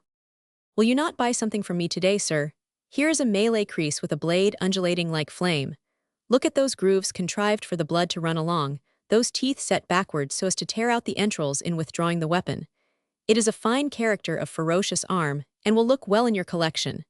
This two-handed sword is very beautiful. It is the work of Joseph de la Hera, and this coliquemard, with its fenestrated gardewat, a superb specimen of handicraft. No, I have quite enough weapons and instruments of carnage. I want a small figure, something which will suit me as a paperweight, for I cannot endure those trumpery bronzes which the stationers sell, and which may be found on everybody's desk." The old gnome foraged among his ancient wares, and finally arranged before me some antique bronzes, so-called at least. Fragments of malachite, little Hindu or Chinese idols, a kind of pausatois in jadestone, representing the incarnations of Brahma or Vishnu, and wonderfully appropriate to the very undivine office of holding papers and letters in place. I was hesitating between a porcelain dragon, all constellated with warts, its mouth formidable with bristling tusks and ranges of teeth, and an abominable little Mexican fetish, representing the god Vitzilipitzili o natural, when I caught sight of a charming foot, which I at first took for a fragment of some antique Venus. It had those beautiful ruddy and tawny tints that lend to Florentine bronze that warm living look so much preferable to the gray-green aspect of common bronzes, which might easily be mistaken for statues in a state of putrefaction. Satiny gleams played over its rounded forms, doubtless polished by the amorous kisses of 20 centuries, for it seemed a Corinthian bronze, a work of the best era of art, perhaps molded by Lysippus himself. "That foot will be my choice," I said to the merchant, who regarded me with an ironical and saturnine air, and held out the object desired that I might examine it more fully. I was surprised at its lightness. It was not a foot of metal, but in sooth a foot of flesh, an embalmed foot, a mummy's foot. On examining it still more closely, the very grain of the skin, and the almost imperceptible lines impressed upon it by the texture of the bandages, became perceptible. The toes were slender and delicate, and terminated by perfectly formed nails, pure and transparent as agates. The great toe, slightly separated from the rest, afforded a happy contrast, in the antique style, to the position of the other toes, and lent it in real lightness the grace of a bird's foot. The sole, scarcely streaked by a few almost imperceptible cross lines, afforded evidence that it had never touched the bare ground, and had only come in contact with the finest matting of Nile rushes and the softest carpets of panther skin. "Ha ha, you want the foot of the Princess Hermonthis," exclaimed the merchant, with a strange giggle, fixing his owlish eyes upon me. "Ha ha ha, for a paperweight, an original idea, artistic idea." Old Pharaoh would certainly have been surprised had someone told him that the foot of his adored daughter would be used for a paperweight after he had had a mountain of granite hollowed out as a receptacle for the triple coffin, painted and gilded, covered with hieroglyphics and beautiful paintings of the judgment of souls, continued the queer little merchant, half audibly, as though talking to himself. "How much will you charge me for this mummy fragment?" "Ah, the highest price I can get, for it is a superb piece. If I had the match of it, you could not have it for less than 500 francs. The daughter of a pharaoh, nothing is more rare." "Assuredly that is not a common article, but still, how much do you want?" "In the first place, let me warn you that all my wealth consists of just 5 louis. I can buy anything that costs 5 louis, but nothing dearer. You might search my vest pockets and most secret drawers without even finding one poor 5-franc piece more. 5 louis for the foot of the Princess Hermonthis. That is very little indeed." "'Tis an authentic foot," muttered the merchant, shaking his head and imparting a peculiar rotary motion to his eyes. "Well, take it, and I will give you the bandages into the bargain," he added, wrapping the foot in an ancient damask rag. "Very fine, real Damascendian damask which has never been redyed. It is strong, and yet it is soft," he mumbled, stroking the frayed tissue with his fingers, through the trade-acquired habit which moved him to praise even an object of such little value that he himself deemed it only worth the giving away. He poured the gold coins into a sort of medieval almspurse hanging at his belt, repeating, "The foot of the Princess Hermonthis to be used for a paperweight." Then turning his phosphorescent eyes upon me, he exclaimed in a voice strident as the crying of a cat which has swallowed a fishbone, "Old Pharaoh will not be well pleased. He loved his daughter, the dear man." "You speak as if you were a contemporary of his. You are old enough, goodness knows, but you do not date back to the pyramids of Egypt," I answered, laughingly, from the threshold. I went home, delighted with my acquisition. With the idea of putting it to profitable use as soon as possible, I placed the foot of the divine Princess Hermonthis upon a heap of papers scribbled over with verses, in themselves an undecipherable mosaic work of erasures. Articles freshly begun, letters forgotten, and posted in the table drawer instead of the letterbox, an error to which absent-minded people are peculiarly liable. The effect was charming, bizarre, and romantic. Well satisfied with this embellishment, I went out with the gravity and pride becoming one who feels that he has the ineffable advantage over all the passers-by whom he elbows, of possessing a piece of the Princess Hermonthis, daughter of Pharaoh. I looked upon all who did not possess, like myself, a paperweight so authentically Egyptian as very ridiculous people, and it seemed to me that the proper occupation of every sensible man should consist in the mere fact of having a mummy's foot upon his desk. Happily I met some friends, whose presence distracted me in my infatuation with this new acquisition. I went to dinner with them, for I could not very well have dined with myself. When I came back that evening, with my brain slightly confused by a few glasses of wine, a vague whiff of oriental perfume delicately titillated my olfactory nerves. The heat of the room had warmed the natron, bitumen, and myrrh in which the paraschistes, who cut open the bodies of the dead, had bathed the corpse of the princess. It was a perfume at once sweet and penetrating, a perfume that 4,000 years had not been able to dissipate. The dream of Egypt was eternity. Her odors have the solidity of granite and endure as long. I soon drank deeply from the black cup of sleep. For a few hours, all remained opaque to me. Oblivion and nothingness inundated me with their somber waves. Yet light gradually dawned upon the darkness of my mind. Dreams commenced to touch me softly in their silent flight. The eyes of my soul were opened, and I beheld my chamber as it actually was. I might have believed myself awake, but for a vague consciousness which assured me that I slept, and that something fantastic was about to take place. The odor of the myrrh had augmented in intensity, and I felt a slight headache, which I very naturally attributed to several glasses of champagne that we had drunk to the unknown gods and our future fortunes. I peered through my room with a feeling of expectation which I saw nothing to justify. Every article of furniture was in its proper place. The lamp, softly shaded by its globe of ground crystal, burned upon its bracket, the watercolor sketches shone under their bohemian glass, the curtains hung down languidly, everything wore an aspect of tranquil slumber. After a few moments, however, all this calm interior appeared to become disturbed. The woodwork cracked stealthily, the ash-covered log suddenly emitted a jet of blue flame, and the discs of the pateras seemed like great metallic eyes, watching, like myself, for the things which were about to happen. My eyes accidentally fell upon the desk, where I had placed the foot of the Princess Hermonthes. Instead of remaining quiet, as behooved a foot which had been embalmed for 4,000 years, it commenced to act in a nervous manner, contracted itself, and leaped over the papers like a startled frog. One would have imagined that it had suddenly been brought into contact with a galvanic battery.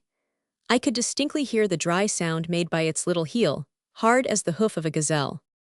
I became rather discontented with my acquisition, inasmuch as I wished my paperweights to be of a sedentary disposition, and thought it very unnatural that feet should walk about without legs, and I commenced to experience a feeling closely akin to fear. Suddenly I saw the folds of my bed curtain stir, and heard a bumping sound, like that caused by some person hopping on one foot across the floor. I must confess I became alternately hot and cold, that I felt a strange wind chill my back, and that my suddenly rising hair caused my nightcap to execute a leap of several yards. The bed curtains opened, and I beheld the strangest figure imaginable before me. It was a young girl of a very deep coffee-brown complexion, like the Bayadir Amani, and possessing the purest Egyptian type of perfect beauty. Her eyes were almond-shaped and oblique, with eyebrows so black that they seemed blue. Her nose was exquisitely chiseled, almost Greek in its delicacy of outline, and she might indeed have been taken for a Corinthian statue of bronze, but for the prominence of her cheekbones and the slightly African fullness of her lips, which compelled one to recognize her as belonging beyond all doubt to the hieroglyphic race which dwelt upon the banks of the Nile. Her arms, slender and spindle-shaped like those of very young girls, were encircled by a peculiar kind of metal bands and bracelets of glass beads. Her hair was all twisted into little cords, and she wore upon her bosom a little idol figure of green paste, bearing a whip with 7 lashes, which proved it to be an image of Isis. Her brow was adorned with a shining plate of gold, and a few traces of paint relieved the coppery tint of her cheeks. As for her costume, it was very odd indeed. Fancy a pagni, or skirt, all formed of little strips of material bedizened with red and black hieroglyphics, stiffened with bitumen, and apparently belonging to a freshly unbandaged mummy. In one of those sudden flights of thought so common in dreams, I heard the hoarse falsetto of the bric-a-brac dealer, repeating like a monotonous refrain the phrase he had uttered in his shop, with so enigmatical an intonation. Old Pharaoh will not be well pleased. He loved his daughter, the dear man. One strange circumstance, which was not at all calculated to restore my equanimity, was that the apparition had but 1 foot. The other was broken off at the ankle. She approached the table where the foot was starting and fidgeting about more than ever, and there supported herself upon the edge of the desk. I saw her eyes fill with pearly gleaming tears. Although she had not as yet spoken, I fully comprehended the thoughts which agitated her. She looked at her foot, for it was indeed her own, with an exquisitely graceful expression of coquettish sadness, but the foot leaped and ran hither and thither, as though impelled on steel springs. Twice or thrice she extended her hand to seize it, but could not succeed. Then commenced between the Princess Hermonthis and her foot, which appeared to be endowed with a special life of its own, a very fantastic dialogue in a most ancient Coptic tongue, such as might have been spoken 30 centuries ago in the syrinxes of the land of Sur. Luckily, I understood Coptic perfectly well that night. The Princess Hermonthis cried, in a voice sweet and vibrant as the tones of a crystal bell, "Well, my dear little foot, you always flee from me, yet I always took good care of you. I bathed you with perfumed water in a bowl of alabaster. I smoothed your heel with pumice stone mixed with palm oil. Your nails were cut with golden scissors and polished with a hippopotamus tooth.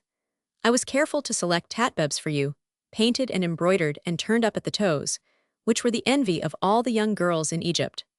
You wore on your great toe rings bearing the device of the sacred scarabus, and you supported one of the lightest bodies that a lazy foot could sustain." The foot replied in a pouting and chagrined tone, "You know well that I do not belong to myself any longer. I have been bought and paid for. The old merchant knew what he was about. He bore you a grudge for having refused to espouse him. This is an ill turn which he has done you. The Arab who violated your royal coffin in the subterranean pits of the necropolis of Thebes was sent thither by him. He desired to prevent you from being present at the reunion of the shadowy nations in the cities below. Have you 5 pieces of gold for my ransom?" "Alas, no. My jewels, my rings, my purses of gold and silver were all stolen from me," answered the Princess Hermonthis with a sob. "Princess," I then exclaimed, "I never retained anybody's foot unjustly. Even though you have not got the 5 louis which it cost me, I present it to you gladly. I should feel unutterably wretched to think that I were the cause of so amiable a person as the Princess Hermonthis being lame." I delivered this discourse in a royally gallant, troubadour tone, which must have astonished the beautiful Egyptian girl. She turned a look of deepest gratitude upon me, and her eyes shone with bluish gleams of light. She took her foot, which surrendered itself willingly this time, like a woman about to put on her little shoe, and adjusted it to her leg with much skill. This operation over, she took a few steps about the room, as though to assure herself that she was really no longer lame. "Ah, how pleased my father will be, he who was so unhappy because of my mutilation, and who from the moment of my birth set a whole nation at work to hollow me out a tomb so deep that he might preserve me intact until that last day, when souls must be weighed in the balance of Amenthi. Come with me to my father. He will receive you kindly, for you have given me back my foot." I thought this proposition natural enough.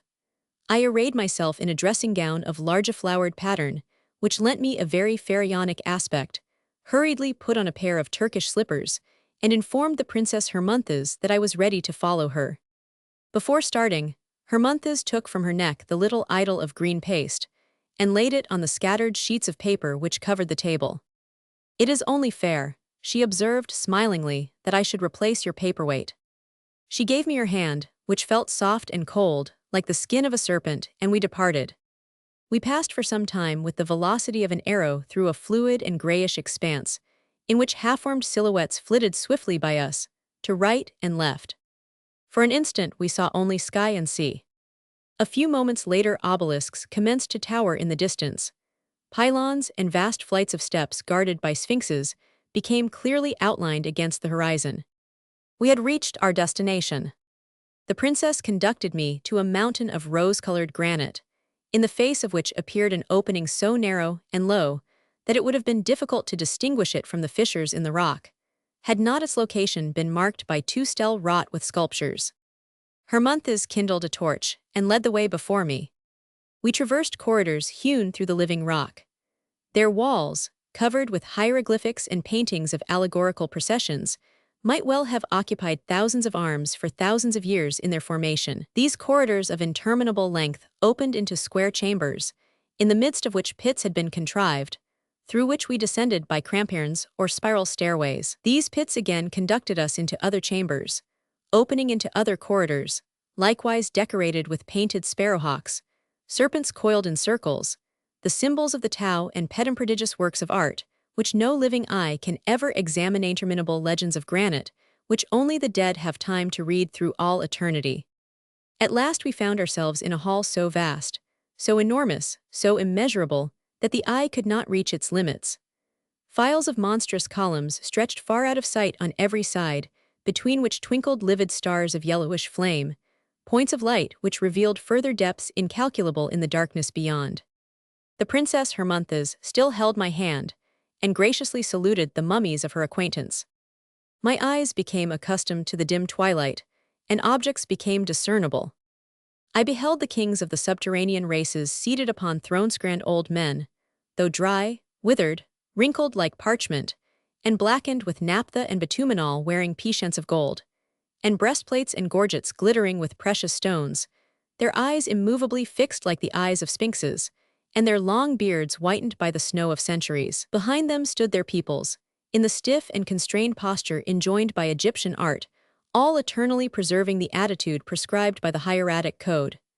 Behind these nations, the cats, ibexes, and crocodiles contemporary with them, rendered monstrous of aspect by their swathing bansmude, flapped their wings, or extended their jaws in a saurian giggle. All the pharaohs were there: Cheops, Chephres, Psammetichus, Sesostris, Amenhotep, the dark rulers of the pyramids and syrinxes. On yet higher thrones sat Cronos and Xixouthros, who was contemporary with the deluge, and Tubal-Cain, who reigned before it. The beard of King Xixouthros had grown 7 times around the granite table, upon which he leaned, lost in deep reverie and buried in dreams. Farther back, through a dusty cloud, I beheld dimly the 72 Priadamite kings, with their 72 peoples, forever passed away. After permitting me to gaze upon this bewildering spectacle a few moments, the Princess Hermonthis presented me to her father Pharaoh, who favored me with a most gracious nod. "I have found my foot again. I have found my foot," cried the princess, clapping her little hands together with every sign of frantic joy. "It was this gentleman who restored it to me." The races of Chemi, the races of Nahasiol, the black, bronzed, and copper-colored nations repeated in chorus. "The Princess Hermonthis has found her foot again." Even Xixouthros himself was visibly affected. He raised his heavy eyelids, stroked his mustache with his fingers, and turned upon me a glance weighty with centuries. "By Ohms, the dog of hell, and Time, daughter of the sun and of truth, this is a brave and worthy lad," exclaimed Pharaoh, pointing to me with his scepter, which was terminated with a lotus flower. "What recompense do you desire?" Filled with that daring inspired by dreams in which nothing seems impossible, I asked him for the hand of the Princess Hermonthis. The hand seemed to me a very proper antithetic recompense for the foot. Pharaoh opened wide his great eyes of glass, in astonishment at my witty request. "What country do you come from, and what is your age?" "I am a Frenchman, and I am 27 years old, venerable Pharaoh." 27 years old, and he wishes to espouse the Princess Hermonthis, who is 30 centuries old, cried out at once all the thrones, and all the circles of nations. Only Hermonthis herself did not seem to think my request unreasonable. "If you were even only 2,000 years old," replied the ancient king, "I would willingly give you the princess, but the disproportion is too great, and besides, we must give our daughters husbands who will last well. You do not know how to preserve yourselves any longer. Even those who died only 15 centuries ago are already no more than a handful of dust. Behold, my flesh is solid as basalt, my bones are bars of steel. I will be present on the last day of the world, with the same body and the same features which I had during my lifetime. My daughter Hermonthis will last longer than a statue of bronze. Then the last particles of your dust will have been scattered abroad by the winds, and even Isis herself, who was able to find the atoms of Osiris, would scarce be able to recompose your being. See how vigorous I yet remain, and how mighty is my grasp," he added, shaking my hand in the English fashion with a strength that buried my rings in the flesh of my fingers. He squeezed me so hard that I awoke, and found my friend Alfred shaking me by the arm to make me get up. "Oh, you everlasting sleeper, must I have you carried out into the middle of the street and fireworks exploded in your ears? It is afternoon. Do not you recollect your promise to take me with you to see 1,000 Aguado's Spanish pictures?" "God, I forgot all about it," I answered, dressing myself hurriedly. "We will go there at once. I have the permit lying there on my desk." I started to find it, but fancy my astonishment when I beheld, instead of the mummy's foot I had purchased the evening before, the little green paste idol left in its place by the Princess Hermonthes. Ophile, a Rococo story. My uncle, the Chevalier du, resided in a small mansion which looked out upon the dismal Rue de Tournelles on one side and the equally dismal Boulevard Saint-Antoine upon the other. Between the boulevard and the house itself, a few ancient elm trees, eaten alive by mosses and insects, piteously extended their skeleton arms from the depth of a species of sink, surrounded by high black walls. Some emaciated flowers hung their heads languidly, like young girls in consumption, waiting for a ray of sunshine to dry their half-rent leaves. Weeds had invaded the walks, which were almost undistinguishable, owing to the length of time that had elapsed since they were last raked. One or two goldfish floated rather than swam in a basin covered with duckweed and half-choked by water plants. My uncle called that his garden. Besides all the fine things above described in my uncle's garden, there was also a rather unpleasant pavilion, which he had entitled the Délices, doubtless by antiphrases. It was in a state of extreme dilapidation. The walls were bulging outwardly. Great masses of detached plaster still lay among the nettles and wild oats where they had fallen. The lower portions of the wall surfaces were green with putrid mold. The woodwork of the window shutters and doors had been badly sprung, and they closed only partially or not at all. A species of decoration, strongly suggestive of an immense kitchen pot with various effluvia radiating from it, ornamented the main entrance, for in the time of Louis XV, when it was the custom to build délices, there were always two entrances to such pleasure houses for precaution's sake. The cornice, overburdened with avulos, foliated arabesques, and volutes, had been badly dismantled by the infiltration of rainwater. In short, the délices of my uncle, the Chevalier du, presented a rather lamentable aspect. This poor ruin, dating only from yesterday, although wearing the dilapidated look of 1,000 years' decay, a ruin of plaster, not of stone, all cracked and warped, covered with a leprosy of lichen growth, moss-eaten and mouldy, seemed to resemble one of those precociously old men worn out by filthy debauches. It inspired no feeling of respect, for there is nothing in the world so ugly and so wretched as either an old gauze robe or an old plaster wall, two things which ought not to endure, yet which do. It was in this pavilion that my uncle had lodged me. The interior was not less rococo than the exterior, although remaining in a somewhat better state of preservation. The bed was hung with yellow lampas, spotted over with large white flowers. An ornamental shellwork clock ticked away upon a pedestal, inlaid with ivory and mother of pearl. A wreath of ornamental roses coquettishly twined around a Venetian glass.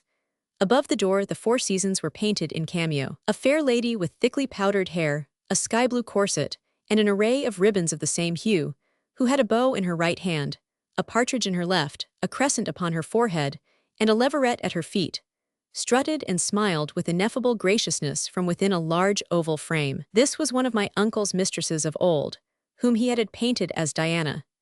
It will scarcely be necessary to observe that the furniture itself was not of the most modern style. There was, in fact, nothing to prevent one from fancying himself living at the time of the Regency, and the mythological tapestry with which the avails were hung rendered the illusion complete. The tapestry represented Hercules spinning at the feet of Omphile.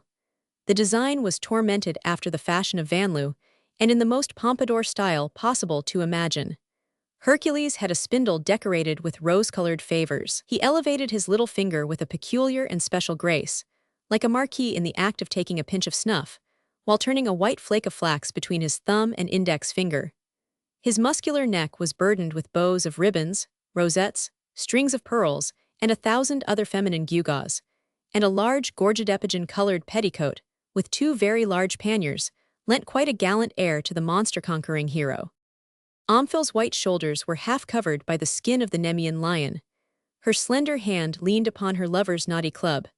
Her lovely blonde hair, powdered to ash color, fell loosely over her neck, as supple and undulating in its outlines as the neck of a dove. Her little feet, true realizations of the typical Andalusian or Chinese foot, and which would have been lost in Cinderella's glass slippers, were shod with half-antique buskins of a tender lilac color, sprinkled with pearls.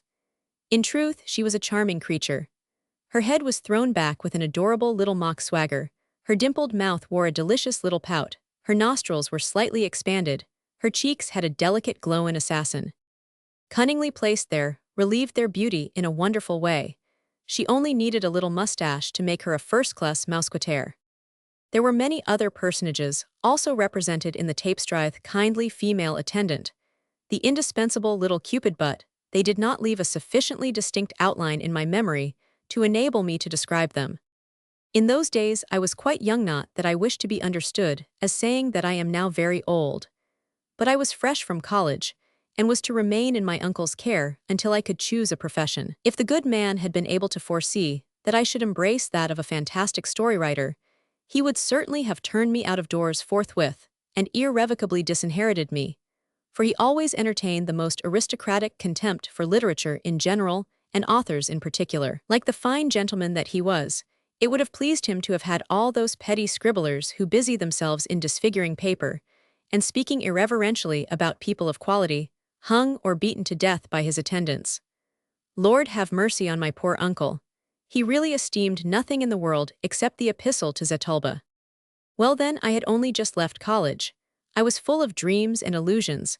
I was as naive as a Rossier of Salency, perhaps more so. Delighted at having no more pensiums to make, everything seemed to me for the best in the best of all possible worlds. I believed in an infinity of things. I believed in 1,000. De Florian's shepherdess with her combed and powdered sheep. I never for a moment doubted the reality of Madame Deshoulière's flock. I believed that there were actually 9 muses, as stated in Father Juvency's Appendix de Dies et Heroibus. My recollections of Berquin and of Gessner had created a little world for me in which everything was rose-colored, sky-blue, and apple-green. Oh, holy innocence! Sancta simplicitas, as Mephistopheles says.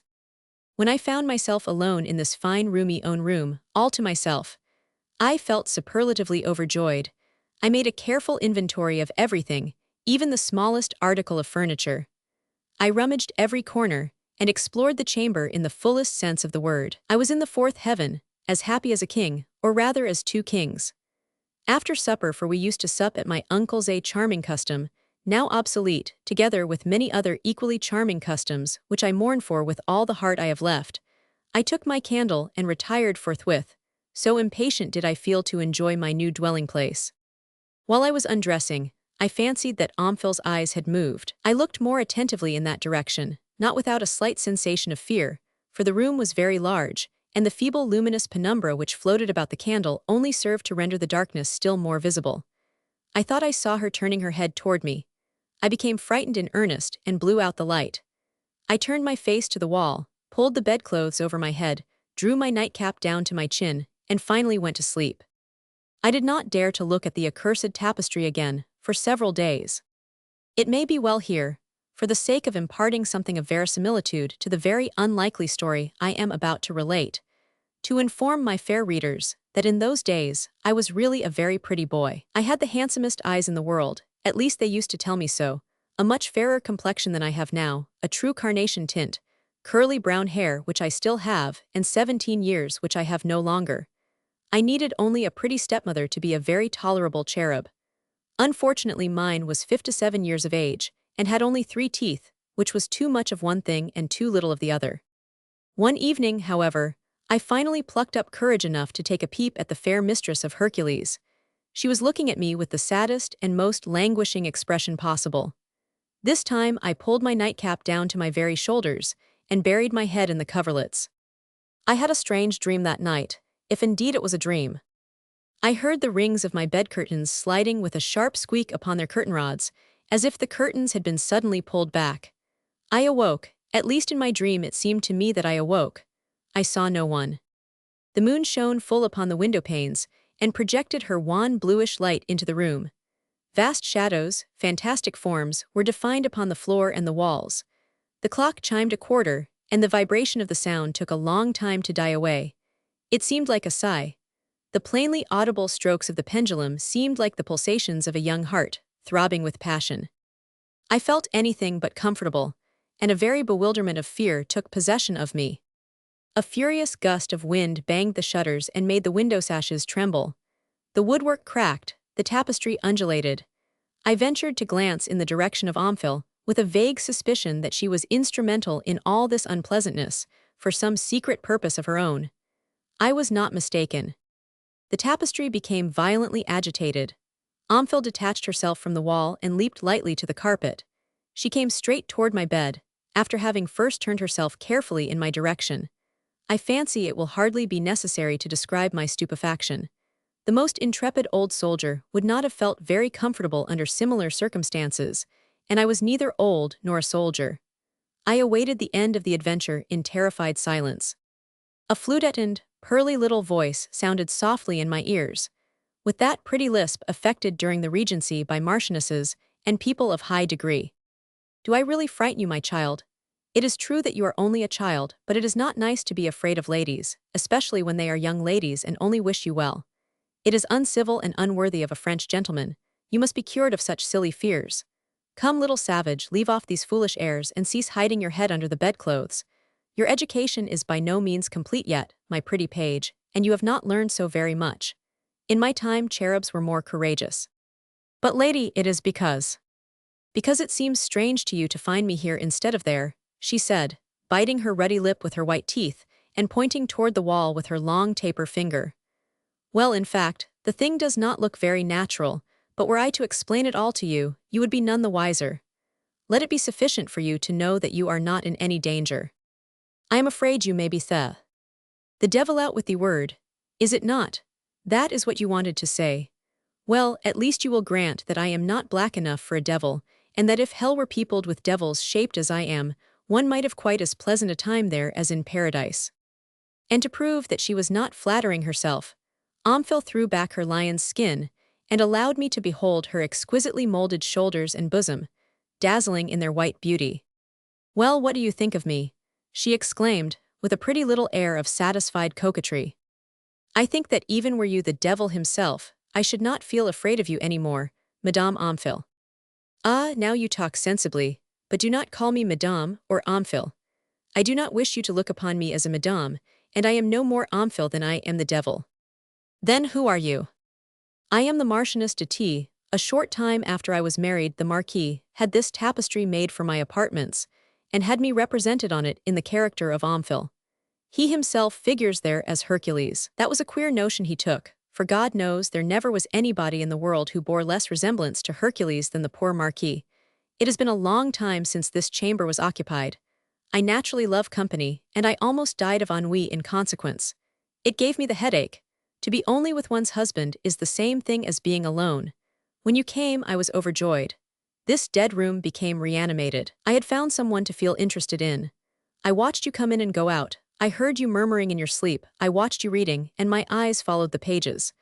I found you were nicely behaved, and had a fresh, innocent way about you that pleased me. In short, I fell in love with you. I tried to make you understand. I sighed. You thought it was only the sighing of the wind. I made signs to you. I looked at you with languishing eyes, and only succeeded in frightening you terribly. So at last in despair, I resolved upon this rather improper course which I have taken, to tell you frankly what you could not take a hint about. Now that you know I love you, I hope that. The conversation was interrupted at this juncture by the grating of a key in the lock of the chamber door. Omphile started and blushed to the very whites of her eyes. Adieu, she whispered, till tomorrow. And she returned to her place on the wall, walking backward, for fear that I should see her reverse side, doubtless. It was Baptiste, who came to brush my clothes. You ought not to sleep with your bed curtains open, sir, he remarked. You might catch a bad cold. This room is so chilly. The curtains were actually open, and as I had been under the impression that I was only dreaming, I felt very much astonished, for I was certain that they had been closed when I went to bed. As soon as Baptiste left the room, I ran to the tapestry. I felt it all over. It was indeed a real woolen tapestry, rough to the touch like any other tapestry. Omphile resembled the charming phantom of the night only as a dead body resembles a living one. I lifted the hangings. The wall was solid throughout. There were no masked panels or secret doors. I only noticed that a few threads were broken in the groundwork of the tapestry where the feet of Omphile rested. This afforded me food for reflection. All that day I remained buried in the deepest brown study imaginable. I longed for evening with a mingled feeling of anxiety and impatience. I retired early, resolved on learning how this mystery was going to end. I got into bed. The Marchioness did not keep me waiting long. She leaped down from the tapestry in front of the pierglass and dropped right by my bed. She seated herself by my pillow, and the conversation commenced. I asked her questions as I had done the evening before, and demanded explanations. She eluded the former, and replied in an evasive manner to the latter, yet always after so witty a fashion that within a quarter of an hour I felt no scruples whatever in regard to my liaison with her. While conversing, she passed her fingers through my hair, tapped me gently on the cheeks, and softly kissed my forehead. She chatted and chatted in a pretty mocking way, in a style at once elegantly polished, and yet familiar and altogether like a great lady, such as I have never since heard from the lips of any human being. She was then seated upon the easy-chair beside the bed. In a little while she slipped one of her arms around my neck, and I felt her heart beating passionately against me. It was indeed a charming and handsome real woman, a veritable marchioness whom I found beside me, poor student of 17. There was more than enough to make one lose his head, so I lost mine. I did not know very well what was going to happen, but I felt a vague presentiment that it would displease the Marquis. And Monsieur le Marquis, on the wall up there, what will he say? The lion's skin had fallen to the floor, and the soft lily-colored buskins, filigreed with silver, were lying beside my shoes. He will not say anything, replied the Marchioness, laughing heartily. Do you suppose he ever sees anything? Besides, even should he see, he is the most philosophical and inoffensive husband in the world. He is used to such things. Do you love me, little one? Indeed I do, ever so much, ever so much. Morning dawned, my mistress stole away. The day seemed to me frightfully long. At last evening came. The same things happened as on the evening before, and the second night left no regrets for the first. The Marchioness became more and more adorable, and this state of affairs continued for a long time. As I never slept at night, I wore a somnolent expression in the daytime which did not augur well for me with my uncle. He suspected something. He probably listened at the door and heard everything, for one fine morning he entered my room so brusquely that Antoinette had scarcely time to get back to her place on the tapestry. He was followed by a tapestry hanger with pincers and a ladder. He looked at me with a shrewd and severe expression, which convinced me that he knew all. This Marchioness de T is certainly crazy. What the devil could have put it into her head to fall in love with a brat like that? Muttered my uncle between his teeth. She promised to behave herself. Jean, take that tapestry down, roll it up and put it in the garret. Every word my uncle spoke went through my heart like a poniard thrust. Jean rolled up my sweetheart Ophile, otherwise the Marchioness Antoinette de T, together with Hercules or the Marquis de T, and carried the whole thing off to the garret. I could not restrain my tears. Next day my uncle sent me back in the B diligence to my respectable parents, to whom, you may feel assured, I never breathed a word of my adventure. My uncle died, his house and furniture were sold, probably the tapestry was sold with the rest. But a long time afterward, while foraging the shop of a bric-a-brac merchant in search of oddities, I stumbled over a great dusty roll of something covered with cobwebs. What is that? I said to the Auvergnat. That is a Rococo tapestry representing the amours of Madame Ophile and Monsieur Hercule. It is genuine Beauvais, worked in silk, and in an excellent state of preservation. Buy this from me for your study. I will not charge you dear for it, since it is you. At the name of Ophile, all my blood rushed to my heart. Unroll that tapestry, I said to the merchant in a hurried, gasping voice, like one in a fever. It was indeed she. I fancied that her mouth smiled graciously at me, and that her eye lighted up on meeting mine. How much do you ask? Well, I could not possibly let you have it for any less than 500 francs. I have not that much with me now. I will get it and be back in an hour. I returned with the money, but the tapestry was no longer there. An Englishman had bargained for it during my absence, offered 600 francs for it, and taken it away with him. After all, perhaps it was best that it should have been thus, and that I should preserve this delicious souvenir intact. They say one should never return to a first love, or look at the rose which one admired the evening before. And then, I am no longer so young, or so pretty that tapestries should come down from their walls to honor me. King Candles. Chapter 1. 500 years before the Trojan War, and 1715 years before our own era, there was a grand festival at Sardes. King Candles was going to marry. The people were affected with that sort of pleasurable interest and aimless emotion wherewith any royal event inspires the masses, even though it in no wise concerns them, and transpires in superior spheres of life which they can never hope to reach. As soon as Phbus Apollo, standing in his quadriga, had gilded to saffron the summits of fertile Mount Tmolus with his rays, the good people of Sardes were all astir, going and coming, mounting or descending the marble stairways leading from the city to the waters of the Pactolus, that opulent river whose sands Midas filled with tiny sparks of gold when he bathed in its stream. One would have supposed that each one of these good citizens was himself about to marry, so solemn and important was the demeanor of all. Men were gathering in groups in the agora, upon the steps of the temples, and along the porticos. At every street corner, one might have encountered women leading by the hand little children, whose uneven walk ill suited the maternal anxiety and impatience. Maidens were hastening to the fountains, all with urns gracefully balanced upon their heads, or sustained by their white arms as with natural handles, so as to procure early the necessary water provision for the household, and thus obtain leisure at the hour when the nuptial procession should pass. Washerwomen hastily folded the still damp tunics and clamid, and piled them upon mule wagons. Slaves turned the mill without any need of the overseer's whip, to tickle their naked and scar-seamed shoulders. Sardes was hurrying itself to finish with those necessary everyday cares, which no festival can wholly disregard. The road along which the procession was to pass had been strewn with fine yellow sand. Brazen tripods, disposed along the way at regular intervals, sent up to heaven the odorous smoke of cinnamon and spikenard. These vapors, moreover, alone clouded the purity of the azure above. The clouds of a hymeneal day ought, indeed, to be formed only by the burning of perfumes. Myrtle and rose-laurel branches were strewn upon the ground, and from the walls of the palaces were suspended by little rings of bronze-rich tapestries, whereon the needles of industrious captives intermingling wool, silver, and gold had represented various scenes in the history of the gods and heroes. Ixion embracing the cloud, Diana surprised in the bath by Acton, the shepherd Paris as judge in the contest of beauty held upon Mount Ida between Hera, the snow-yarmed Athena of the sea-green eyes, and Aphrodite, girded with her magic cestus, the old men of Troy rising to honor Helena as she passed through the Scaean gate, a subject taken from one of the poems of the blind man of Meles.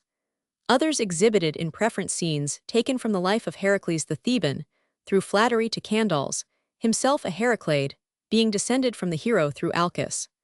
Others contented themselves by decorating the entrances of their dwellings with garlands and wreaths in token of rejoicing. Among the multitudes marshaled along the way from the royal house even as far as the gates of the city, through which the young queen would pass on her arrival, conversation naturally turned upon the beauty of the bride, whereof the renown had spread throughout all Asia, and upon the character of the bridegroom, who, although not altogether an eccentric, seemed nevertheless one not readily appreciated from the common standpoint of observation. Nisha, daughter of the satrap Megabazus, was gifted with marvelous purity of feature and perfection of form. At least such was the rumor spread abroad by the female slaves who attended her, and a few female friends who had accompanied her to the bath. For no man could boast of knowing aught of Nisha save the color of her veil, and the elegant folds that she involuntarily impressed upon the soft materials which robed her statuesque body. The barbarians did not share the ideas of the Greeks in regard to modesty, while the youths of Achaea made no scruple of allowing their oil-anointed torsos to shine under the sun in the stadium, and while the Spartan virgins danced ungarmented before the altar of Diana, those of Persepolis, Ecbatana, and Bactria, attaching more importance to chastity of the body than to chastity of mind, considered those liberties allowed to the pleasure of the eyes by Greek manner as impure and highly reprehensible, and held no woman virtuous who permitted men to obtain a glimpse of more than the tip of her foot in walking, as it slightly deranged the discreet folds of a long tunic. Despite all this mystery, or rather, perhaps, by very reason of this mystery, the fame of Nisha had not been slow to spread throughout all Lydia, and become popular there to such a degree that it had reached even Candaules. Although kings are ordinarily the most illy informed people in their kingdoms, and live like the gods in a kind of cloud, which conceals from them the knowledge of terrestrial things. The Eupatrid of Sardes, who hoped that the young king might, perchance, choose a wife from their family, the header of Athens, of Samos, of Miletus, and of Cyprus, the beautiful slaves from the banks of the Indus, the blonde girls brought at a vast expense from the depths of the Cimmerian fogs, were heedful never to utter in the presence of Candaules, whether within hearing or beyond hearing, a single word which bore any relation to Nisha. The bravest, in a question of beauty, recoil before the prospect of a contest in which they can anticipate being outrivaled.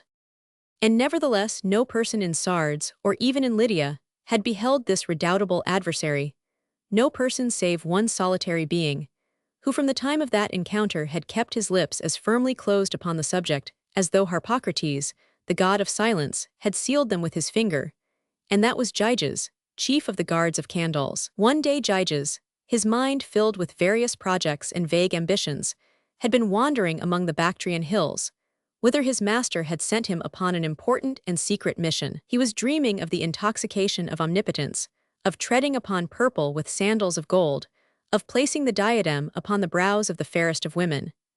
These thoughts made his blood boil in his veins, and as though to pursue the flight of his dreams, he smote his sinewy heel upon the foam-whitened flanks of his Numidian horse. The weather, at first calm, had changed and waxed tempestuous like the warrior's soul, and Boreas, his locks bristling with Thracian frosts, his cheeks puffed out, his arms folded upon his breast, smote the rain-freighted clouds with the mighty beatings of his wings. A bevy of young girls who had been gathering flowers in the meadow, fearing the coming storm, were returning to the city in all haste, each carrying her perfumed harvest in the lap of her tunic. Seeing a stranger on horseback approaching in the distance, they had hidden their faces in their mantles, after the custom of the barbarians. But at the very moment that Gyges was passing by the one whose proud carriage and richer habiliments seemed to designate her the mistress of the little band, an unusually violent gust of wind carried away the veil of the fair unknown, and whirling it through the air like a feather, chased it to such a distance that it could not be recovered. It was Nisha, daughter of Megabazus, who found herself thus with face unveiled in the presence of Gyges, and humble captain of King Candle's guard. Was it only the breath of Boreas which had brought about this accident, or had Eros, who delights to vex the hearts of men, amused himself by severing the string which had fastened the protecting tissue? However that may have been, Gyges was stricken motionless at the sight of that Medusa of beauty, and not till long after the folds of Nisha's robe had disappeared beyond the gates of the city could he think of proceeding on his way. Although there was nothing to justify such a conjecture, he cherished the belief that he had seen the satrap's daughter, and that meeting, which affected him almost like an apparition, accorded so fully with the thoughts which were occupying him at the moment of its occurrence, that he could not help perceiving therein something fateful and ordained of the gods. In truth, it was upon that brow that he would have wished to place the diadem. What other could be more worthy of it? But what probability was there that Gyges would ever have a throne to share? He had not sought to follow up this adventure, and assure himself whether it was indeed the daughter of Megabazus, whose mysterious face had been revealed to him by chance, the great Filcher. Nisha had fled so swiftly that it would have been impossible for him then to overtake her. And moreover, he had been dazzled, fascinated, thunderstricken, as it were, rather than charmed by that superhuman apparition, by that monster of beauty. Nevertheless, that image, although seen only in the glimpse of a moment, had engraved itself upon his heart in lines deep as those which the sculptors trace on ivory with tools reddened in the fire. He had endeavored, although vainly, to efface it, for the love which he felt for Nisha inspired him with a secret terror. Perfection in such a degree is ever awe-inspiring, and women so like unto goddesses could only work evil to feeble mortals. They are formed for divine adulteries, and even the most courageous men never risk themselves in such amours without trembling. Therefore no hope had blossomed in the soul of Gyges, overwhelmed and discouraged in advance by the sentiment of the impossible. Ere opening his lips to Nisha, he would have wished to despoil the heaven of its robe of stars, to take from Phbus his crown of rays, forgetting that women only give themselves to those unworthy of them, and that to win their loved one must act as though he desired to earn their hate. From that day the roses of joy no longer bloomed upon his cheeks. By day he was sad and mournful, and seemed to wander abroad in solitary dreaming, like a mortal who has beheld a divinity. At night, he was haunted by dreams in which he beheld Nisha seated by his side upon cushions of purple between the golden griffins of the royal throne. Therefore Gyges, the only one who could speak of his own knowledge concerning Nisha, having never spoken of her, the Sardians were left to their own conjectures in her regard, and their conjectures, it must be confessed, were fantastic and altogether fabulous. The beauty of Nisha, thanks to the veils which shrouded her, became a sort of myth, a canvas, a poem to which each one added ornamentation as the fancy took him. If report be not false, list a young debauchee from Athens, who stood with one hand upon the shoulder of an Asiatic boy. Neither Plangon, nor Archianassa, nor Thais can be compared with this marvelous barbarian. Yet I can scarce believe that she equals Theno of Colophon, from whom I once bought a single night at the price of as much gold as she could bear away, after having plunged both her white arms up to the shoulder in my cedarwood coffer. Beside her, added a Eupatrid, who pretended to be better informed than any other person upon all manner of subjects. Beside her the daughter of Clues, and the sea would seem but a mere Ethiopian servant. Your words are blasphemy, and although Aphrodite be a kind and indulgent goddess, beware of drawing down her anger upon you. By Hercules, and that ought to be an oath of some weight in a city ruled by one of his descendants, I cannot retract a word of it. You have seen her, then? No, but I have a slave in my service, who once belonged to Nisha, and who has told me 100 stories about her.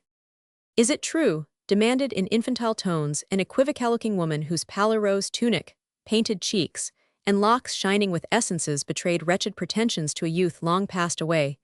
Is it true that Nisha has 2 pupils in each eye? It seems to me that must be very ugly, and I cannot understand how Candles could fall in love with such a monstrosity, while there is no lack, at Sardes and in Lydia, of women whose eyes are irreproachable. And uttering these words with all sorts of affected airs and simperings, Lamia took a little significant peep in a small mirror of cast metal, which she drew from her bosom, and which enabled her to lead back to duty certain wandering curls disarranged by the impertinence of the wind. As to the double pupil, that seems to me nothing more than an old nurse's tale, observed the well-informed patrician, but it is a fact that Nisha's eyes are so piercing that she can see through walls. Lynxes are myopic compared with her. How can a sensible man coolly argue about such an absurdity? Interrupted a citizen, whose bald skull, and the flood of snowy beard into which he plunged his fingers while speaking, lent him an air of preponderance and philosophical sagacity. The truth is that the daughter of Megabazus cannot naturally see through a wall any better than you or I, but the Egyptian priest Thutmosis, who knows so many wondrous secrets, has given her the mysterious stone which is found in the heads of dragons, and whose property, as everyone knows, renders all shadows and the most opaque bodies transparent to the eyes of those who possess it. Nisha always carries this stone in her girdle, or else set into her bracelet, and in that may be found the secret of her clairvoyance. The citizen's explanation seemed the most natural one to those of the group, whose conversation we are endeavoring to reproduce, and the opinions of Lamia and the patrician were abandoned as improbable. At all events, returned the lover of Theno, we are going to have an opportunity of judging for ourselves, for it seems to me that I hear the clarions sounding in the distance, and though Nisha is still invisible, I can see the herald yonder approaching with palm branches in his hands, to announce the arrival of the nuptial cortege and make the crowd fall back. At this news, which spread rapidly through the crowd, the strong men elbowed their way toward the front ranks. The agile boys, embracing the shafts of the columns, sought to climb up to the capitals and their seat themselves. Others, not without having skinned their knees against the bark, succeeded in perching themselves comfortably enough in the Y of some tree branch. The women lifted their little children upon their shoulders, warning them to hold tightly to their necks. Those who had the good fortune to dwell on the street along which Candles and Nisha were about to pass, leaned over from the summit of their roofs, or, rising on their elbows, abandoned for a time the cushions upon which they had been reclining. A murmur of satisfaction and gratified expectation ran through the crowd, which had already been waiting many long hours, for the arrows of the midday sun were commencing to sting. The heavy-armed warriors, with cuirasses of bull's hide covered with overlapping plates of metal, helmets adorned with plumes of horsehair dyed red, nemides or greaves faced with tin, baldricks studded with nails, emblazoned bucklers, and swords of brass, rode behind a line of trumpeters who blew with might and main upon their long tubes, which gleamed under the sunlight. The horses of these warriors were all white as the feet of Thetis, and might have served, by reason of their noble paces and purity of breeds, as models for those which Phidias at a later day sculptured upon the metopes of the Parthenon. At the head of this troop rode Gyges, the well-named, for his name in the Lydian tongue signifies beautiful. His features, of the most exquisite regularity, seemed chiseled in marble, owing to his intense pallor, for he had just discovered in Nisha, although she was veiled with the veil of a young bride, the same woman whose face had been betrayed to his gaze by the treachery of Boreas under the walls of Bactria. "Handsome Gyges looks very sad," said the young maidens. "What proud beauty could have secured his love, or what forsaken one has caused some Thessalian witch to cast a spell on him? Has that cabalistic ring which he is said to have found hidden within the flanks of a brazen horse, in the midst of some forest, lost its virtue, and suddenly ceasing to render its owner invisible, have betrayed him to the astonished eyes of some innocent husband, who had deemed himself alone in his conjugal chamber? Perhaps he has been wasting his talents and his drachmas at the game of Palames, or else it may be that he is disappointed at not having won the prize at the Olympian Games. He had great faith in his horse Hyperion." No one of these conjectures was true. A fact is never guessed. After the battalion commanded by Gyges, there came young boys crowned with myrtle wreaths, and singing epithalamic hymns after the Lydian manner, accompanying themselves upon lyres of ivory, which they played with bows. All were clad in rose-colored tunics ornamented with a silver Greek border, and their long hair flowed down over their shoulders in thick curls. They preceded the gift-bearers, strong slaves whose half-nude bodies exposed to view such interlacements of muscle as the stoutest athletes might have envied. Upon brancards, supported by 2 or 4 men or more, according to the weight of the objects borne, were placed enormous brazen cratera, chiseled by the most famous artists.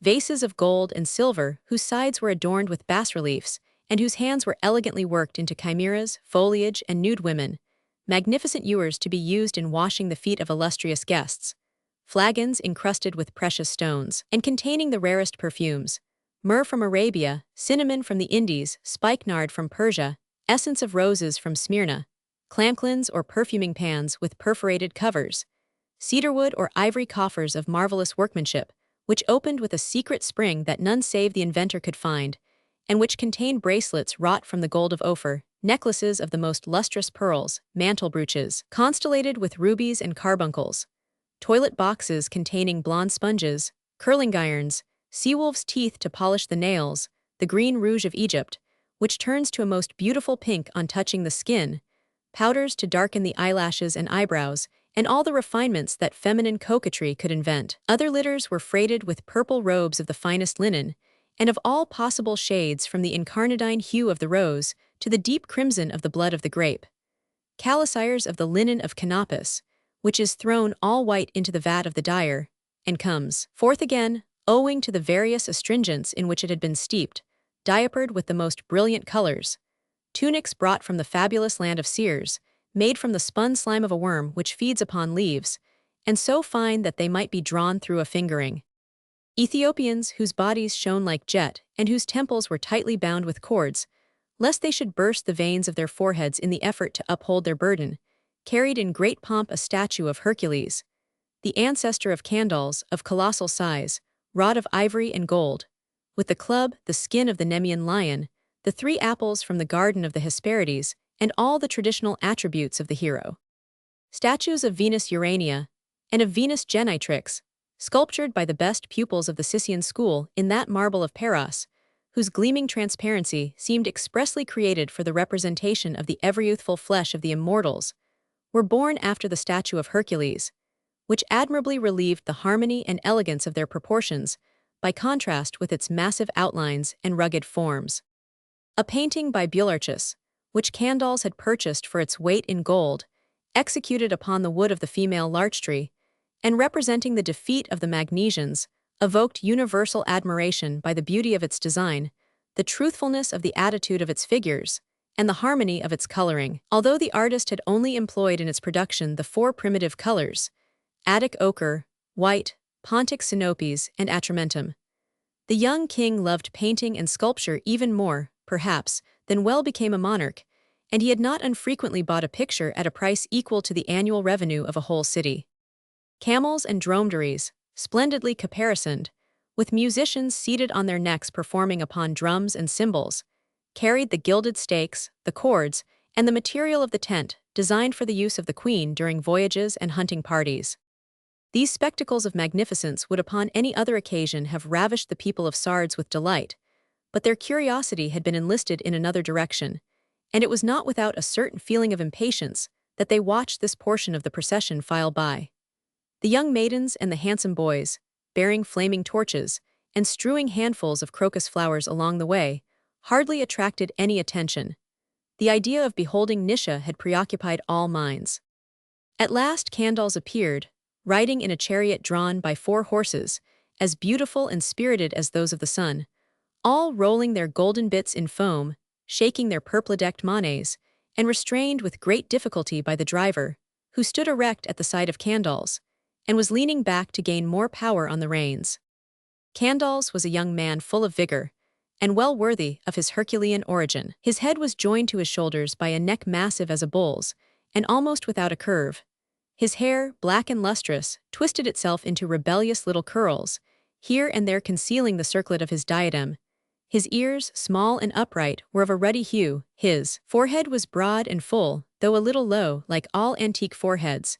His eyes full of gentle melancholy, his oval cheeks, his chin with its gentle and regular curves, his mouth with its slightly parted lips all bespoke the nature of the poet rather than that of the warrior. In fact, although he was brave, skilled in all bodily exercises, could subdue a wild horse as well as any of the Lapith, or swim across the current of rivers when they descended, swollen with melted snow, from the mountains, although he might have bent the bow of Odysseus or borne the shield of Achilles, he seemed little occupied with dreams of conquest, and war, usually so fascinating to young kings, had little attraction for him. He contented himself with repelling the attacks of his ambitious neighbors, and sought not to extend his own dominions. He preferred building palaces, after plans suggested by himself to the architects, who always found the king's hints of no small value, or to form collections of statues and paintings by artists of the elder and later schools. He had the works of Telephanes of Sicyon, Cleanthes, Artices of Corinth, Hygimen, Danaeus, Charmides, Eumarus, and Cimon, some being simple drawings, and other paintings in various colors or monochromes. It was even said that Candles had not disdained to wield with his own royal hands a thing hardly becoming a princeth chisel of the sculptor and the sponge of the encaustic painter. But why should we dwell upon Candles? The reader undoubtedly feels like the people of Sardes, and it is of Nisha that he desires to hear. The daughter of Megabazus was mounted upon an elephant, with wrinkled skin and immense ears which seemed like flags, who advanced with a heavy but rapid gait, like a vessel in the midst of the waves. His tusks and his trunk were encircled with silver rings, and around the pillars of his limbs were entwined necklaces of enormous pearls. Upon his back, which was covered with a magnificent Persian carpet of striped pattern, stood a sort of estrade overlaid with gold finely chased, and constellated with onyx stones, carnelians, chrysolites, lapis lazuli, and girasoles. Upon this estrade sat the young queen, so covered with precious stones as to dazzle the eyes of the beholders. A mitre, shaped like a helmet, on which pearls formed flower designs and letters after the oriental manner, was placed upon her head. Her ears, both the lobes and rims of which had been pierced, were adorned with ornaments in the form of little cups, crescents, and balls. Necklaces of gold and silver beads, which had been hollowed out and carved, thrice encircled her neck and descended with a metallic tinkling upon her bosom. Emerald serpents with topaz or ruby eyes coiled themselves in many folds about her arms, and clasped themselves by biting their own tails. These bracelets were connected by chains of precious stones, and so great was their weight that 2 attendants were required to kneel beside Nisha and support her elbows.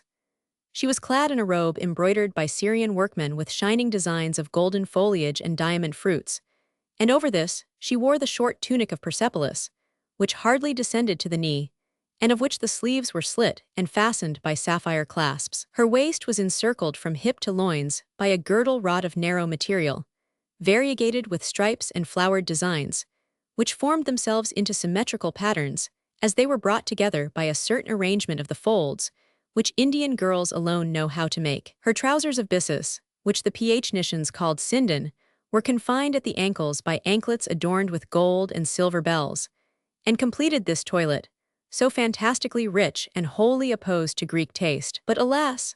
A saffron-colored flammeum pitilessly masked the face of Nisha, who seemed embarrassed, veiled though she was, at finding so many eyes fixed upon her, and frequently signed to a slave behind her to lower the parasol of ostrich plumes, and thus conceal her yet more from the curious gaze of the crowd.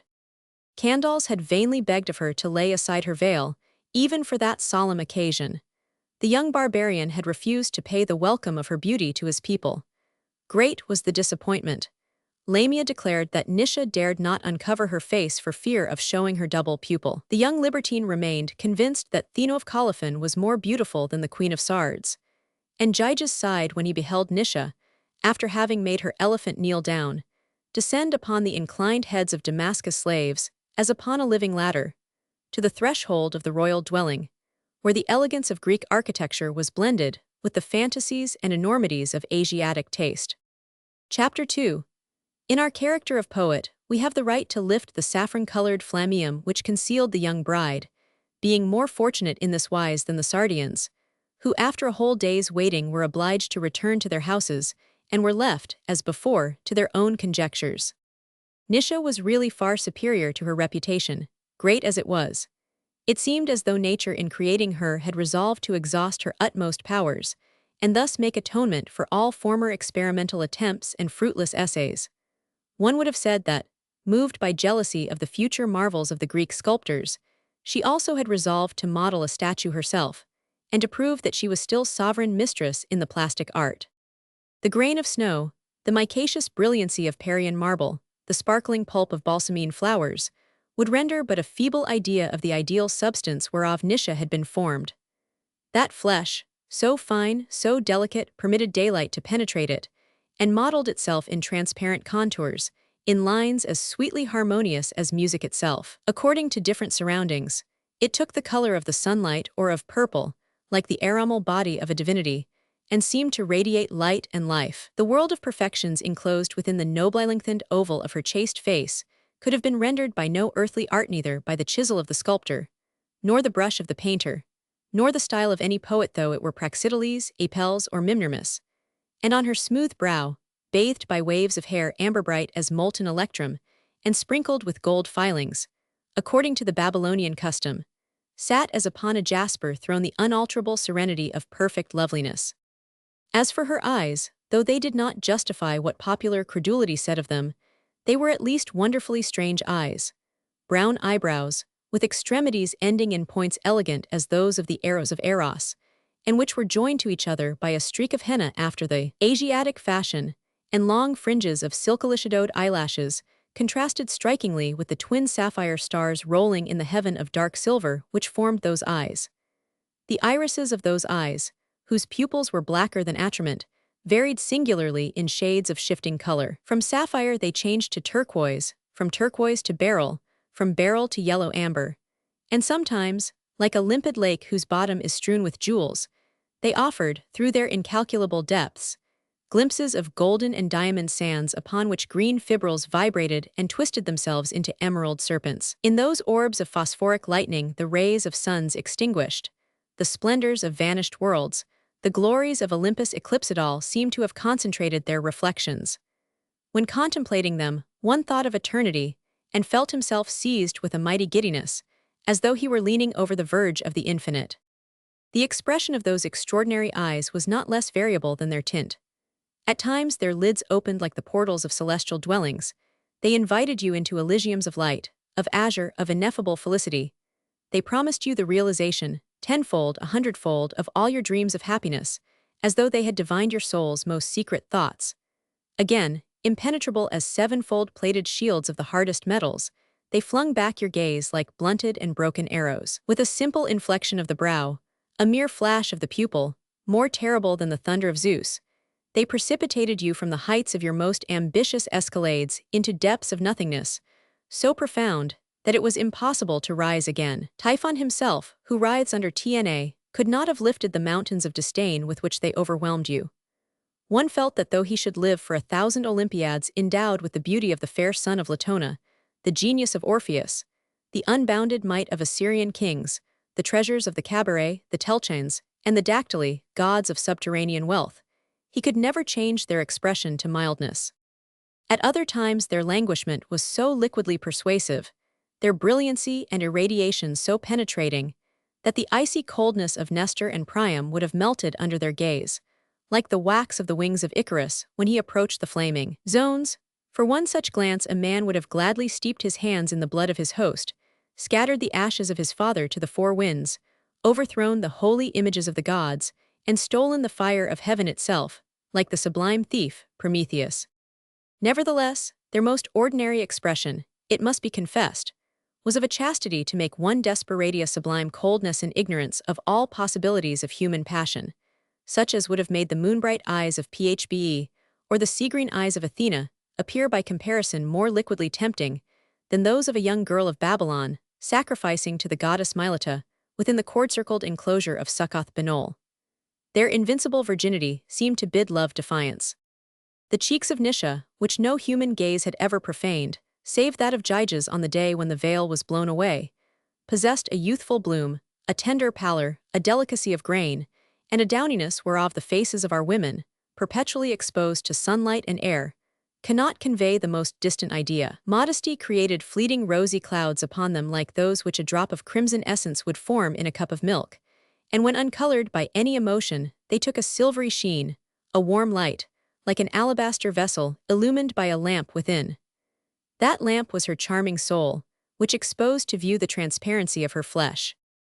A bee would have been deceived by her mouth, whose form was so perfect, whose corners were so purely dimpled, whose crimson was so rich and warm that the gods would have descended from their Olympian dwellings in order to touch it with lips humid with immortality, but that the jealousy of the goddesses restrained their impetuosity. Happy the wind which passed through that purple and pearl, which dilated those pretty nostrils, so finely cut and shaded with rosy tints like the mother-of-pearl of the shells thrown by the sea on the shore of Cyprus at the feet of Venus Anadyomene.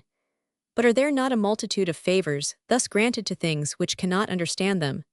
What lover would not wish to be the tunic of his well-beloved or the water of her bath?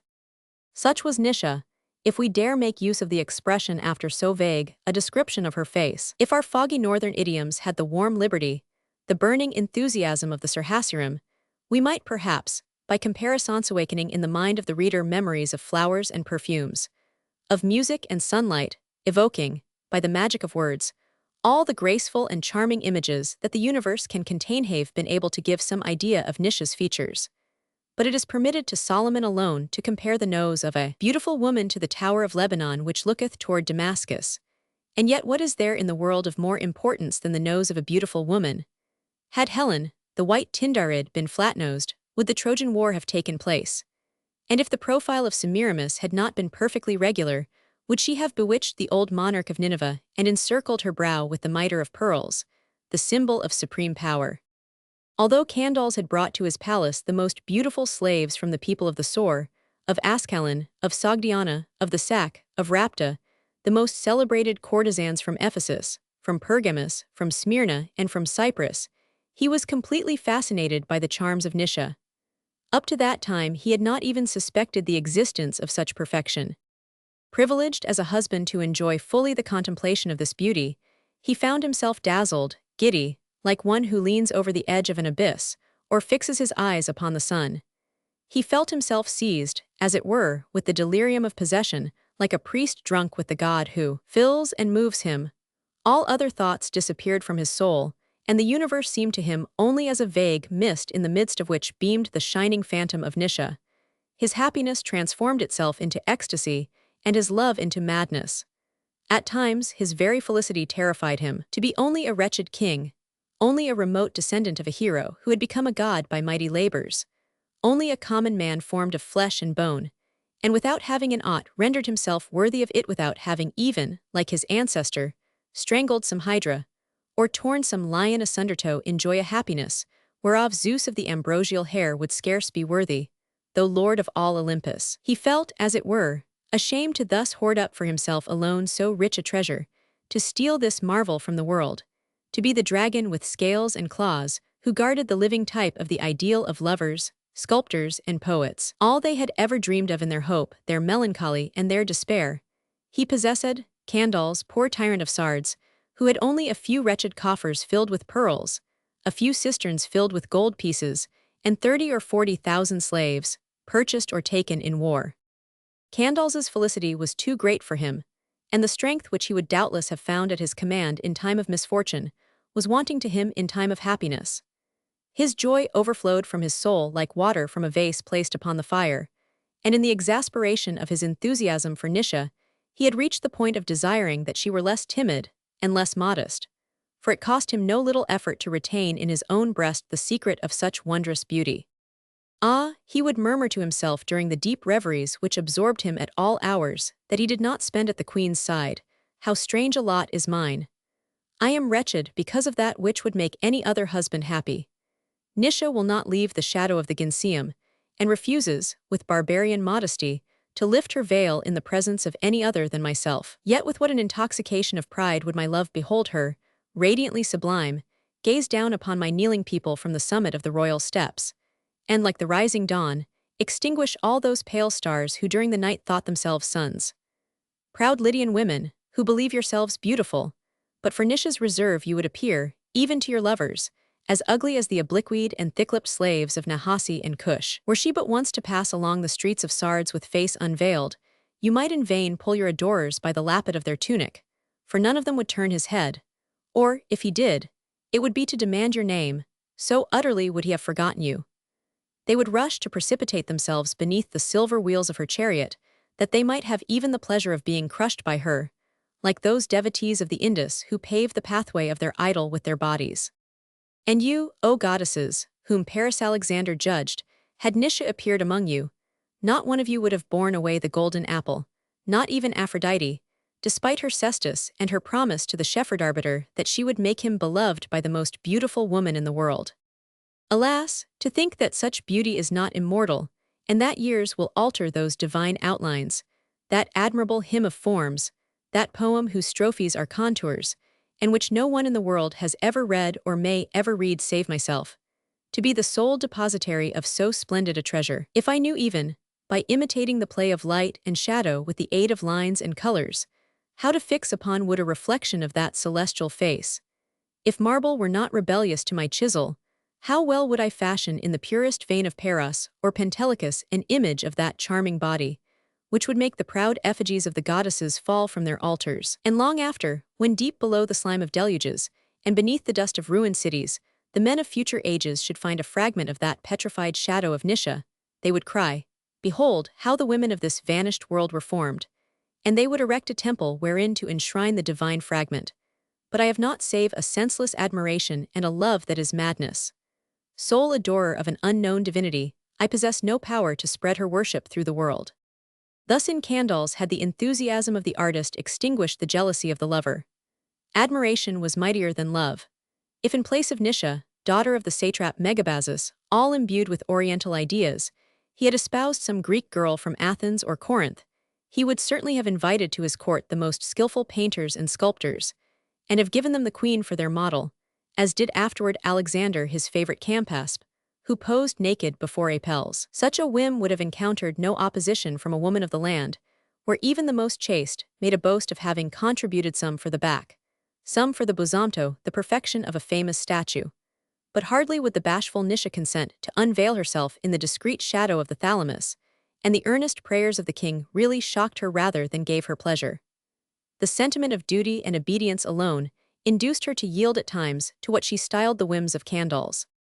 Sometimes he besought her to allow the flood of her hair to flow over her shoulders in a river of gold richer than the Pactolus, to encircle her brow with a crown of ivy, and linden leaves like a bacchante of Mount Mnalus, to lie, hardly veiled by a cloud of tissue finer than woven wind, upon a tiger skin with silver claws and ruby eyes, or to stand erect in a great shell of mother of pearl, with a dew of pearls falling from her tresses in lieu of drops of seawater. When he had placed himself in the best position for observation, he became absorbed in silent contemplation. His hand, tracing vague contours in the air, seemed to be sketching the outlines for some picture, and he would have remained thus for whole hours if Nisha, soon becoming weary of her role of model, had not reminded him in chill and disdainful tones that such amusements were unworthy of royal majesty and contrary to the holy laws of matrimony. "It is thus," she would exclaim, as she withdrew, draped to her very eyes, into the most mysterious recesses of her apartment, that one treats a mistress, not a virtuous woman of noble blood. These wise remonstrances did not cure Candles, whose passion augmented in inverse ratio to the coldness shown him by the queen, and it had at last brought him to that point that he could no longer keep the secrets of the nuptial couch.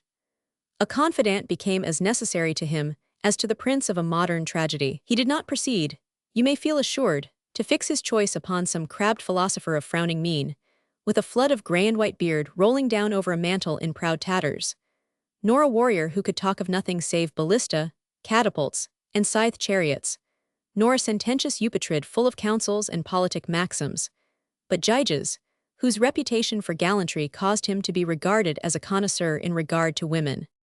One evening he laid his hand upon his shoulder in a more than ordinarily familiar and cordial manner, and after giving him a look of peculiar significance, he suddenly strode away from the group of courtiers, saying in a loud voice, Gyges, come and give me your opinion in regard to my effigy, which the Sicyan sculptors have just finished chiseling on the genealogical bas-relief, where the deeds of my ancestors are celebrated. O king, your knowledge is greater than that of your humble subject, and I know not how to express my gratitude for the honor you do me in deigning to consult me, replied Gyges, with a sign of assent.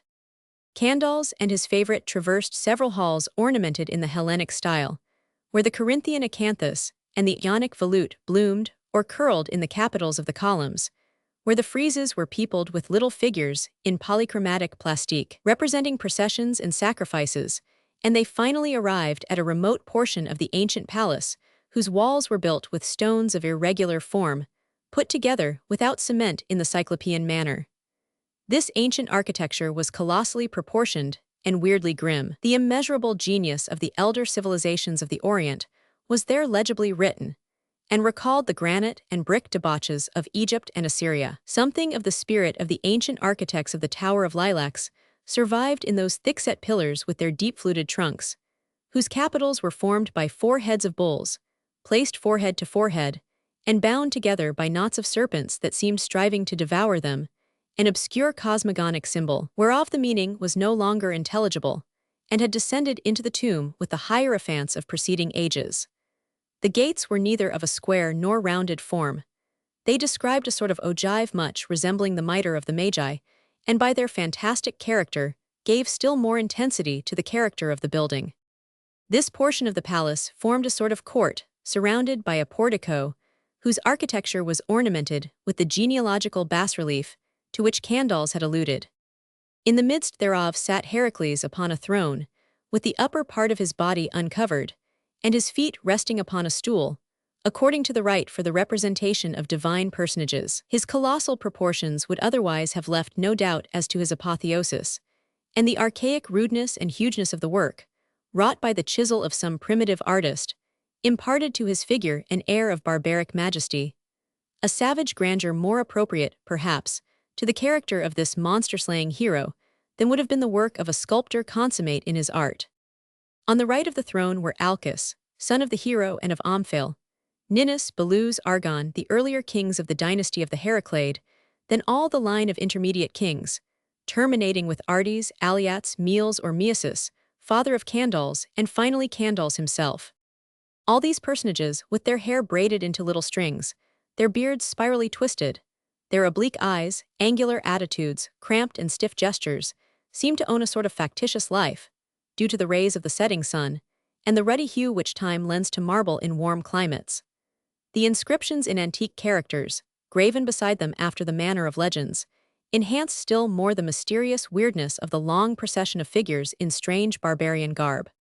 By a singular chance, which Gyges could not help observing, the statue of Candles occupied the last available place at the right hand of Heracles. The dynastic cycle was closed, and in order to find a place for the descendants of Candles, it would be absolutely necessary to build a new portico and commence the formation of a new bas-relief. Candles, whose arm still rested on the shoulder of Gyges, walked slowly round the portico in silence. He seemed to hesitate to enter into the subject, and had altogether forgotten the pretext under which he had led the captain of his guards into that solitary place. "What would you do, Gyges?" said Candles, at last breaking the silence which had been growing painful to both, "if you were a diver, and should bring up from the green bosom of the ocean a pearl of incomparable purity and luster, and of worth so vast as to exhaust the richest treasures of the earth?" "I would enclose it," answered Gyges, a little surprised at this brusque question, in a cedar box overlaid with plates of brass, and I would bury it under a detached rock in some desert place. And from time to time, when I should feel assured that none could see me, I would go thither to contemplate my precious jewel and admire the colors of the sky mingling with its nacreous tints. And I replied Candles, his eye illuminated with enthusiasm, if I possessed so rich a gem, I would enshrine it in my diadem, that I might exhibit it freely to the eyes of all men, in the pure light of the sun, that I might adorn myself with its splendor and smile with pride when I should hear it said, never did king of Assyria or Babylon, never did Greek or Trinacrian tyrant possess so lustrous a pearl as Candles, son of Measus and descendant of Heracles, king of Sardes and of Lydia. Compared with Candles, Midas, who changed all things to gold, were only a mendicant as poor as Urus. Gyges listened with astonishment to this discourse of Candles, and sought to penetrate the hidden sense of these lyric divagations. The king appeared to be in a state of extraordinary excitement.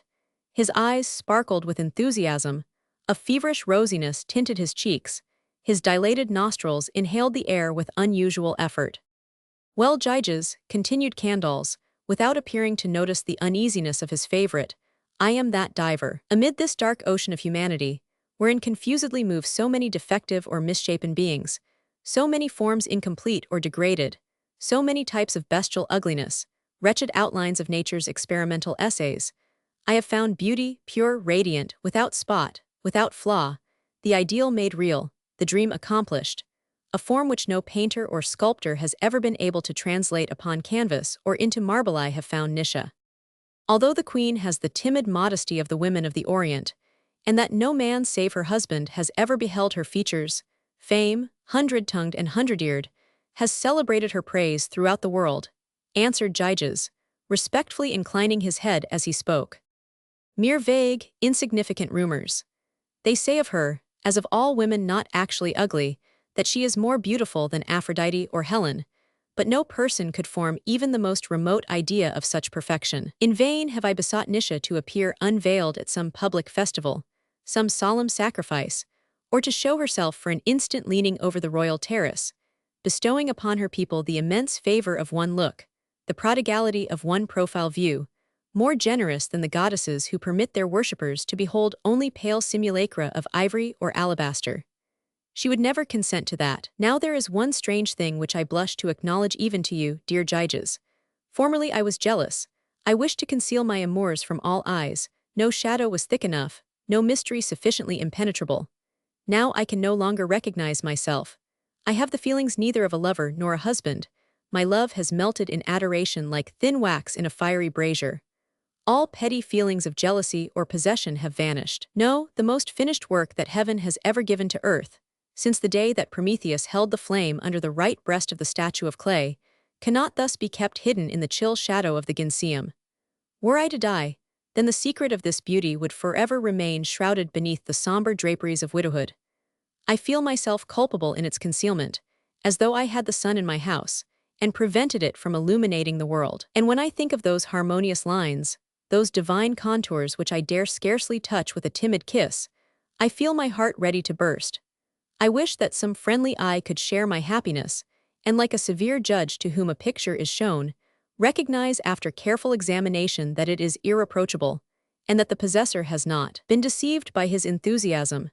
Yes, often do I feel myself tempted to tear off with rash hand those odious tissues, but Nisha, in her fierce chastity, would never forgive me.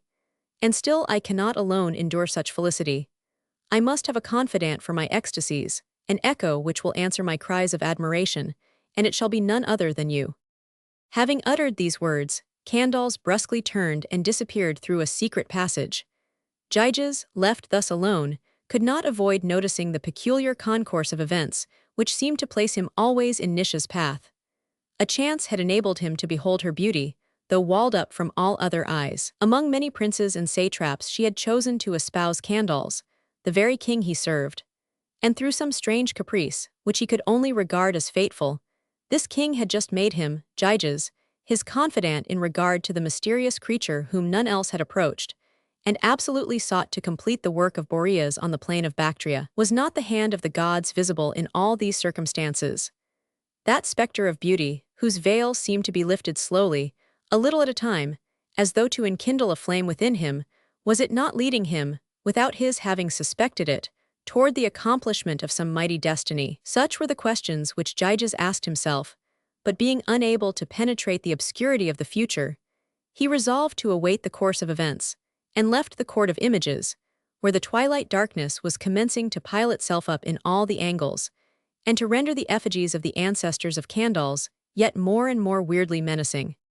Was it a mere effort of light, or was it rather an illusion produced by that vague uneasiness with which the boldest hearts are filled by the approach of night amid ancient monuments? As he stepped across the threshold, Gyges fancied that he heard deep groans issue from the stone lips of the bas-reliefs, and it seemed to him that Heracles was making enormous efforts to loosen his granite club. Chapter 3. On the following day, Candals again took Gyges aside and continued the conversation begun under the portico of the Heraclade. Having freed himself from the embarrassment of broaching the subject, he freely unbosomed himself to his confidant, and had Nisha been able to overhear him, she might perhaps have been willing to pardon his conjugal indiscretions for the sake of his passionate eulogies of her charms.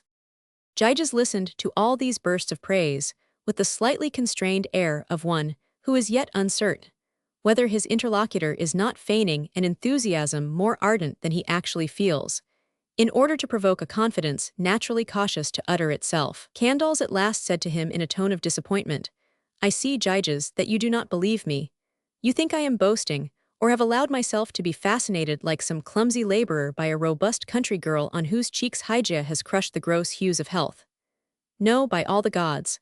I have collected within my home, like a living bouquet, the fairest flowers of Asia and of Greece. I know all that the art of sculptors and painters has produced since the time of Daedalus, whose statues walked and spoke. Linus, Orpheus, Homer, have taught me harmony and rhythm. I do not look about me with love's bandage blindfolding my eyes. I judge of all things coolly. The passions of youth never influence my admiration, and when I am as withered, decrepit, wrinkled as Tithonus in his swaddling bands, my opinion will be still the same.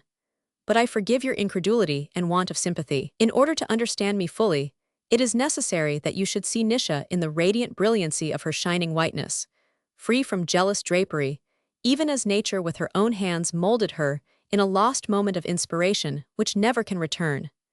This evening, I will hide you in a corner of the bridal chamber. You shall see her." "Sire, what do you ask of me?" returned the young warrior with respectful firmness. "How shall I, from the depths of my dust, from the abyss of my nothingness, dare to raise my eyes to this sun of perfections, at the risk of remaining blind for the rest of my life, or being able to see naught but a dazzling spectre in the midst of darkness? Have pity on your humble slave, and do not compel him to an action so contrary to the maxims of virtue. No man should look upon what does not belong to him. We know that the immortals always punish those who through imprudence or audacity surprise them in their divine nudity. Nisha is the loveliest of all women. You are the happiest of lovers and husbands. Heracles, your ancestor, never found in the course of his many conquests aught to compare with your queen. If you, the prince of whom even the most skillful artists seek judgment and counsel, if you find her incomparable, of what consequence can the opinion of an obscure soldier like me be to you? Abandon, therefore, this fantasy, which I presume to say is unworthy of your royal majesty, and of which you would repent so soon as it had been satisfied." "Listen, Gyges," returned Candals. "I perceive that you suspect me. You think that I seek to put you to some proof, but by the ashes of that funeral pyre whence my ancestor arose a god, I swear to you that I speak frankly and without any after-purpose. O Candals, I doubt not of your good faith. Your passion is sincere, but perchance, after I should have obeyed you, you would conceive a deep aversion to me, and learn to hate me for not having more firmly resisted your will. You would seek to take back from these eyes, indiscreet through compulsion, the image which you allowed them to glance upon in a moment of delirium. And who knows but that you would condemn them to the eternal night of the tomb, to punish them for remaining open at a moment when they ought to have been closed. Fear nothing. I pledge my royal word that no evil shall befall you. Pardon your slave if he still dares to offer some objection, even after such a promise. Have you reflected that what you propose to me is a violation of the sanctity of marriage, a species of visual adultery? A woman often lays aside her modesty with her garments, and once violated by a look, without having actually ceased to be virtuous, she might deem that she had lost her flower of purity. You promise, indeed, to feel no resentment against me, but who can ensure me against the wrath of Nisha, she who is so reserved and chaste, so apprehensive, fierce, and virginal in her modesty, that she might be deemed still ignorant of the laws of Hymen? Should she ever learn of the sacrilege which I am about to render myself guilty of in deferring to my master's wishes, what punishment would she condemn me to suffer in expiation of such a crime? Who could place me beyond the reach of her avenging anger? I did not know you were so wise and prudent, said Candles, with a slightly ironical smile. But such dangers are all imaginary, and I shall hide you in such a way that Nisha will never know she has been seen by anyone except her royal husband. Being unable to offer any further defense, Gyges made a sign of assent in token of complete submission to the king's will. He had made all the resistance in his power, and thenceforward his conscience could feel at ease in regard to whatever might happen. Besides, by any further opposition to the will of Candles, he would have feared to oppose destiny itself, which seemed striving to bring him still nearer to Nisha for some grim ulterior purpose into which it was not given to him to see further. Without actually being able to foresee any result, he beheld 1,000 vague and shadowy images passing before his eyes. That subterranean love, so long crouched at the foot of his soul's stairway, had climbed a few steps higher, guided by some fitful glimmer of hope. The weight of the impossible no longer pressed so heavily upon his breast, now that he believed himself aided by the gods. In truth, who would have dreamed that the much-boasted charms of the daughter of Megabazus would ere long cease to own any mystery for Gyges? Come, Gyges, said Candles, taking him by the hand, let us make profit of the time. Nisha is walking in the garden with her women, let us look at the place and plan our stratagems for this evening. The king took his confidant by the hand and led him along the winding ways which conducted to the nuptial apartment. The doors of the sleeping room were made of cedar planks so perfectly put together that it was impossible to discover the joints. By dint of rubbing them with wool steeped in oil, the slaves had rendered the wood as polished as marble. The brazen nails, with heads cut in facets which studded them, had all the brilliancy of the purest gold. A complicated system of straps and metallic rings, whereof Candles and his wife alone knew the combination, served to secure them, for in those heroic ages the locksmith's art was yet in its infancy. Candles unloosed the knots, made the rings slide back upon the thongs, raised with a handle which fitted into a mortise the bar that fastened the door from within, and bidding Gyges place himself against the wall, turned back one of the folding doors upon him in such a way as to hide him completely, yet the door did not fit so perfectly to its frame of oaken beams, all carefully polished and put up according to line by a skillful workman, that the young warrior could not obtain a distinct view of the chamber interior through the interstices contrived to give room for the free play of the hinges. Facing the entrance, the royal bed stood upon an estrade of several steps, covered with purple drapery. Columns of chased silver supported the entablature, all ornamented with foliage wrought in relief, amid which loves were sporting with dolphins, and heavy curtains embroidered with gold surrounded it like the folds of a tent. Upon the altar of the household gods were placed vases of precious metal, pater enameled with flowers, double-handled cups, and all things needful for libations. Along the walls, which were faced with planks of cedarwood, marvelously worked, at regular intervals stood tall statues of black basalt in the constrained attitudes of Egyptian art, each sustaining in its hand a bronze torch into which a splinter of resinous wood had been fitted. An onyx lamp, suspended by a chain of silver, hung from that beam of the ceiling which is called the black beam, because more exposed than the others to the embrowning smoke. Every evening, a slave carefully filled this lamp with odoriferous oil. Near the head of the bed, on a little column, hung a trophy of arms, consisting of a visored helmet, a twofold buckler made of 4 bulls' hides, and covered with plates of brass and tin, a 2-edged sword, and several ashen javelins with brazen heads. The tunics and mantles of Candles were hung upon wooden pegs. They comprised garments both simple and double, that is, capable of going twice around the body. A mantle of thrice-dyed purple, ornamented with embroidery representing a hunting scene wherein Laconian hounds were pursuing and tearing deer, and a tunic whereof the material, fine and delicate as the skin which envelops an onion, had all the sheen of woven sunbeams, were especially noticeable. Opposite to the trophy stood an armchair inlaid with silver and ivory, upon which Nisha hung her garments. Its seat was covered with a leopard skin more eye-spotted than the body of Argus, and its foot support was richly adorned with openwork carving. "I am generally the first to retire," observed Candles to Gyges, "and I always leave this door open as it is now. Nisha, who has invariably some tapestry flower to finish, or some order to give her women, usually delays a little in joining me, but at last she comes and slowly takes off, one by one, as though the effort cost her dearly, and lays upon that ivory chair all those draperies and tunics which by day envelop her like mummy bandages. From your hiding place you will be able to follow all her graceful movements, admire her unrivaled charms, and judge for yourself whether Candles be a young fool prone to vain boasting, or whether he does not really possess the richest pearl of beauty that ever adorned a diadem." "O king, I can well believe your words without such a proof as this," replied Gyges, stepping forth from his hiding place. "When she has laid aside her garments," continued Candles, without heeding the exclamation of his confidant, "she will come to lie down with me. You must take advantage of the moment to steal away, for in passing from the chair to the bed she turns her back to the door. Step lightly as though you were treading upon ears of ripe wheat.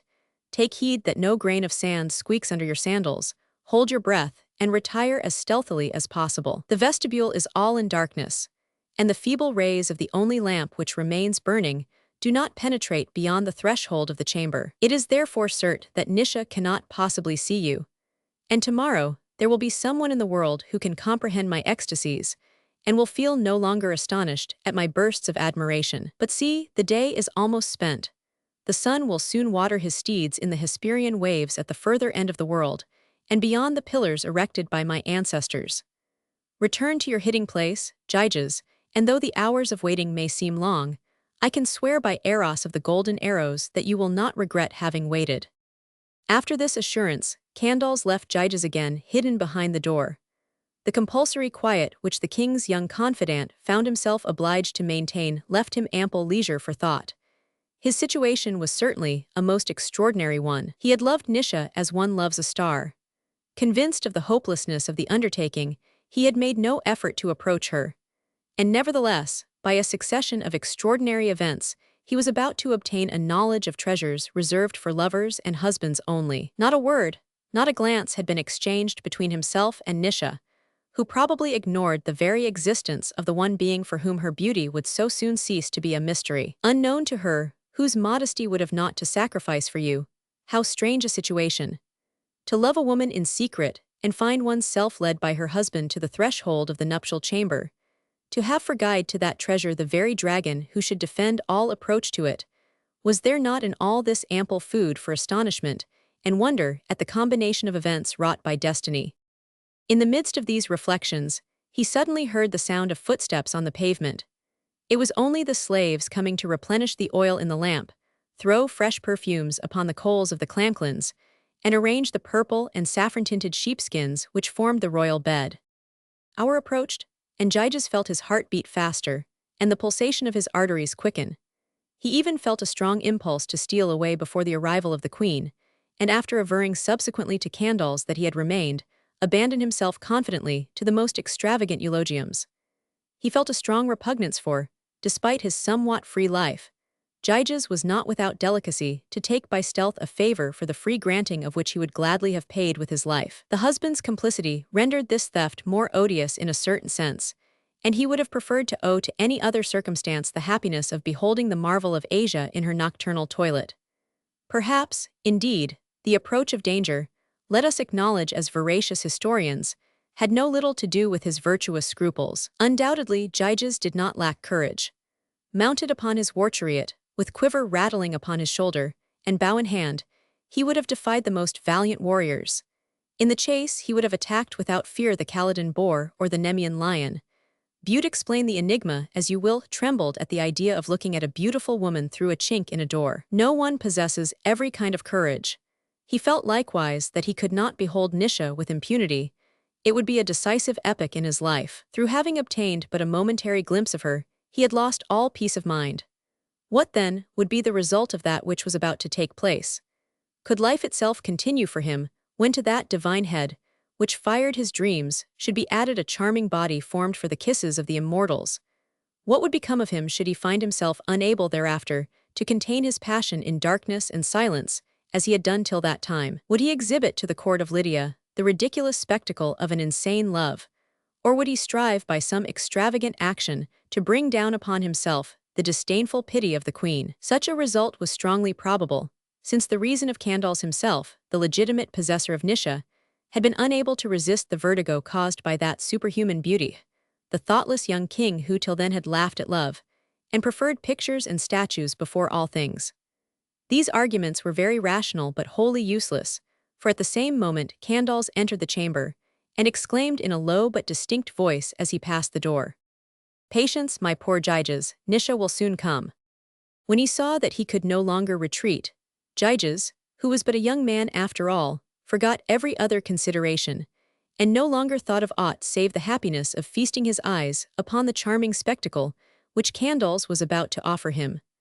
One cannot demand from a captain of 25 the austerity of a hoary philosopher. At last a low whispering of raiment sweeping and trailing over marble, distinctly audible in the deep silence of the night, announced the approach of the queen. In effect it was she. With a step as cadenced and rhythmic as an ode, she crossed the threshold of the thalamus, and the wind of her veil with its floating folds almost touched the burning cheek of Gyges, who felt well-nigh on the point of fainting, and found himself compelled to seek the support of the wall. But soon recovering from the violence of his emotions, he approached the chink of the door, and took the most favorable position for enabling him to lose nothing of the scene whereof he was about to be an invisible witness. Nisha advanced to the ivory chair and commenced to detach the pins, terminated by hollow balls of gold, which fastened her veil upon her head, and Gyges from the depths of the shadow-filled angle where he stood concealed could examine at his ease the proud and charming face of which he had before obtained only a hurried glimpse. That rounded neck, at once delicate and powerful, whereon Aphrodite had traced with the nail of her little finger those 3 faint lines which are still at this very day known as the necklace of Venus, that white nape on whose alabaster surface little wild, rebellious curls were disporting and entwining themselves, those silver shoulders, half rising from the opening of the chlamys, like the moon's disk emerging from an opaque cloud. Candles, half reclining upon his cushions, gazed with fondness upon his wife and thought to himself, "Now Gyges, who is so cold, so difficult to please, and so skeptical, must be already half convinced."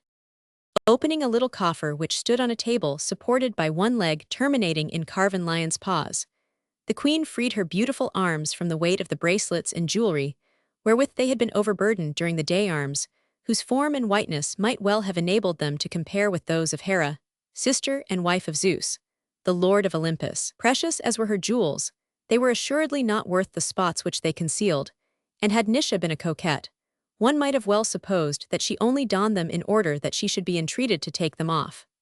The rings and chaste work had left upon her skin, fine and tender as the interior pulp of a lily, light rosy imprints, which she soon dissipated by rubbing them with her little tapper-fingered hand, all rounded and slender at its extremities.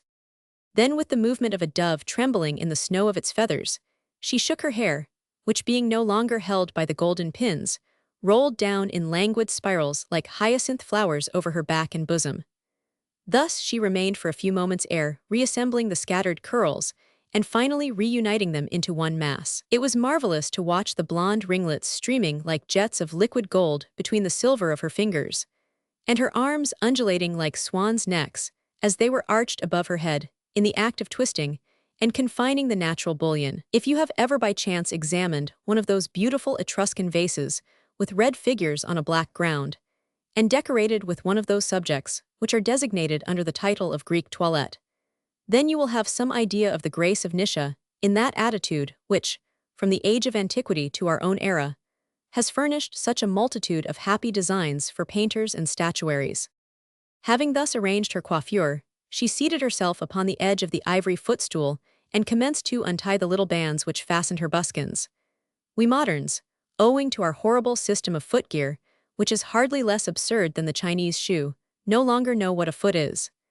That of Nisha was of a perfection rare even in Greece and antique Asia. The great toe, a little apart like the thumb of a bird, the other toes, slightly long, and all ranged in charming symmetry, the nails well-shaped and brilliant as agates, the ankles well-rounded and supple, the heel slightly tinted with a rosy hue, nothing was wanting to the perfection of the little member. The leg attached to this foot, and which gleamed like polished marble under the lamplight, was irreproachable in the purity of its outlines and the grace of its curves. Gyges, lost in contemplation, though all the while fully comprehending the madness of Candles, said to himself that had the gods bestowed such a treasure upon him, he would have known how to keep it to himself. "Well, Nisha, are you not coming to sleep with me?" exclaimed Candles, seeing that the queen was not hurrying herself in the least, and feeling desirous to abridge the watch of Gyges. "Yes, my dear lord, I will soon be ready," answered Nisha. And she detached the cameo which fastened the peplum upon her shoulder. There remained only the tunic to let fall. Gyges, behind the door, felt his veins hiss through his temples. His heart beat so violently that he feared it must make itself heard in the chamber, and to repress its fierce pulsations he pressed his hand upon his bosom. And when Nisha, with a movement of careless grace, unfastened the girdle of her tunic, he thought his knees would give way beneath him.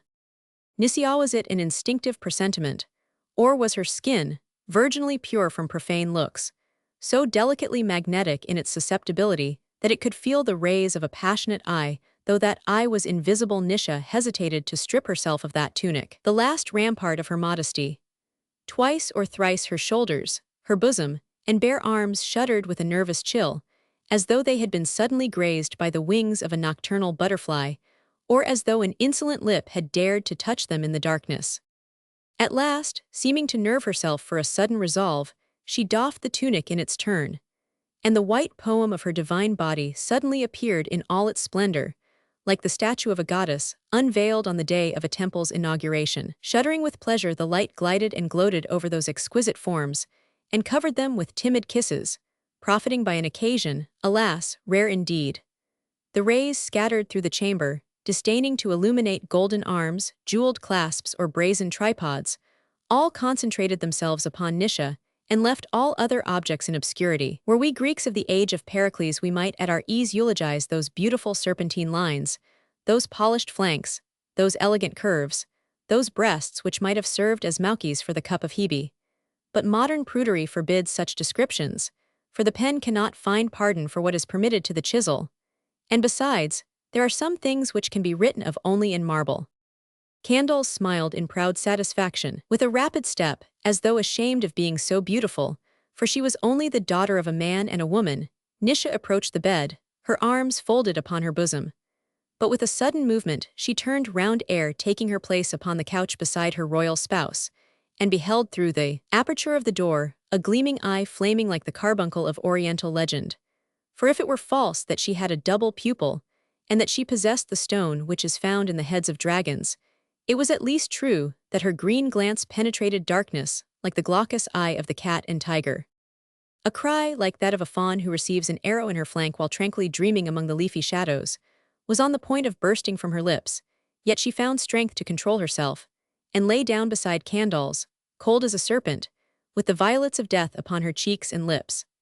Not a muscle of her limbs quivered, not a fiber of her body palpitated, and soon her slow, regular breathing seemed to indicate that Morpheus had distilled his poppy juice upon her eyelids. She had divined and comprehended all. Chapter 4. Gyges, trembling and distracted with passion, had retired, following exactly the instructions of Candles. And if Nisha, through some unfortunate chance, had not turned her head ere taking her place upon the couch, and perceived him in the act of taking flight, doubtless she would have remained forever unconscious of the outrage done to her charms by a husband more passionate than scrupulous. Accustomed to the winding corridors of the palace, the young warrior had no difficulty in finding his way out. He passed through the city at a reckless pace like a madman escaped from Anticyra, and by making himself known to the sentinels who guarded the ramparts, he had the gates opened for him and gained the fields beyond. His brain burned, his cheeks flamed as with the fires of fever, his breath came hotly panting through his lips. He flung himself down upon the meadowsod humid with the tears of the night, and at last hearing in the darkness, through the thick grass and waterplints, the silvery respiration of a naiad, he dragged himself to the spring, plunged his hands and arms into the crystal flood, bathed his face, and drank several mouthfuls of the water in the hope to cool the ardor which was devouring him. Anyone who could have seen him thus hopelessly bending over the spring in the feeble starlight would have taken him for Narcissus pursuing his own shadow. But it was not of himself assuredly that Gyges was enamored. The rapid apparition of Nisha had dazzled his eyes like the keen zigzag of a lightning flash. He beheld her floating before him in a luminous whirlwind, and felt that never through all his life could he banish that image from his vision. His love had grown to vastness. Its flower had suddenly burst, like those plants which open their blossoms with a clap of thunder. To master his passion were henceforth a thing impossible. As well counsel the empurpled waves, which Poseidon lifts with his trident to lie tranquilly in their bed of sand, and cease to foam upon the rocks of the shore. Gyges was no longer master of himself, and he felt a miserable despair, as of a man riding in a chariot, who finds his terrified and uncontrollable horses rushing with all the speed of a furious gallop toward some rock-bristling precipice. 100,000 projects, each wilder than the last, whirled confusedly through his brain. He blasphemed destiny, he cursed his mother for having given him life, and the gods that they had not caused him to be born to a throne, for then he might have been able to espouse the daughter of the satrap. A frightful agony gnawed at his heart. He was jealous of the king. From the moment of the tunic's fall at the feet of Nisha, like the flight of a white dove alighting upon a meadow, it had seemed to him that she belonged to him. He deemed himself despoiled of his wealth by candles. In all his amorous reveries, he had never until then thought of the husband. He had thought of the queen only as of a pure abstraction, without representing to himself in fancy all those intimate details of conjugal familiarity, so poignant, so bitter for those who love a woman in the power of another. Now he had beheld Nisha's blonde head bending like a blossom beside the dark head of candles. The very thought of it had inflamed his anger to the highest degree, although a moment's reflection should have convinced him that things could not have come to pass otherwise, and he felt growing within him a most unjust hatred against his master. The act of having compelled his presence at the queen's dishabille seemed to him a barbarous irony, an odious refinement of cruelty, for he did not remember that his love for her could not have been known by the king, who had sought in him only a confidant of easy morals and a connoisseur in beauty. That which he ought to have regarded as a great favor affected him like a mortal injury for which he was meditating vengeance. While thinking that tomorrow the same scene of which he had been a mute and invisible witness would infallibly renew itself, his tongue clove to his palate, his forehead became embeaded with drops of cold sweat, and his hand convulsively grasped the hilt of his great double-edged sword. Nevertheless, thanks to the freshness of the night, that excellent counselor, he became a little calmer, and returned to Sardes before the morning light had become bright enough to enable a few early rising citizens and slaves to notice the pallor of his brow and the disorder of his apparel. He betook himself to his regular post at the palace, well suspecting that Candles would shortly send for him, and, however violent the agitation of his feelings, he felt he was not powerful enough to brave the anger of the king, and could in no way escape submitting again to this role of confidant, which could thenceforth only inspire him with horror. Having arrived at the palace, he seated himself upon the steps of the cypress-paneled vestibule, leaned his back against a column, and, under the pretext of being fatigued by the long vigil under arms, he covered his head with his mantle, and feigned sleep to avoid answering the questions of the other guards.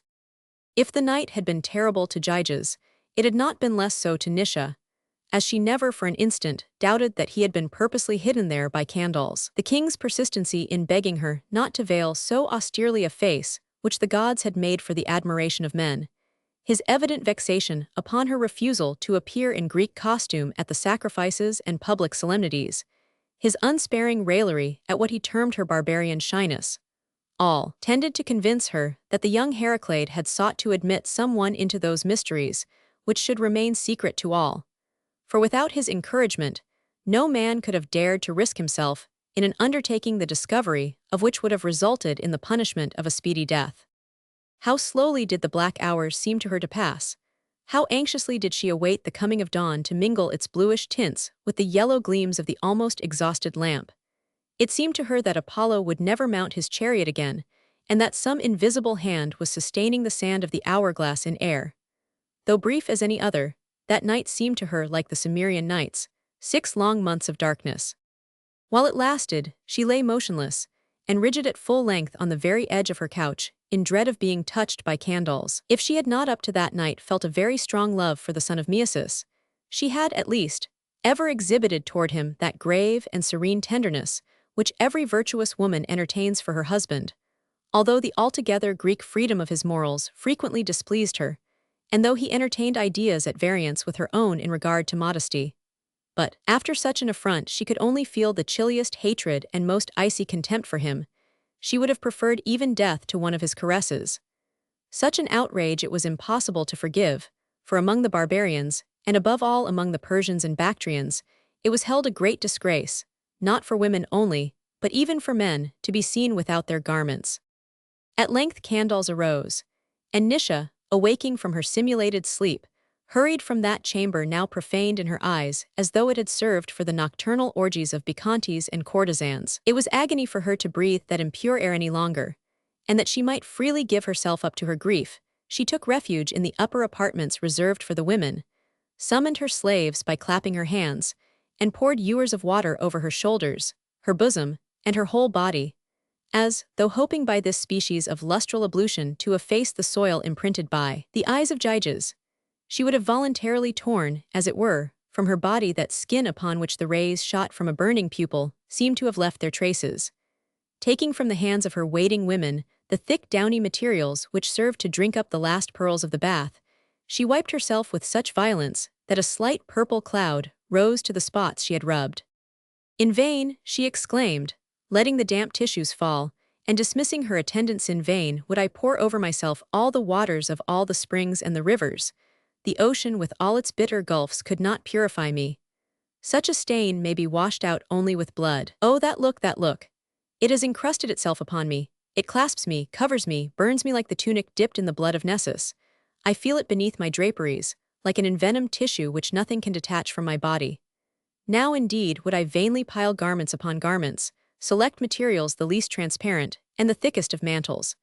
I would none the less bear upon my naked flesh this infamous robe, woven by one adulterous and lascivious glance. Vainly, since the hour when I issued from the chaste womb of my mother, have I been brought up in private, enveloped like Isis, the Egyptian goddess, with a veil of which none might have lifted the hem without paying for his audacity with his life. In vain have I remained guarded from all evil desires, from all profane imaginings, unknown of men, virgin as the snow on which the eagle himself could not imprint the seal of his talons.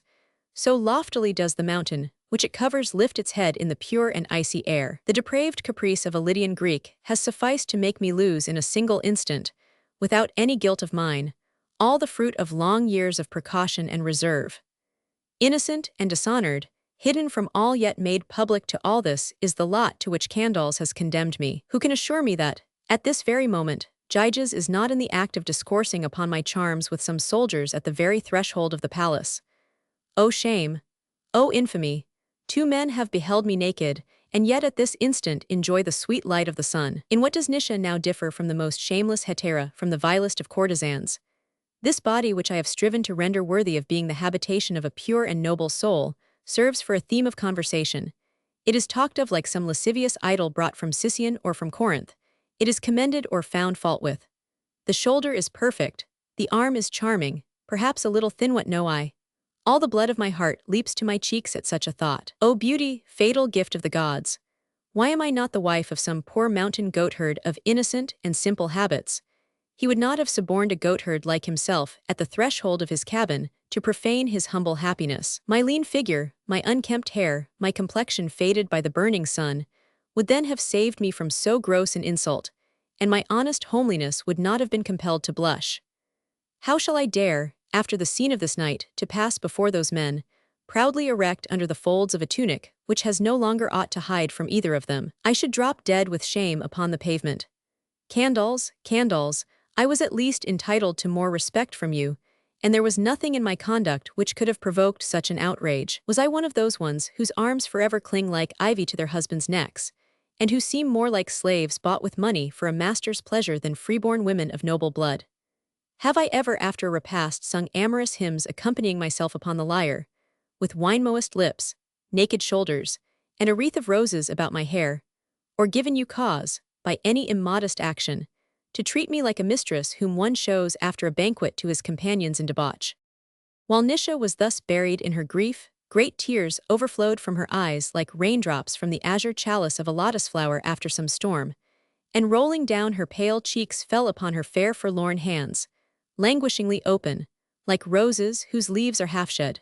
for no order came from the brain to give them activity. The attitude of Niobe, beholding her 14th child succumb beneath the arrows of Apollo and Diana, was not more sadly despairing, but soon starting from this state of prostration, she rolled herself upon the floor, rent her garments, covered her beautiful disheveled hair with ashes, tore her bosom and cheeks with her nails amid convulsive sobs, and abandoned herself to all the excesses of Oriental grief, the more violently that she had been forced so long to contain her indignation, shame, pangs of wounded dignity, and all the agony that convulsed her soul. For the pride of her whole life had been broken, and the idea that she had nothing wherewith to reproach herself afforded her no consolation. As a poet has said, only the innocent know remorse. She was repenting of the crime which another had committed. Nevertheless, she made an effort to recover herself, ordered the baskets filled with wools of different colors, and the spindles wrapped with flax to be brought to her, and distributed the work to her women as she had been accustomed to do. But she noticed that the slaves looked at her in a very peculiar way, and had ceased to entertain the same timid respect for her as before. Her voice no longer rang with the same assurance. There was something humble and furtive in her demeanor. She felt herself interiorly fallen. Doubtless her scruples were exaggerated, and her virtue had received no stain from the folly of candles. But ideas imbibed with a mother's milk obtain irresistible sway, and the modesty of the body is carried by Oriental nations to an extent almost incomprehensible to Occidental races. When a man desired to speak to Nisha in the palace of Megabazus at Bactria, he was obliged to do so keeping his eyes fixed upon the ground, and 2 eunuchs stood beside him, poniard in hand, ready to plunge their keen blades through his heart, should he dare lift his head to look at the princess, notwithstanding that her face was veiled. You may readily conceive, therefore, how deadly an injury the action of candles would seem to a woman thus brought up, while any other would doubtless have considered it only a culpable frivolity.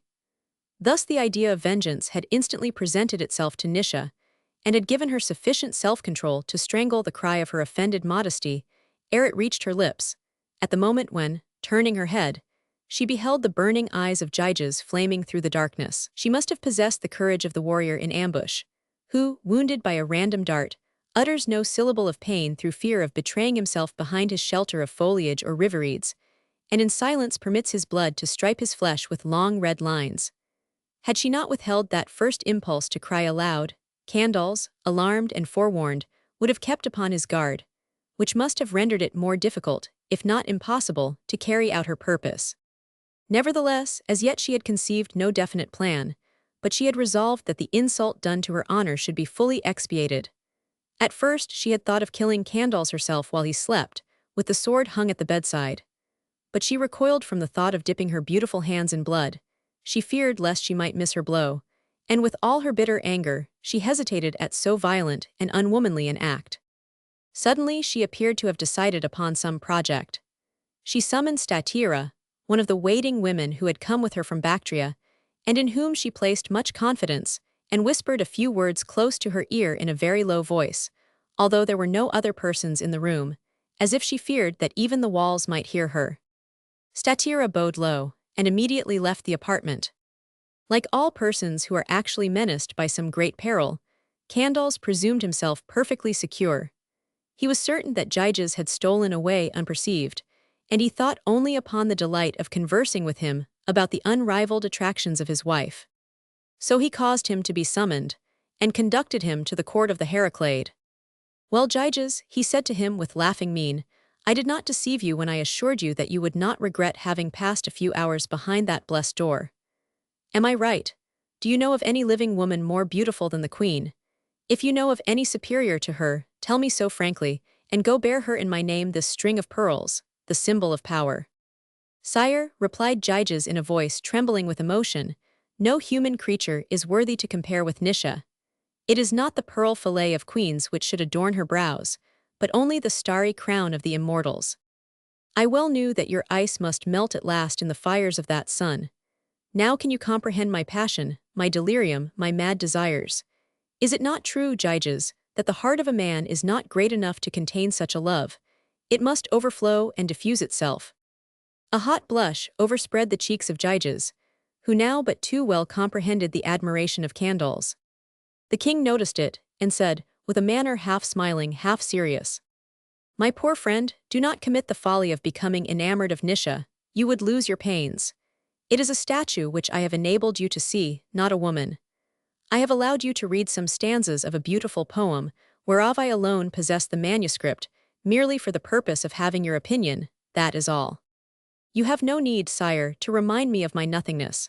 Sometimes the humblest slave is visited in his slumbers by some radiant and lovely vision, with ideal forms, nacreous flesh, ambrosial hair. I have dreamed with open eyes, you are the god who sent me that dream.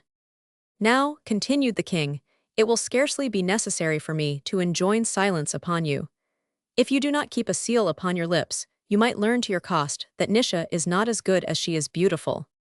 The king waved his hand in token of farewell to his confidant, and retired for the purpose of inspecting an antique bed sculptured by Icmalius, a celebrated artisan, which had been offered him for purchase.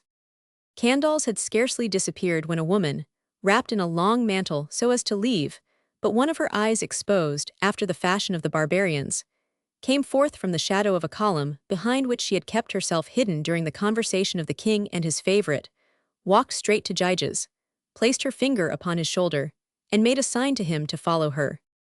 Chapter 5. Statira, followed by Gyges, paused before a little door, of which she raised the latch by pulling a silver ring attached to a leathern strap, and commenced to ascend a stairway with rather high steps contrived in the thickness of the wall. At the head of the stairway was a second door, which she opened with a key wrought of ivory and brass. As soon as Gyges entered, she disappeared without any further explanation in regard to what was expected of him. The curiosity of Gyges was mingled with uneasiness. He could form no idea as to the significance of this mysterious message. He had a vague fancy that he could recognize in the silent Iris one of Nisha's women, and the way by which she had made him follow Loher led to the queen's apartments. He asked himself in terror whether he had been perceived in his hiding place or betrayed by Candles, for both suppositions seemed probable.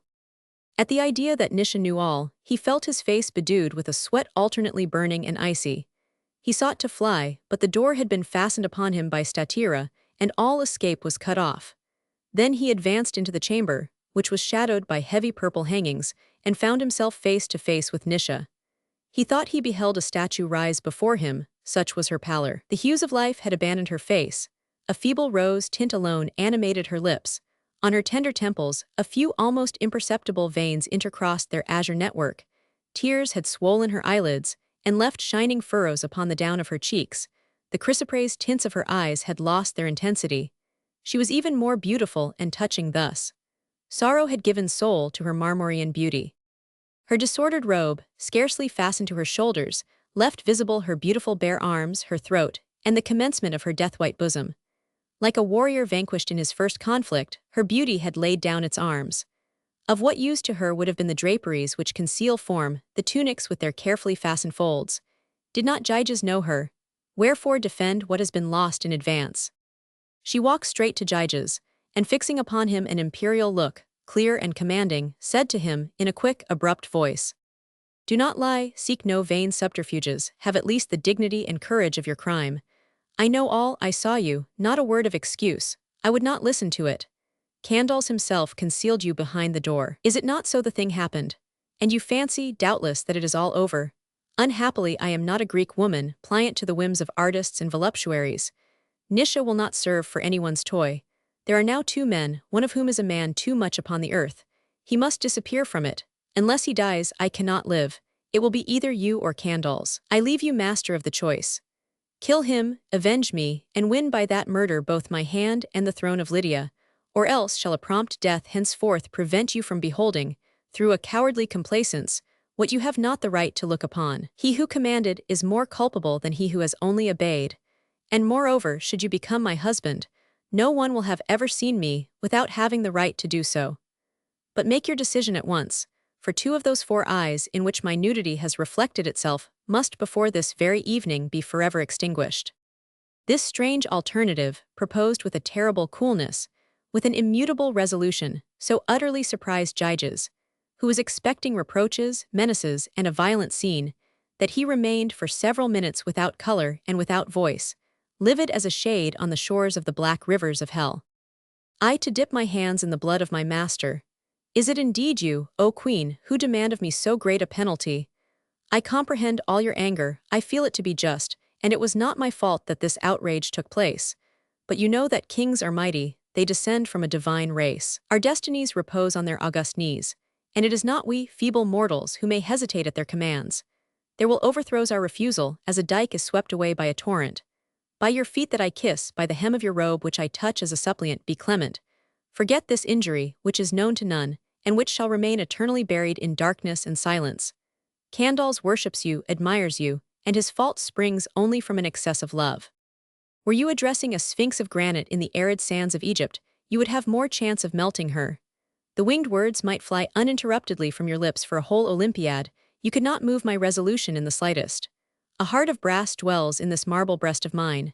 Die or kill. When the sunbeam which has passed through the curtains shall touch the foot of this table, let your choice have been made. I wait. And Nisha crossed her arms upon her breast, in an attitude replete with somber majesty. To behold her standing erect, motionless and pale, her eyes fixed, her brows contracted, her hair in disorder, her foot firmly placed upon the pavement, one would have taken her for Nemesis descended from her griffin, and awaiting the hour to smite a guilty one. The shadowy depths of Hades are visited by none with pleasure, answered Gyges. It is sweet to enjoy the pure light of day, and the heroes themselves who dwell in the Fortunate Isles would gladly return to their native land. Each man has the instinct of self-preservation, and since blood must flow, let it be rather from the veins of another than from mine. To these sentiments, avowed by Gyges with antique frankness, were added others more noble whereof he did not speak. He was desperately in love with Nisha and jealous of Candles. It was not, therefore, the fear of death alone that had induced him to undertake this bloody task. The thought of leaving Candles in free possession of Nisha was insupportable to him, and moreover, the vertigo of fatality had seized him. By a succession of irregular and terrible events, he beheld himself hurried toward the realization of his dreams. A mighty wave had lifted him and borne him on in despite of his efforts. Nisha herself was extending her hand to him, to help him to ascend the steps of the royal throne. All this had caused him to forget that Candles was his master and his benefactor, for none can flee from fate, and necessity walks on with nails in one hand and whip in the other, to stop your advance or to urge you forward. It is well, replied Nisha, here is the means of execution. And she drew from her bosom a Bactrian poniard, with a jade handle enriched with inlaid circles of white gold. This blade is not made of brass, but with iron difficult to work, tempered in flame and water, so that Hephaestus himself could not forge one more keenly pointed or finely edged. It would pierce, like thin papyrus, metal cuirasses and bucklers of dragon's skin. The time, she continued with the same icy coolness, shall be while he slumbers. Let him sleep and wake no more. Her accomplice, Gyges, hearkened to her words with stupefaction, for he had never thought he could find such resolution in a woman who could not bring herself to lift her veil. The ambuscade shall be laid in the very same place where the infamous one concealed you in order to expose me to your gaze.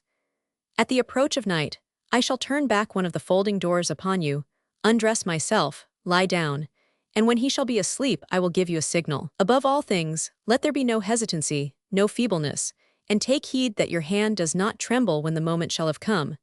And now, for fear lest you might change your mind, I propose to make sure of your person until the fatal hour. You might attempt to escape to forewarn your master. Do not think to do so. Nisha whistled in a peculiar way, and immediately from behind a Persian tapestry embroidered with flowers, there appeared 4 monsters, swarthy, clad in robes diagonally striped, which left visible arms muscled and gnarled as trunks of oaks. Their thick pouting lips, the gold rings which they wore through the partition of their nostrils, their great teeth sharp as the fangs of wolves, the expression of stupid servility on their faces, rendered them hideous to behold. The queen pronounced some words in a language unknown to Gyges, doubtless in Bactrian, and the 4 slaves rushed upon the young man, seized him, and carried him away, even as a nurse might carry off a child in the fold of her robe. Now what were Nisha's real thoughts? Had she, indeed, noticed Gyges at the time of her meeting with him near Bactria, and preserved some memory of the young captain in one of those secret recesses of the heart, where even the most virtuous women always have something buried? Was the desire to avenge her modesty goaded by some other unacknowledged desire? And if Gyges had not been the handsomest young man in all Asia, would she have evinced the same ardor, in punishing Candles for having outraged the sanctity of marriage. That is a delicate question to resolve, especially after a lapse of 3,000 years. And although we have consulted Herodotus, Hefestian, Plato, Dositheus, Archilochus of Paros, Hesychius of Miletus, Ptolemus, Euphorion, and all who have spoken either at length or in only a few words concerning Candles, Nisha, and Gyges, we have been unable to arrive at any definite conclusion. To pursue so fleeting a shadow through so many centuries, under the ruins of so many crumbled empires, under the dust of departed nations, is a work of extreme difficulty, not to say impossibility. At all events, Nisha's resolution was implacably taken. This murder appeared to her in the light of the accomplishment of a sacred duty. Among the barbarian nations, every man who has surprised a woman in her nakedness is put to death. The queen believed herself exercising her right. Only inasmuch as the injury had been secret, she was doing herself justice as best she could. The passive accomplice would become the executioner of the other, and the punishment would thus spring from the crime itself. The hand would chastise the head. The Olivet-tinted monsters shut Gyges up in an obscure portion of the palace, whence it was impossible that he could escape, or that his cries could be heard. He passed the remainder of the day there in a state of cruel anxiety, accusing the hours of being lame, and again of walking too speedily. The crime which he was about to commit, although he was only, in some sort, the instrument of it, and though he was only yielding to an irresistible influence, presented itself to his mind in the most somber colors. If the blow should miss through one of those circumstances which none could foresee, if the people of Sardes should revolt and seek to avenge the death of the king, such were the very sensible though useless reflections which Gyges made while waiting to be taken from his prison, and led to the place whence he could only depart to strike his master. At last the night unfolded her starry robe in the sky, and its shadow fell upon the city and the palace.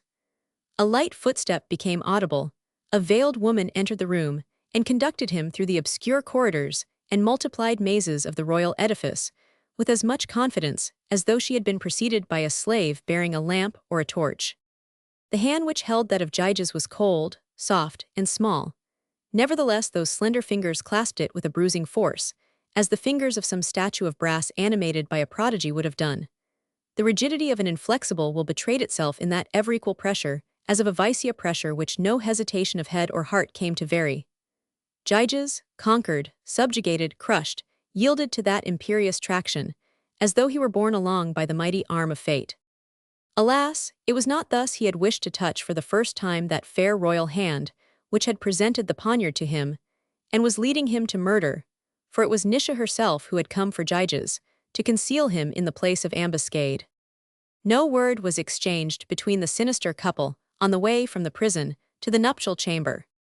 The queen unfastened the thongs, raised the bar of the entrance, and placed Gyges behind the folding door as Candles had done the evening previous.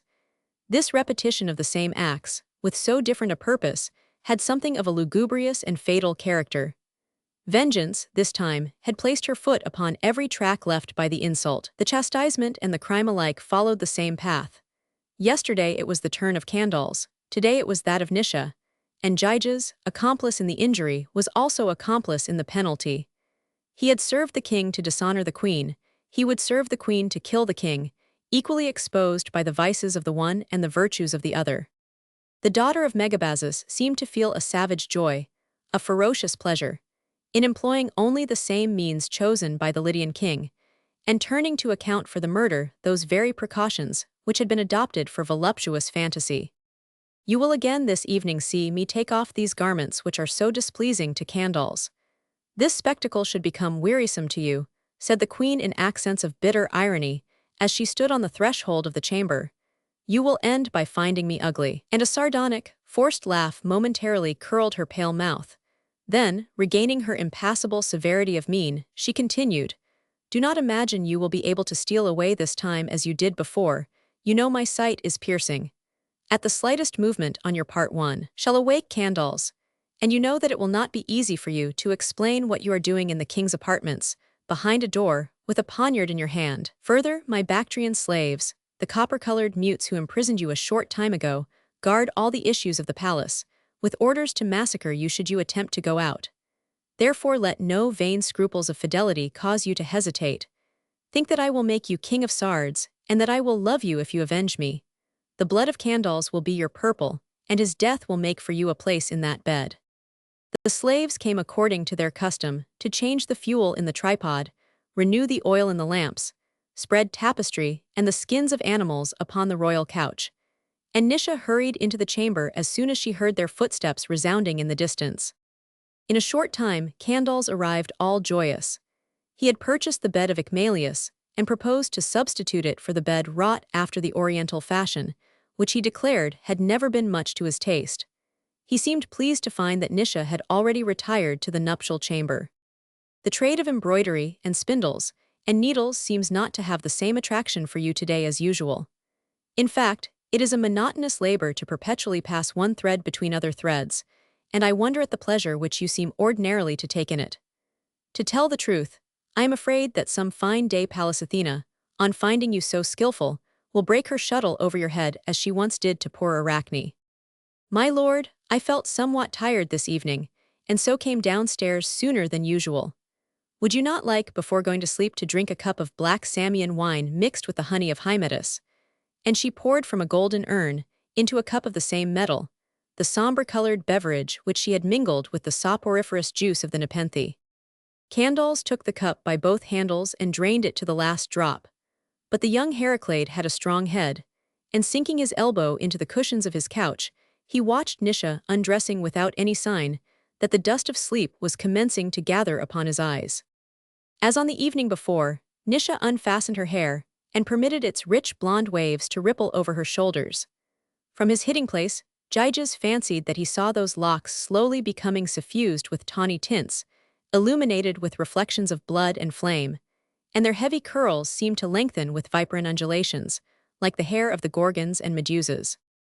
All simple and graceful as that action was in itself, it took from the terrible events about to transpire a frightful and ominous character, which caused the hidden assassin to shudder with terror.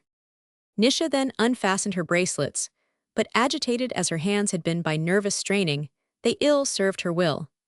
She broke the string of a bracelet of beads of amber inlaid with gold, which rolled over the floor with a loud noise, causing Candles to reopen his gradually closing eyes.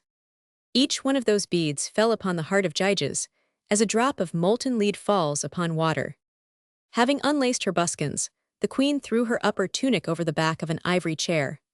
This drapery, thus arranged, produced upon Gyges the effect of one of those sinister folding winding sheets wherein the dead were wrapped ere being borne to the funeral pyre. Every object in that room, which had the evening before seemed to him one scene of smiling splendor, now appeared to him livid, dim, and menacing. The statues of basalt rolled their eyes and smiled hideously. The lamp flickered weirdly, and its flame disheveled itself in red and sanguine rays like the crest of a comet. Far back in the dimly lighted corners loomed the monstrous forms of the Lares and Lemures. The mantles hanging from their hooks seemed animated by a factitious life, and assumed a human aspect of vitality. And when Nisha, stripped of her last garment, approached the bed, all white and naked as a shade, he thought that Death herself had broken the diamond fetters wherewith Hercules of old enchained her at the gates of hell when he delivered Alcestis, and had come in person to take possession of Candles. Overcome by the power of the Nepenthe, the king at last slumbered. Nisha made a sign for Gyges to come forth from his retreat, and laying her finger upon the breast of the victim, she directed upon her accomplice a look so humid, so lustrous, so weighty with languishment, so replete with intoxicating promise, that Gyges, maddened and fascinated, sprang from his hiding place like the tiger from the summit of the rock, where it has been crouching, traversed the chamber at a bound, and plunged the Bactrian poniard up to the very hilt in the heart of the descendant of Hercules. The chastity of Nisha was avenged, and the dream of Gyges accomplished. Thus ended the dynasty of the Heraclid, after having endured for 505 years, and commenced that of the Mermnaids in the person of Gyges, son of Dascylus. The Sardians, indignant at the death of Candles, threatened revolt, but the oracle of Delphi having declared in favor of Gyges, who had sent thither a vast number of silver vases and 6 golden cratera of the value of 30 talents, the new king maintained his seat on the throne of Lydia, which he occupied for many long years, lived happily, and never showed his wife to anyone, knowing too well what it cost. Addenda. One of Cleopatra's knights. There is no correct English plural of necropolis, the French word necropole is more normal. As the Greek plural could not be used very euphoniously, and as I have tried throughout to render an exact English equivalent for each French word whenever comprehensible, I beg indulgence for the illegitimate plural necropole, used to signify more than one necropolis, as an equivalent for the French necropoles. Be in the opening scene of one of Cleopatra's Nights, the reader may be surprised at the expression the chuckling of the crocodiles. Our own southern alligators often make a little noise, which could not be better described a low, guttural sound, bearing a sinister resemblance to a human chuckle or subdued, sneering laugh. A Creole friend who has lived much in those regions of southern Louisiana, intersected by bayous and haunted by alligators, comprehended at once the whole force of the term rire eduf as applied to the sounds made by the crocodile. Gli entendu souvent, he said, with a smile. Clairement.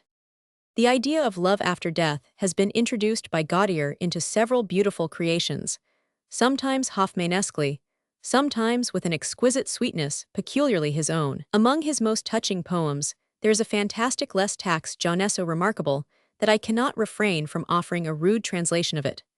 Though transplanted even by a masterhand into the richest soil of another language, such poetical flora necessarily lose something of their strange color and magical perfume. In this instance, the translator, who is no poet, only strives to convey the beautiful weirdness of the original idea. With elbow buried in the downy pillow, I have lain and read, all through the night, a volume strangely written, in tongues long dead. For at my bedside lie no dainty slippers, and save my own. Under the paling lamp, I hear no breathing. I am alone. But there are yellow bruises on my body, and violet stains, though no white vampire came with lips blood-crimsoned to suck my veins. Now I bethink me of a sweet weird story, that in the dark, our dead loves thus with seal of chilly kisses, our bodies mark, gliding beneath the coverings of our couches. They share our rest, and with their dead lips sign their loving visit. On arm and breast, darksome and cold the bed where now she slumbers. I loved in vain, with sweet soft eyelids closed, to be never again. Dead sweetheart, can it be that thou hast lifted, with thy frail hand, thy coffin lid, to come to me again? From Shadowland, thou who one joyous night didst, pale and speechless, pass from us all, dropping thy silken mask and gift of flowers amidst the ball. O fondest of my loves, from that far heaven, where thou must be, hast thou returned to pay the debt of kisses thou owest me? Aurea Marcella. Gautier doubtless obtained inspiration for this exquisite romance from an old Greek ghost story, first related by Phlegon, the freedman of Hadrian. Versions of it were current in the 12th and 16th centuries, and Goethe reproduced it in his Bride of Corinth. We offer a translation from the brief version of Michelet, who accuses Goethe of bad taste for having introduced the Slavic idea of vampirism into a purely Greek story. A young Athenian goes to Corinth to visit the house of the man who has promised him his daughter in marriage.